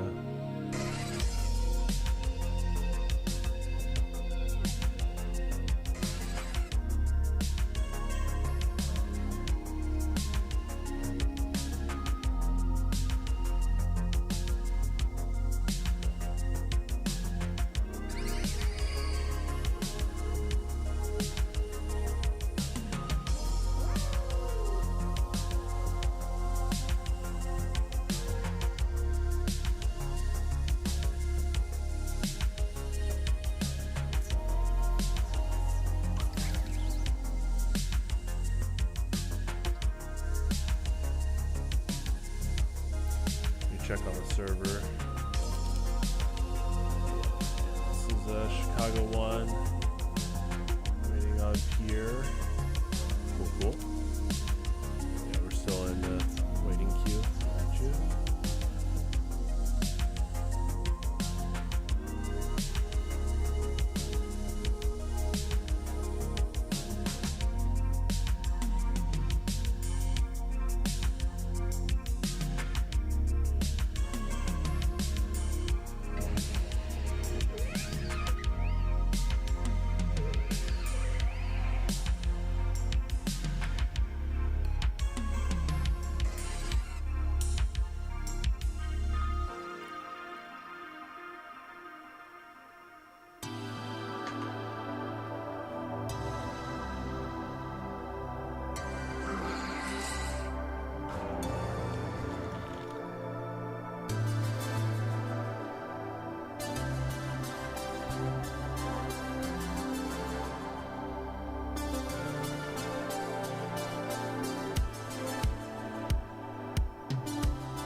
We're in the server. See if this game finishes when the map's done.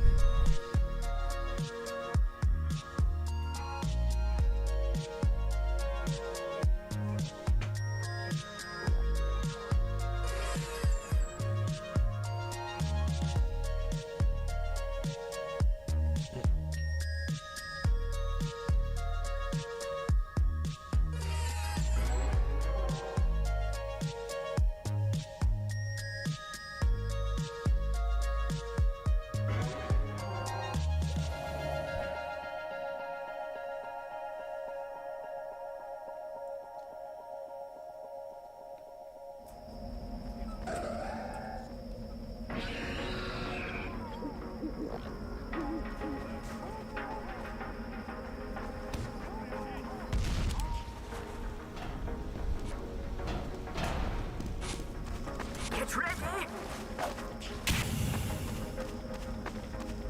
5, 4, 3, 2, 1. Mission begins in 60 seconds. Prepare to defend our control points.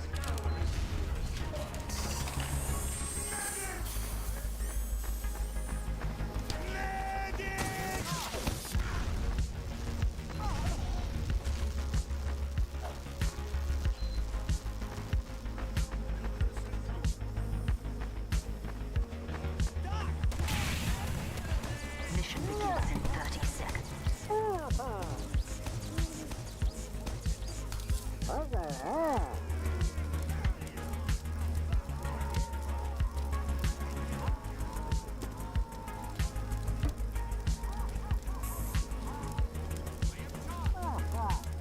Mission begins in 10 seconds. 5, 4, 3, 2, 1.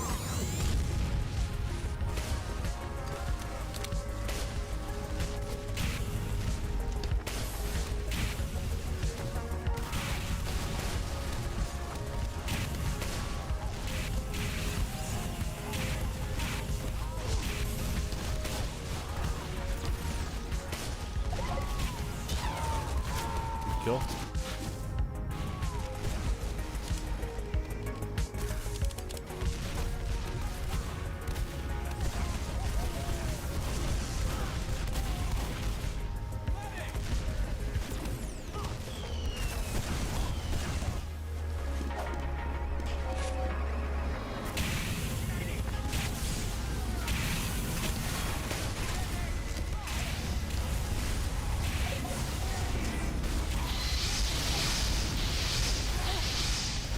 Nice.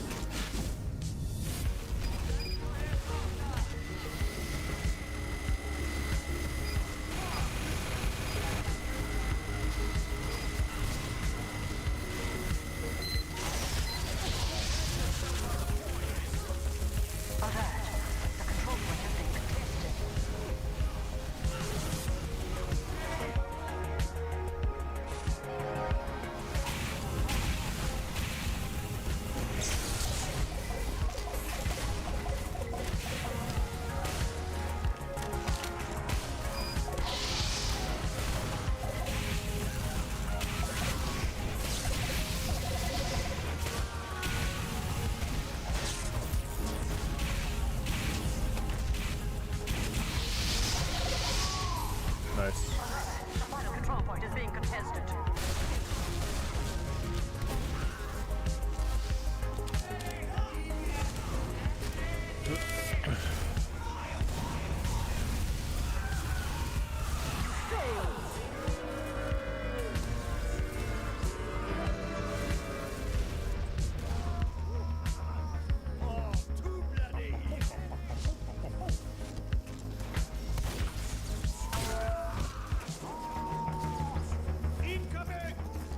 Mission begins in 60 seconds. Prepare to defend our control points.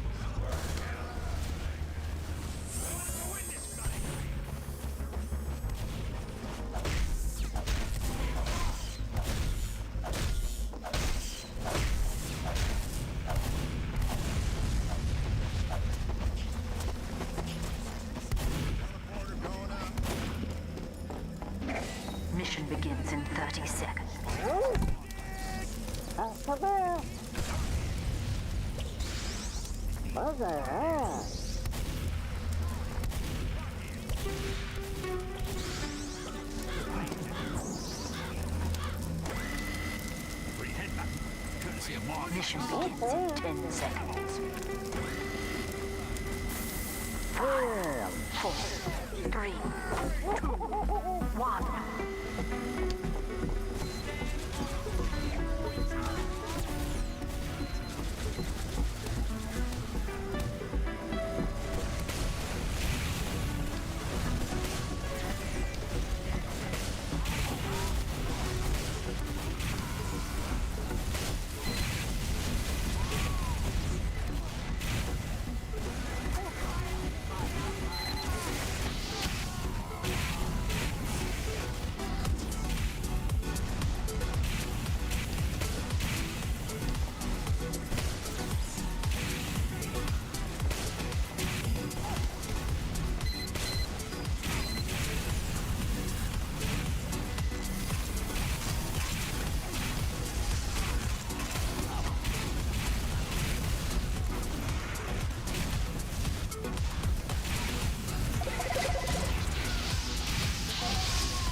Kill.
Kill.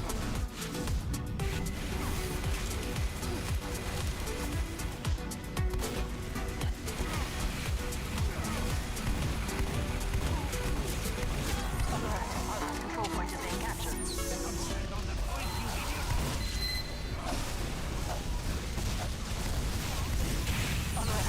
Control point is being captured. Kill. The final control point is being contested. Alert. Control point is being captured. Alert. The final control point is being contested. You failed.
a good flank. Final control point is being contested.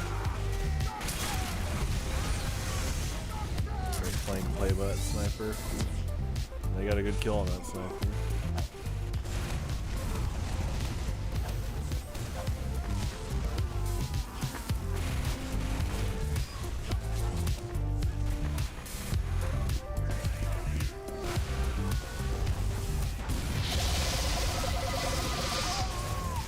Good kill.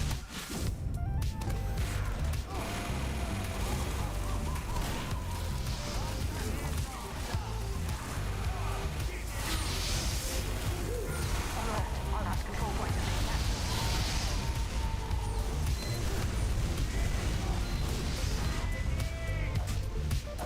Alert! The final control point is being contested.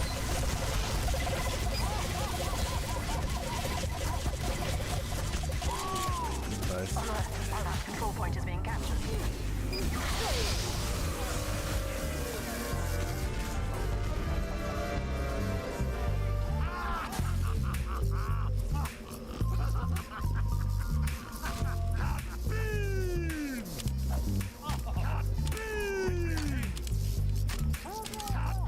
Mission begins in 60 seconds.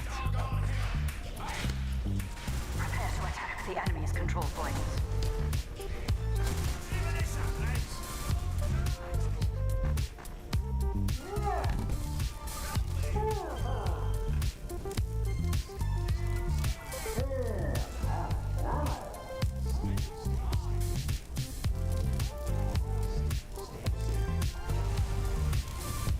Mission begins in 30 seconds.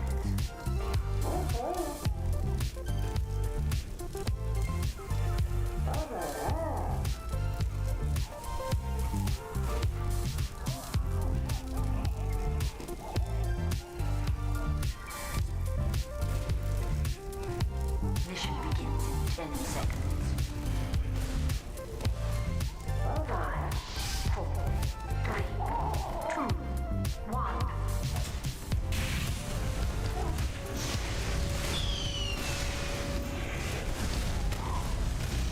Good kill.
cool looking shotgun. I've never seen that war paint before.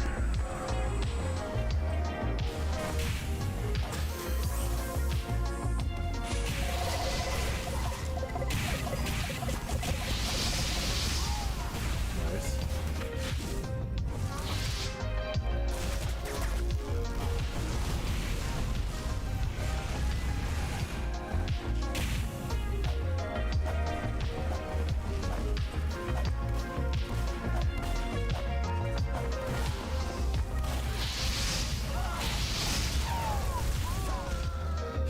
Nice.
Good kill.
quick. I'm sure you can build an Infernape deck in Standard.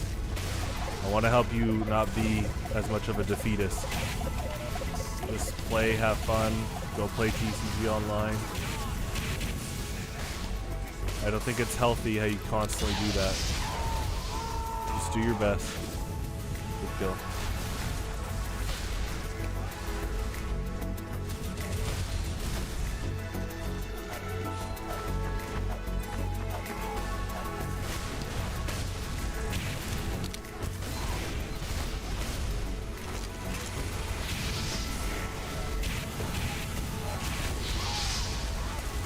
Kill.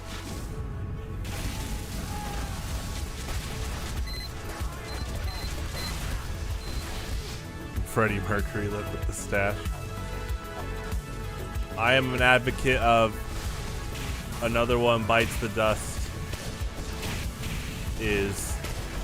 I actually like Another One Bites the Dust a lot more than Bohemian Rhapsody. I actually think Bohemian Rhapsody is like the Mega Man 2 Dr. Wily Stage 1 of Queen songs. Where, yes, it's good, but it has been overplayed so much that, unfortunately, there are people that don't look into other Queen songs, and they should, for sure. Good kill. That's a cool heavy getup. That one's a good song. That's another good Queen song.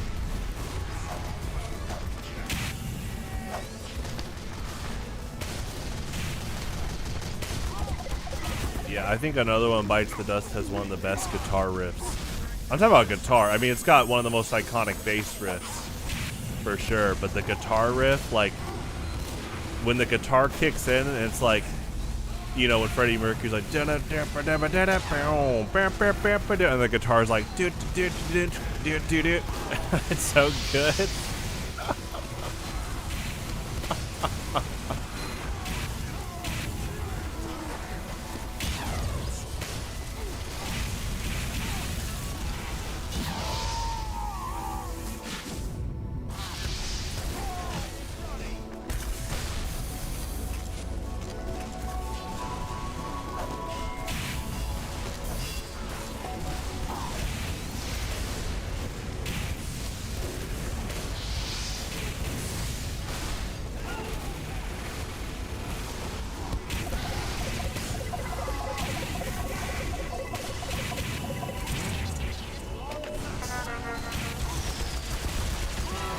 Go.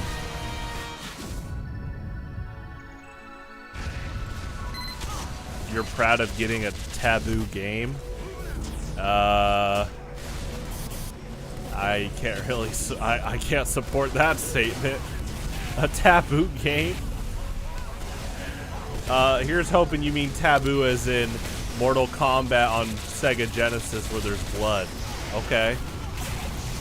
Kind of like how sometimes schools are like, ooh, banned books, but they're not really like rated R books. It's like banned books because maybe the government doesn't want you to hear about how we mistreated Native Americans or something. Like the state government. Oh, the game Taboo. Wait, the game's called Taboo? Talking about the card game?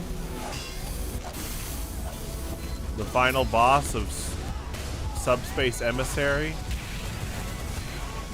It's spelled with 2 U's though there.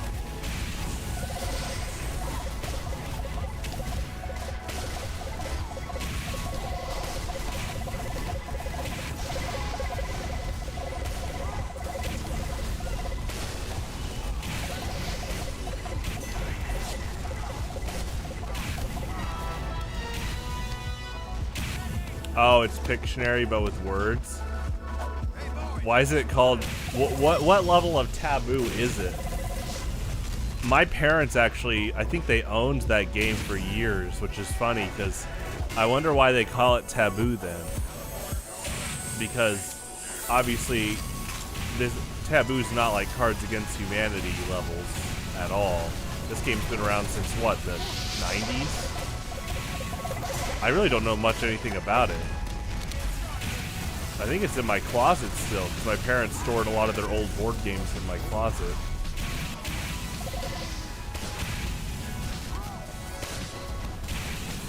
talking like the old board game Taboo or card game.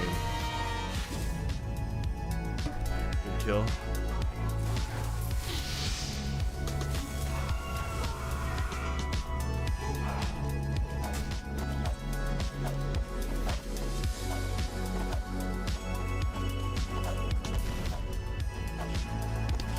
I wonder why it's called Taboo. What, do you say a few Bible words? AKA specifically one that is the name for donkey?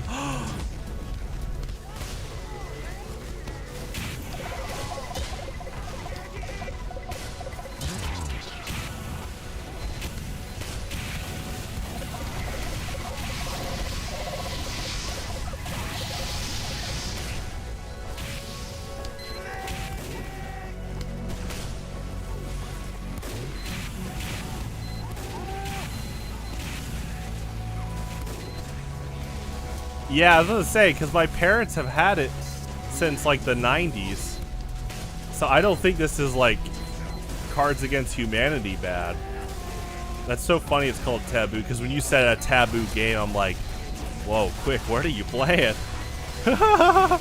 Okay, gotcha. Okay, more context here, gotcha. I do kind of know the game you're talking about then.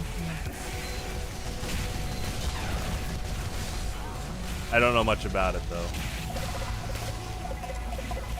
other than I've known about it and my parents owned it since like the 90s. So.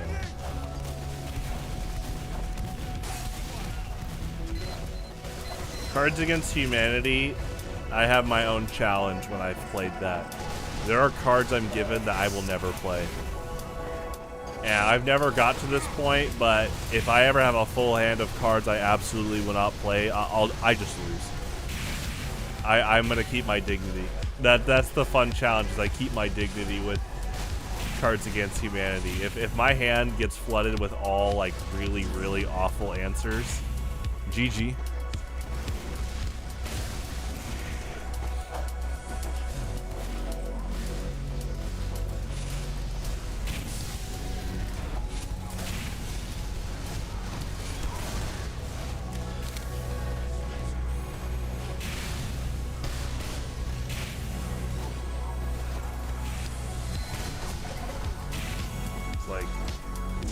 If there's other people there, they can win that round.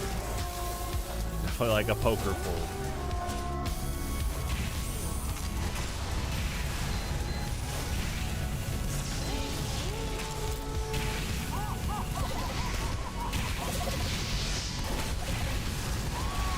Good kill.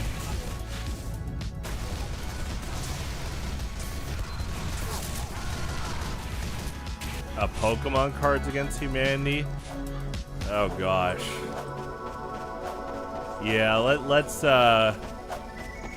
yeah, I'm not even gonna delve into, because I've unfortunately seen what some Pokemon fans are willing to share without people asking, in terms of degenerate fan-made Pokemon stuff. It's like, alright, we're good. Therapist's office is a few roads down, so. Good kill.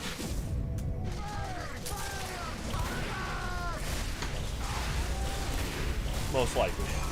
Hopefully.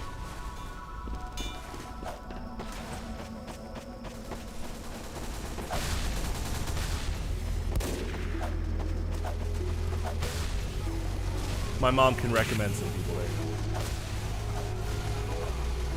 Yeah, some people get really proud of... Yeah, well, it reminds me of the... Good kill.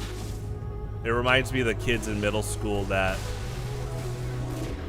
they were so desperate for attention, they would say some of the worst things possible.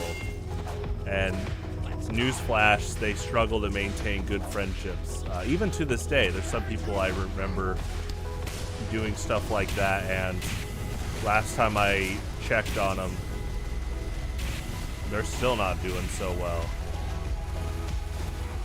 One guy in particular, some of them that used to say really awful stuff, I think they did mature, but some of them that, there's one guy in particular, he really banked off of being a rebel. he sure stayed a rebel in adulthood. He got in trouble pretty bad a few years ago. Good kill. I'm pretty sure he got in trouble a lot before that too.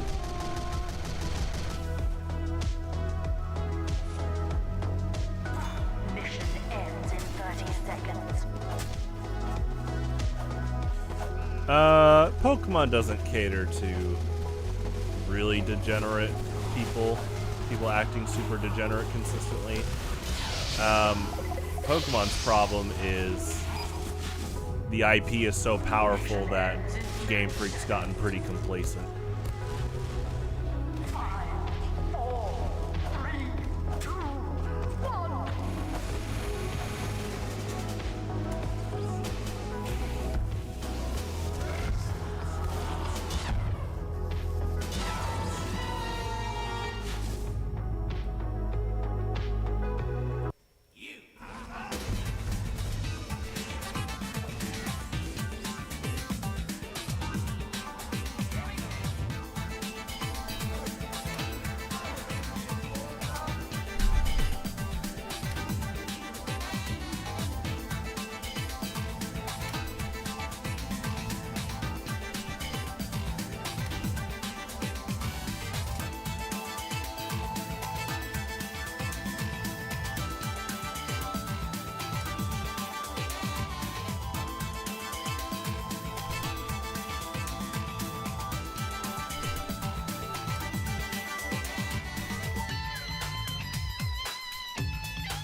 You don't want to bring up nightmares. Hopefully you're not actually traumatized. That's another thing. Some people do throw out the word traumatized and they're over-exaggerating for attention. I'm actually a big anti-PTSD joke person. That's why when people try to say, oh my gosh, I had a strawberry popsicle, but it was cherry. Now I have PTSD. It's like, no, you didn't. It's also, I worked with a lot of veterans news stories with a job in late college, out of college. So every week I was researching stories about veterans. Mainly, I mean, the goal was good-hearted stories, but unfortunately, you learn more about the realities of how damaging PTSD actually is to veterans. So when I hear people make attempts to make PTSD jokes, I'm just like, that ain't cool. I definitely call them out consistently. I have to. I can't just stand on the sidelines when people do that.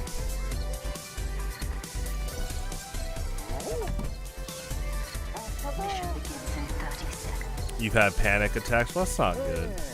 Yeah, I mean, I don't want to undermine actual trauma from people. I just, unfortunately, have known a lot of people that over-exaggerate things for attention when there's actual people that suffer through PTSD and a lot of deep-rooted trauma. 10 seconds. 5, 4, 3, 2, Yeah, 1. it's just, I think a word like PTSD gets thrown around really lightly. Especially full circle back to those people that attempts to be, quote, edgy over and over, but they're just desperate for attention a lot. Every now and then, we'll have someone on stream try to be similar to that, and what's really funny is if I don't respond for even just a little bit, they flip out. Like, they kind of out themselves as being really desperate for attention. It's so funny. They're basically like brick wall talkers. It's so funny. But they're brick wall talkers that are scared to look like they're talking to a brick wall.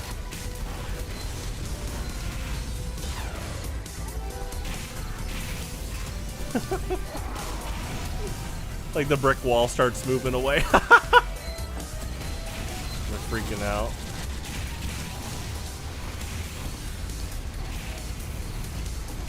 You're not much of a talker and hate attention.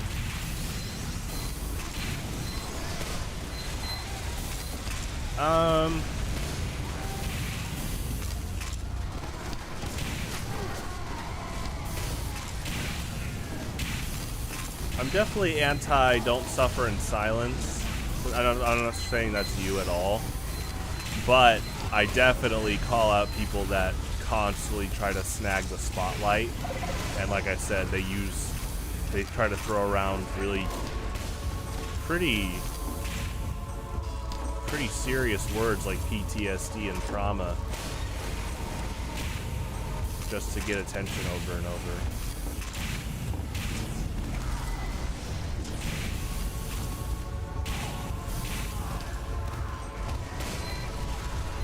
Yeah, well, suffering in silence is also just a term for people that don't actively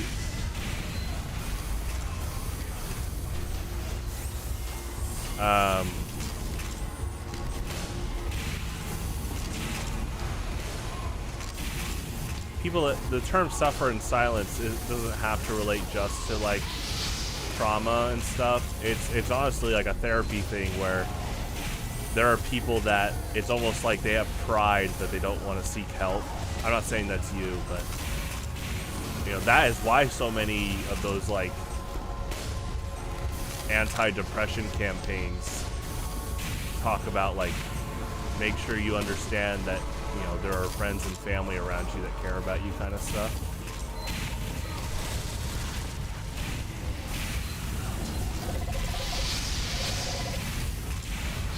Well, I do think you showed a green flag the other day I was really proud of, where you recognized that you might have a habit of bringing in isolated negativity. See, I don't take things personal, so I'm never like mad with like you or anyone. But I do think you did a good job. Well, I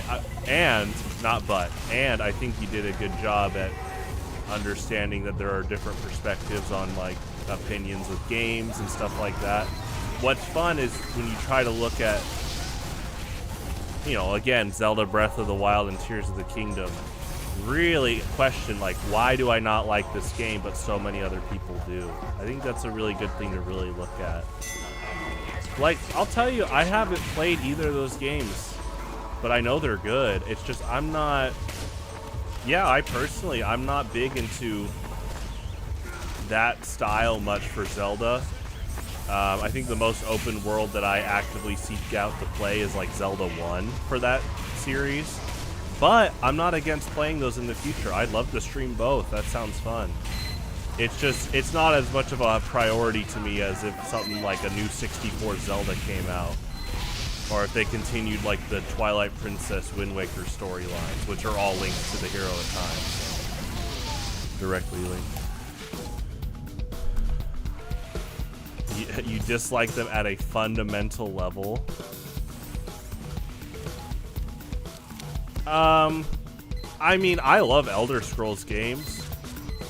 Like the mainline games, they're all really good. I've been enjoying Morrowind a lot lately. Playing it blind, near blind. I do think it's important for everyone to not be entirely dismissive of an entire genre. I like music. You know, I've known people growing up that the second they heard someone rapping, they'd turn off the radio. Or the second they heard like an acoustic guitar and a little bit of a country accent, they'd turn off the radio. You know, and it's like, no, let's not judge by genre. Let's hear them out for a bit. Let's hear the song first. So I do that with games too. I don't judge by genre. I'm just like, let's see if the game's good.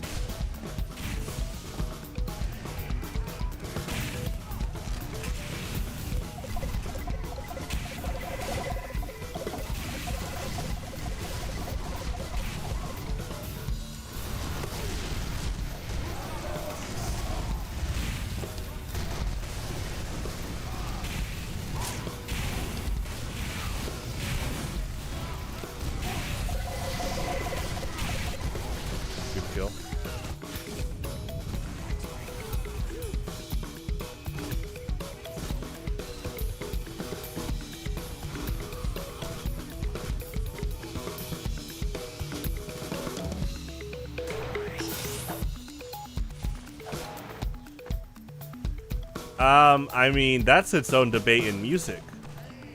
Is when does one genre sound like the other? You know, I mentioned my good friend Trevor Adkins a while back, the guy that likes to troll with tier lists a lot. He hasn't done it a lot lately. But Trevor educated me that there's like what, over 50 subgenres of metal? Which, that's its own debate, is if a genre starts subdividing into like over 50 subgenres, how specific are we getting to the point that now we're just individualizing the songs as genres? I'm not undermining what his statements are about metal subgenres. That stuff's fascinating, but yeah, I mean, when it comes to video games, there can be a pretty broad statement of what's open world. I would say the Elder Scrolls are open world. I mean, when Todd Howard played Breath of the Wild, he was like, this is what we strive for Elder Scrolls. Not that they didn't achieve it before, but he basically was like, when we make more Elder Scrolls games, we want it to be like this. I'm like, wow, that's a huge compliment.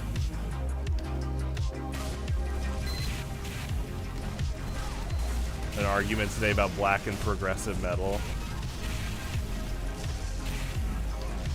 Yeah, subgenres, unless like a school of music, like a university, unless like a bunch of scholars can agree on it, subgenres is when you really are gonna get into debate. Genres are pretty concrete, you know, again, country, rap, rock, jazz, but there's a lot of genre blending, you know? You can, I mean, literally rock and roll started as a cross between blues and country, or R&B and country. Rhythm and blues and country music, elements of both were being put into popular music, and then that's how rock and roll was born. You know, Elvis Presley has a very, like, both rhythm and blues and rockabilly tone to a lot of his songs. Man, I took multiple music history classes, and I can't get over how much fun it was to learn about, like, genres and stuff. Metal's pretty good. Composition is quite similar to classical. I agree. Metal is one of those things where metal is like, metal reminds me of dirt cups, you know, like where it's like chocolate mousse, Oreo, and gummy worms. And honestly, there's a lot of dirt cups that I'm like, I would rather actually eat the gummy worms individually, which in this case are lyrics. I think there's actually a lot of metal music where it's not that the song's bad, but I'm like, let me listen to the instrumental, hold on. And to me, it's kind of like, oh, the lyrics can be good, or musically, or the lyrics themselves, but yeah, there are times where I'm like, I wonder if this would taste better without the gummy worms. Not that the gummy worms are bad.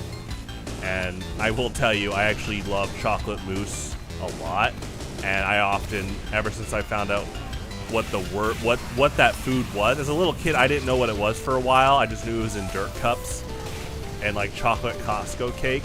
But then once I found out the term chocolate mousse, yeah, I hardly ever eat dirt cups now. Like, I just go seek out good, like, tiramisu, sorry, parfaits. There you go. Parfaits tend to be dirt cups without the worms, so with metal, and I mean this as a compliment, I think sometimes metal music, I wonder how often, like, their agent pressures them to sing lyrics. When I musically listen to the instrumental, I'm like, dude, they don't need the lyrics. Like you said, the classical music thing, like, I'm hearing such deep melodic complexities, such strong interactions with all the instruments, that yeah, there are times where I'm like, man, you could just take away the lyrics. In fact, this playlist, the Pokemon Battle playlist I have,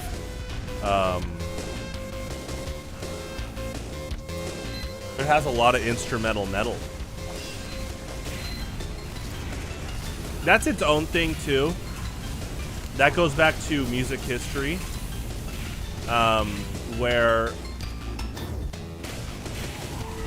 I did a thesis about the evolution of pop music, right, in the 20th century, and part of that evolution was what was pop music in the earliest 20th century, early 1900s? It was ragtime. I actually didn't know ragtime was popular music until I took that class. Good kill. And I was like, ragtime was pop music? Because you listen to ragtime and it's so melodically complex. And so I asked my professor, shoutouts to Dr. Lawrence, amazing guy. He actually retired the semester I took his class, like right after. We had a pizza party, it was cool.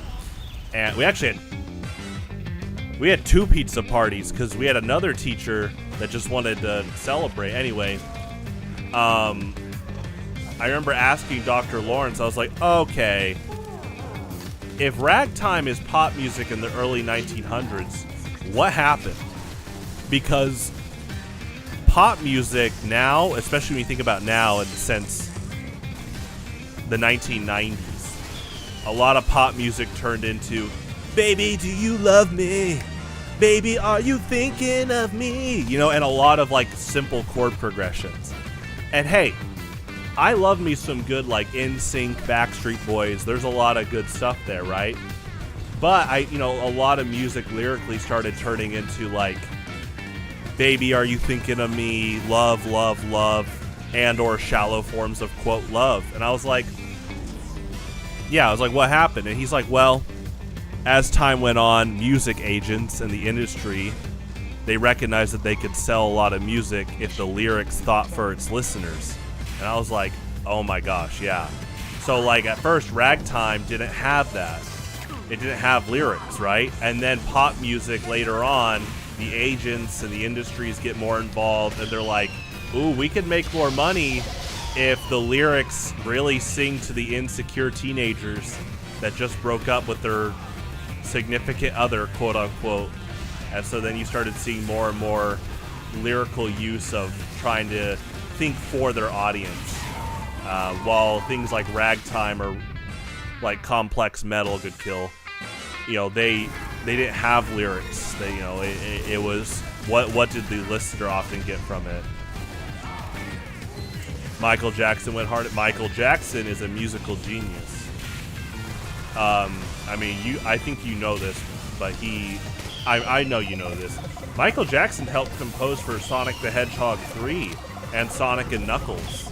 You can hear a lot of songs in those games that are very Michael Jackson based, like template wise, and I mean that in the best way possible. My favorite Michael Jackson song is Smooth Criminal, and honestly my favorite iteration is not even the one he did, but the one Alien Ant Farm did. And Alien Ant Farm's cover was so good. I mean, Michael Jackson music has been known for decades to be really tough to get permission, like to work with copyright wise. But Michael Jackson was so impressed by it, he basically told his agents, hey, let them rock. I think Michael Jackson understood music pretty well, just overall. I love both versions. But yeah, pop music, unfortunately, and it's not just pop, the genre, a lot of other music as the 20th century kept going, it started catering more and more to let's think for our audience and then we'll make more money because the people listening don't even understand why they like it. But if we keep literally singing to them saying, baby, he's just insecure, he doesn't deserve you, stuff like that. Oh man. So it's sad because like I love ragtime, I love math rock, and like we were talking about, there's a lot of metal music that doesn't even need lyrics. It's so melodically rich, it's so instrumentally rich. But there are people that they don't want to really think much when they listen, which is like admitting a skill issue. It's so funny.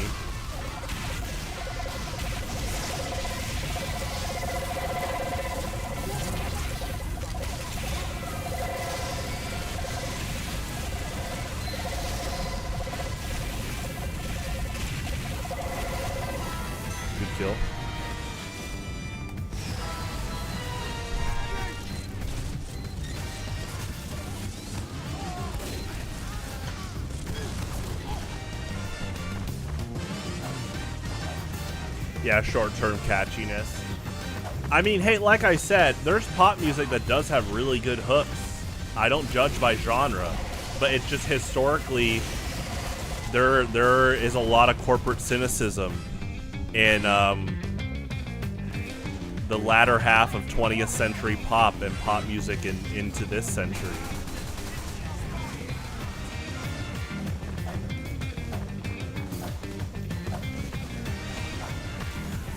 So I can't have long conversations with people.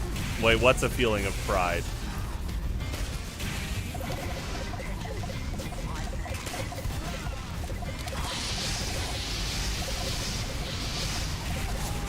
Nice.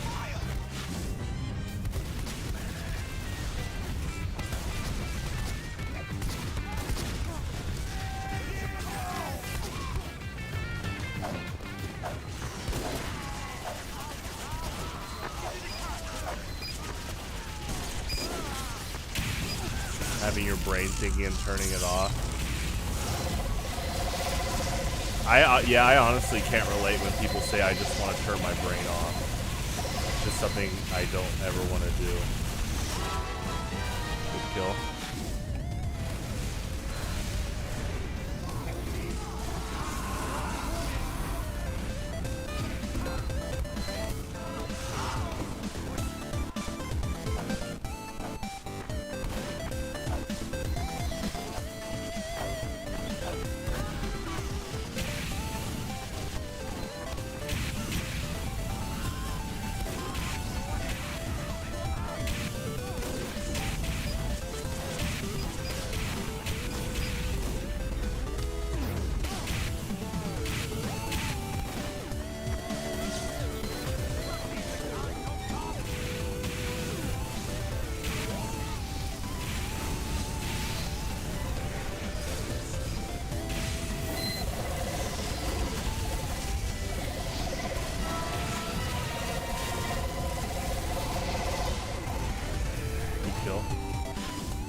Cool looking bizarre bargain.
No, there's no friendly fire.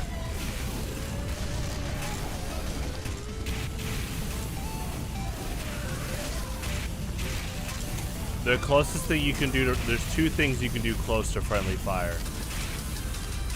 One is your medic can heal an enemy spy disguised as one of you guys, and then the medic could be teaming up with the enemy spy to act stupid and be like, I'm gonna Uber our heavy, but the heavy is their spy.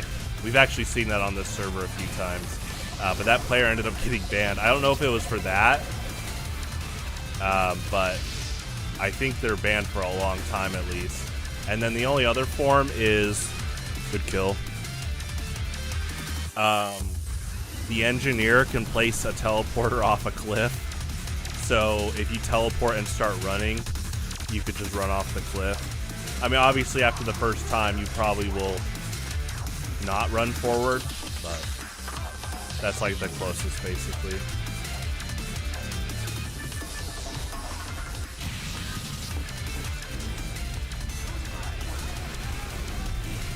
like our medic could give the enemy spy like a crits creek boost and stuff like that.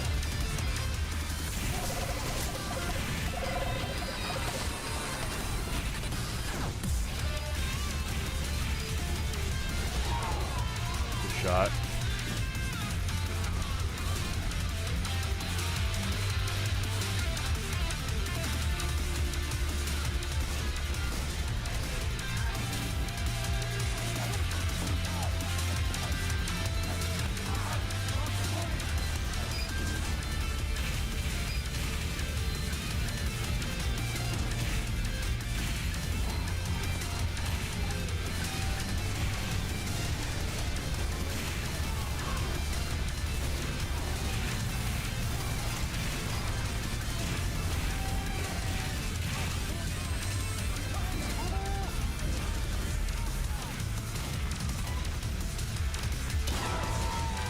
Kill.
skill.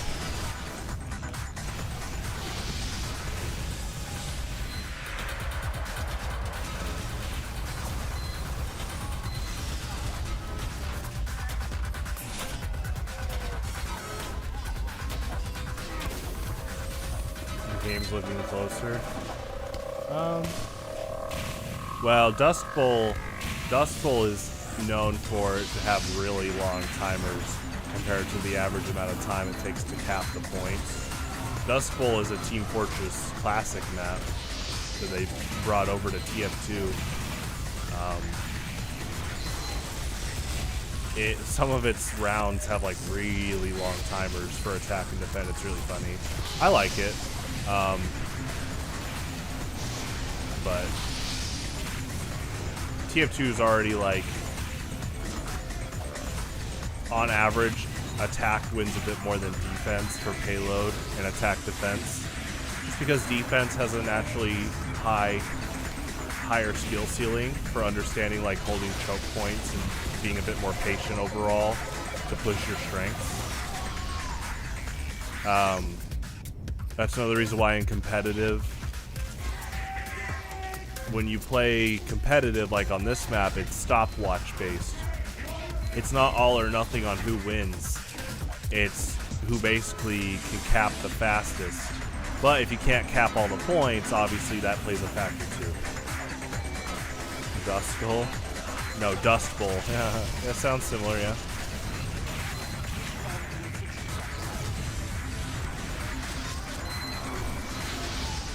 Nice.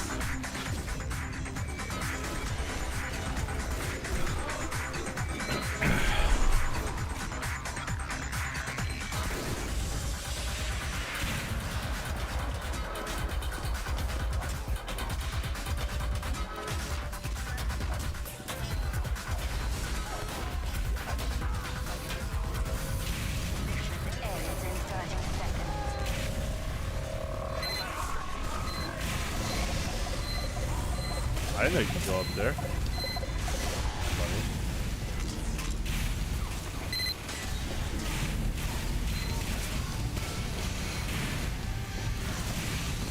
Mission ends in 30 seconds. 5, 4, 3, 2, 1. Nice.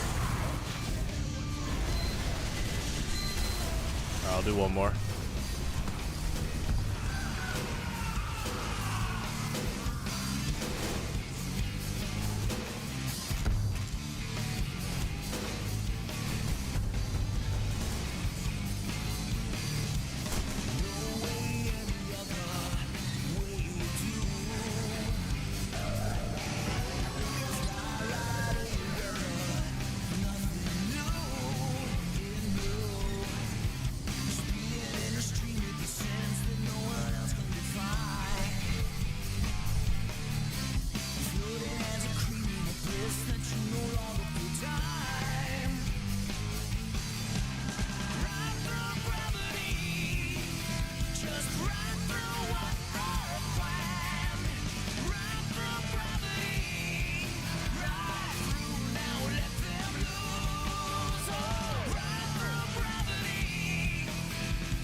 Competition begins in 30 seconds. Are you ready? 5,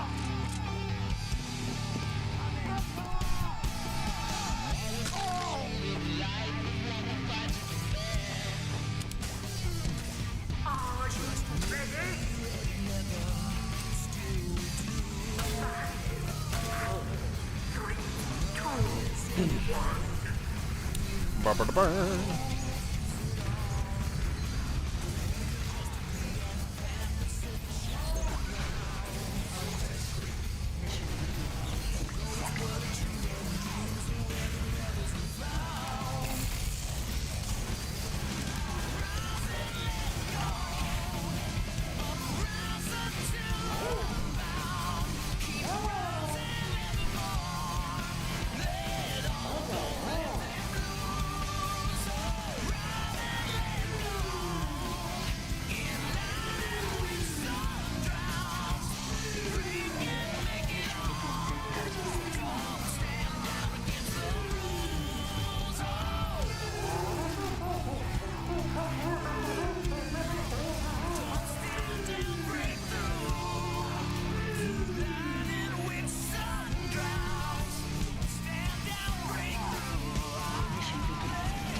kill.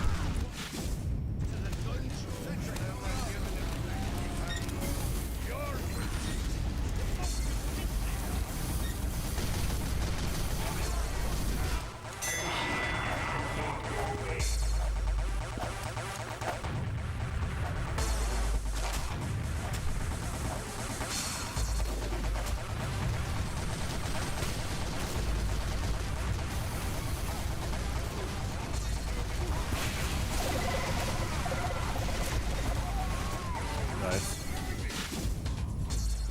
It's a good heavy get up.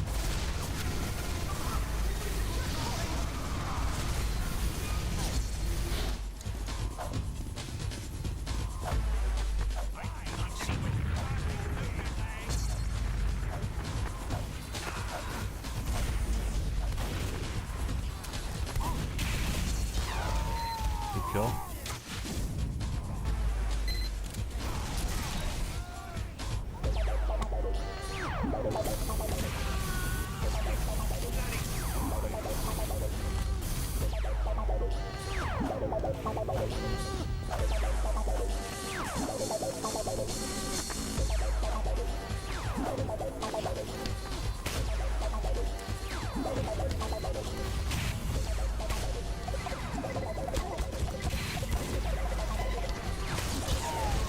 Nice.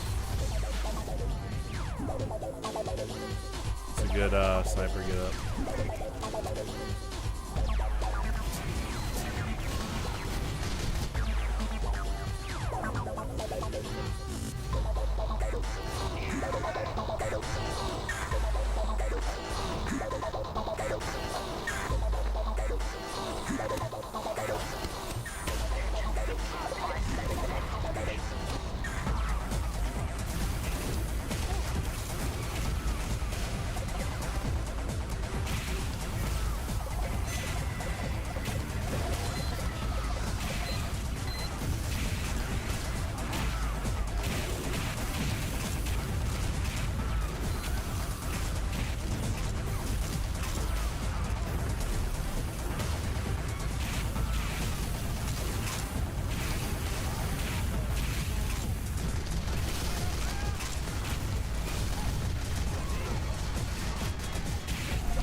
Nice.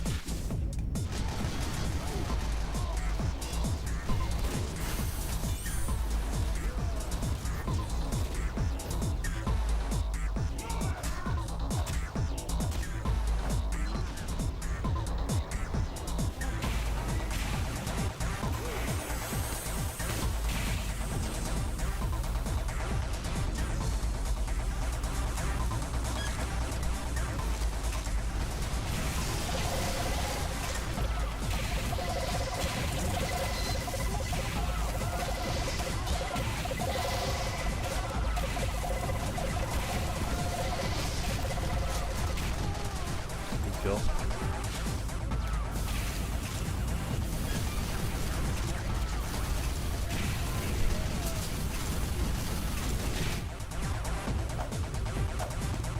Congratulations. We have been awarded additional time.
Yeah, this is Bulgor's theme in the modern Killer Instinct game,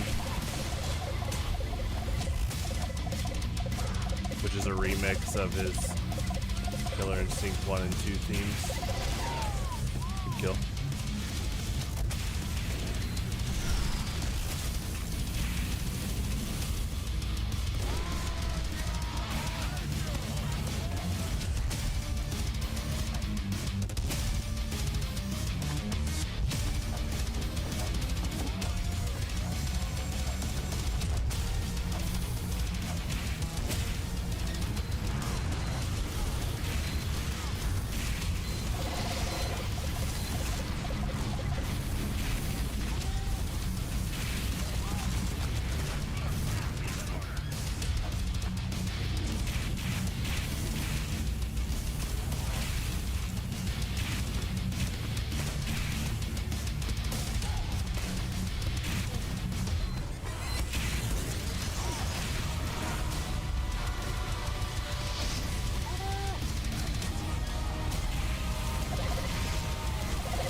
Kill.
Kill.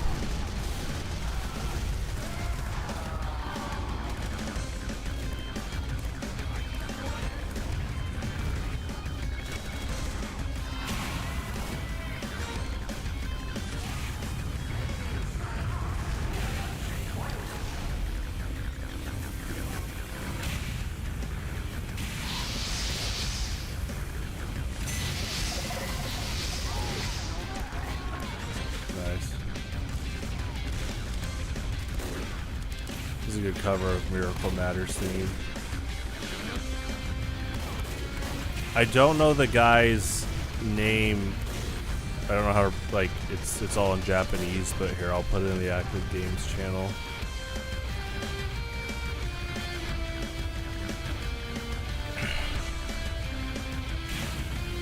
He's really talented, just overall, both as a musician and animator. Yeah, he's really good.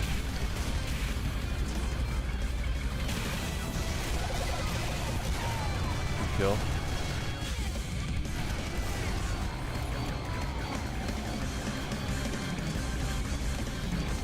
Enemy has received additional time.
Nice.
sideline control.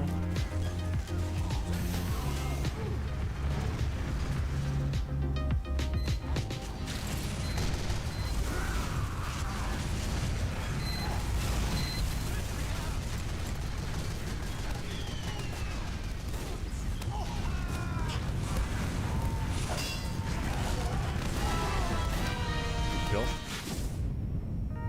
Good sideline control. I think that was the same sniper. That was a good rotation they just did.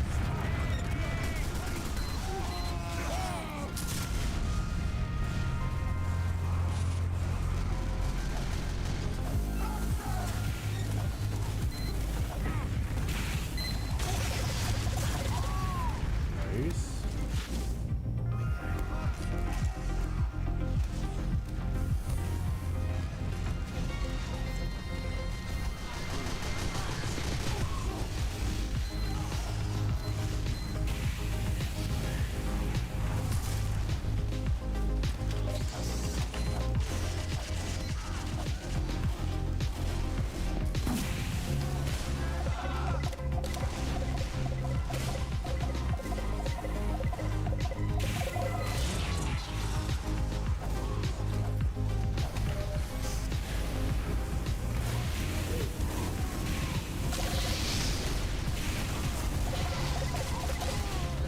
Good kill.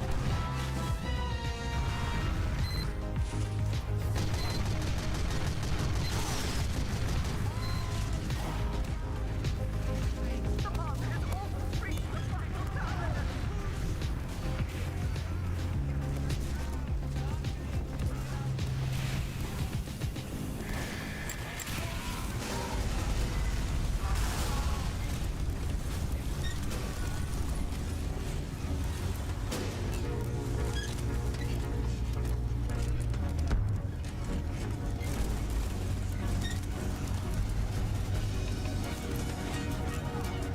Alright. I will be back tomorrow. Okay, so I am not doing early Tuesday, Wednesday afternoon streams for all of August. I will talk about it tomorrow. My house is being repaired, so we're getting like a complete overhaul in the bathroom, shower, sink. So you would hear drill noises on the mic, like construction noises. So I'm gonna be away. Yeah, it's not anything bad. It's a good thing. But yeah, so I'm not even like at my house working early afternoons now. I'm just kind of working like at coffee shops and stuff like that. So anyway, I'll be back tomorrow night though for Melee P+, some more TF2 Pyro practice. Thank you to our contestants today. Have a good one. Stay safe out there and stay hydrated. Adios.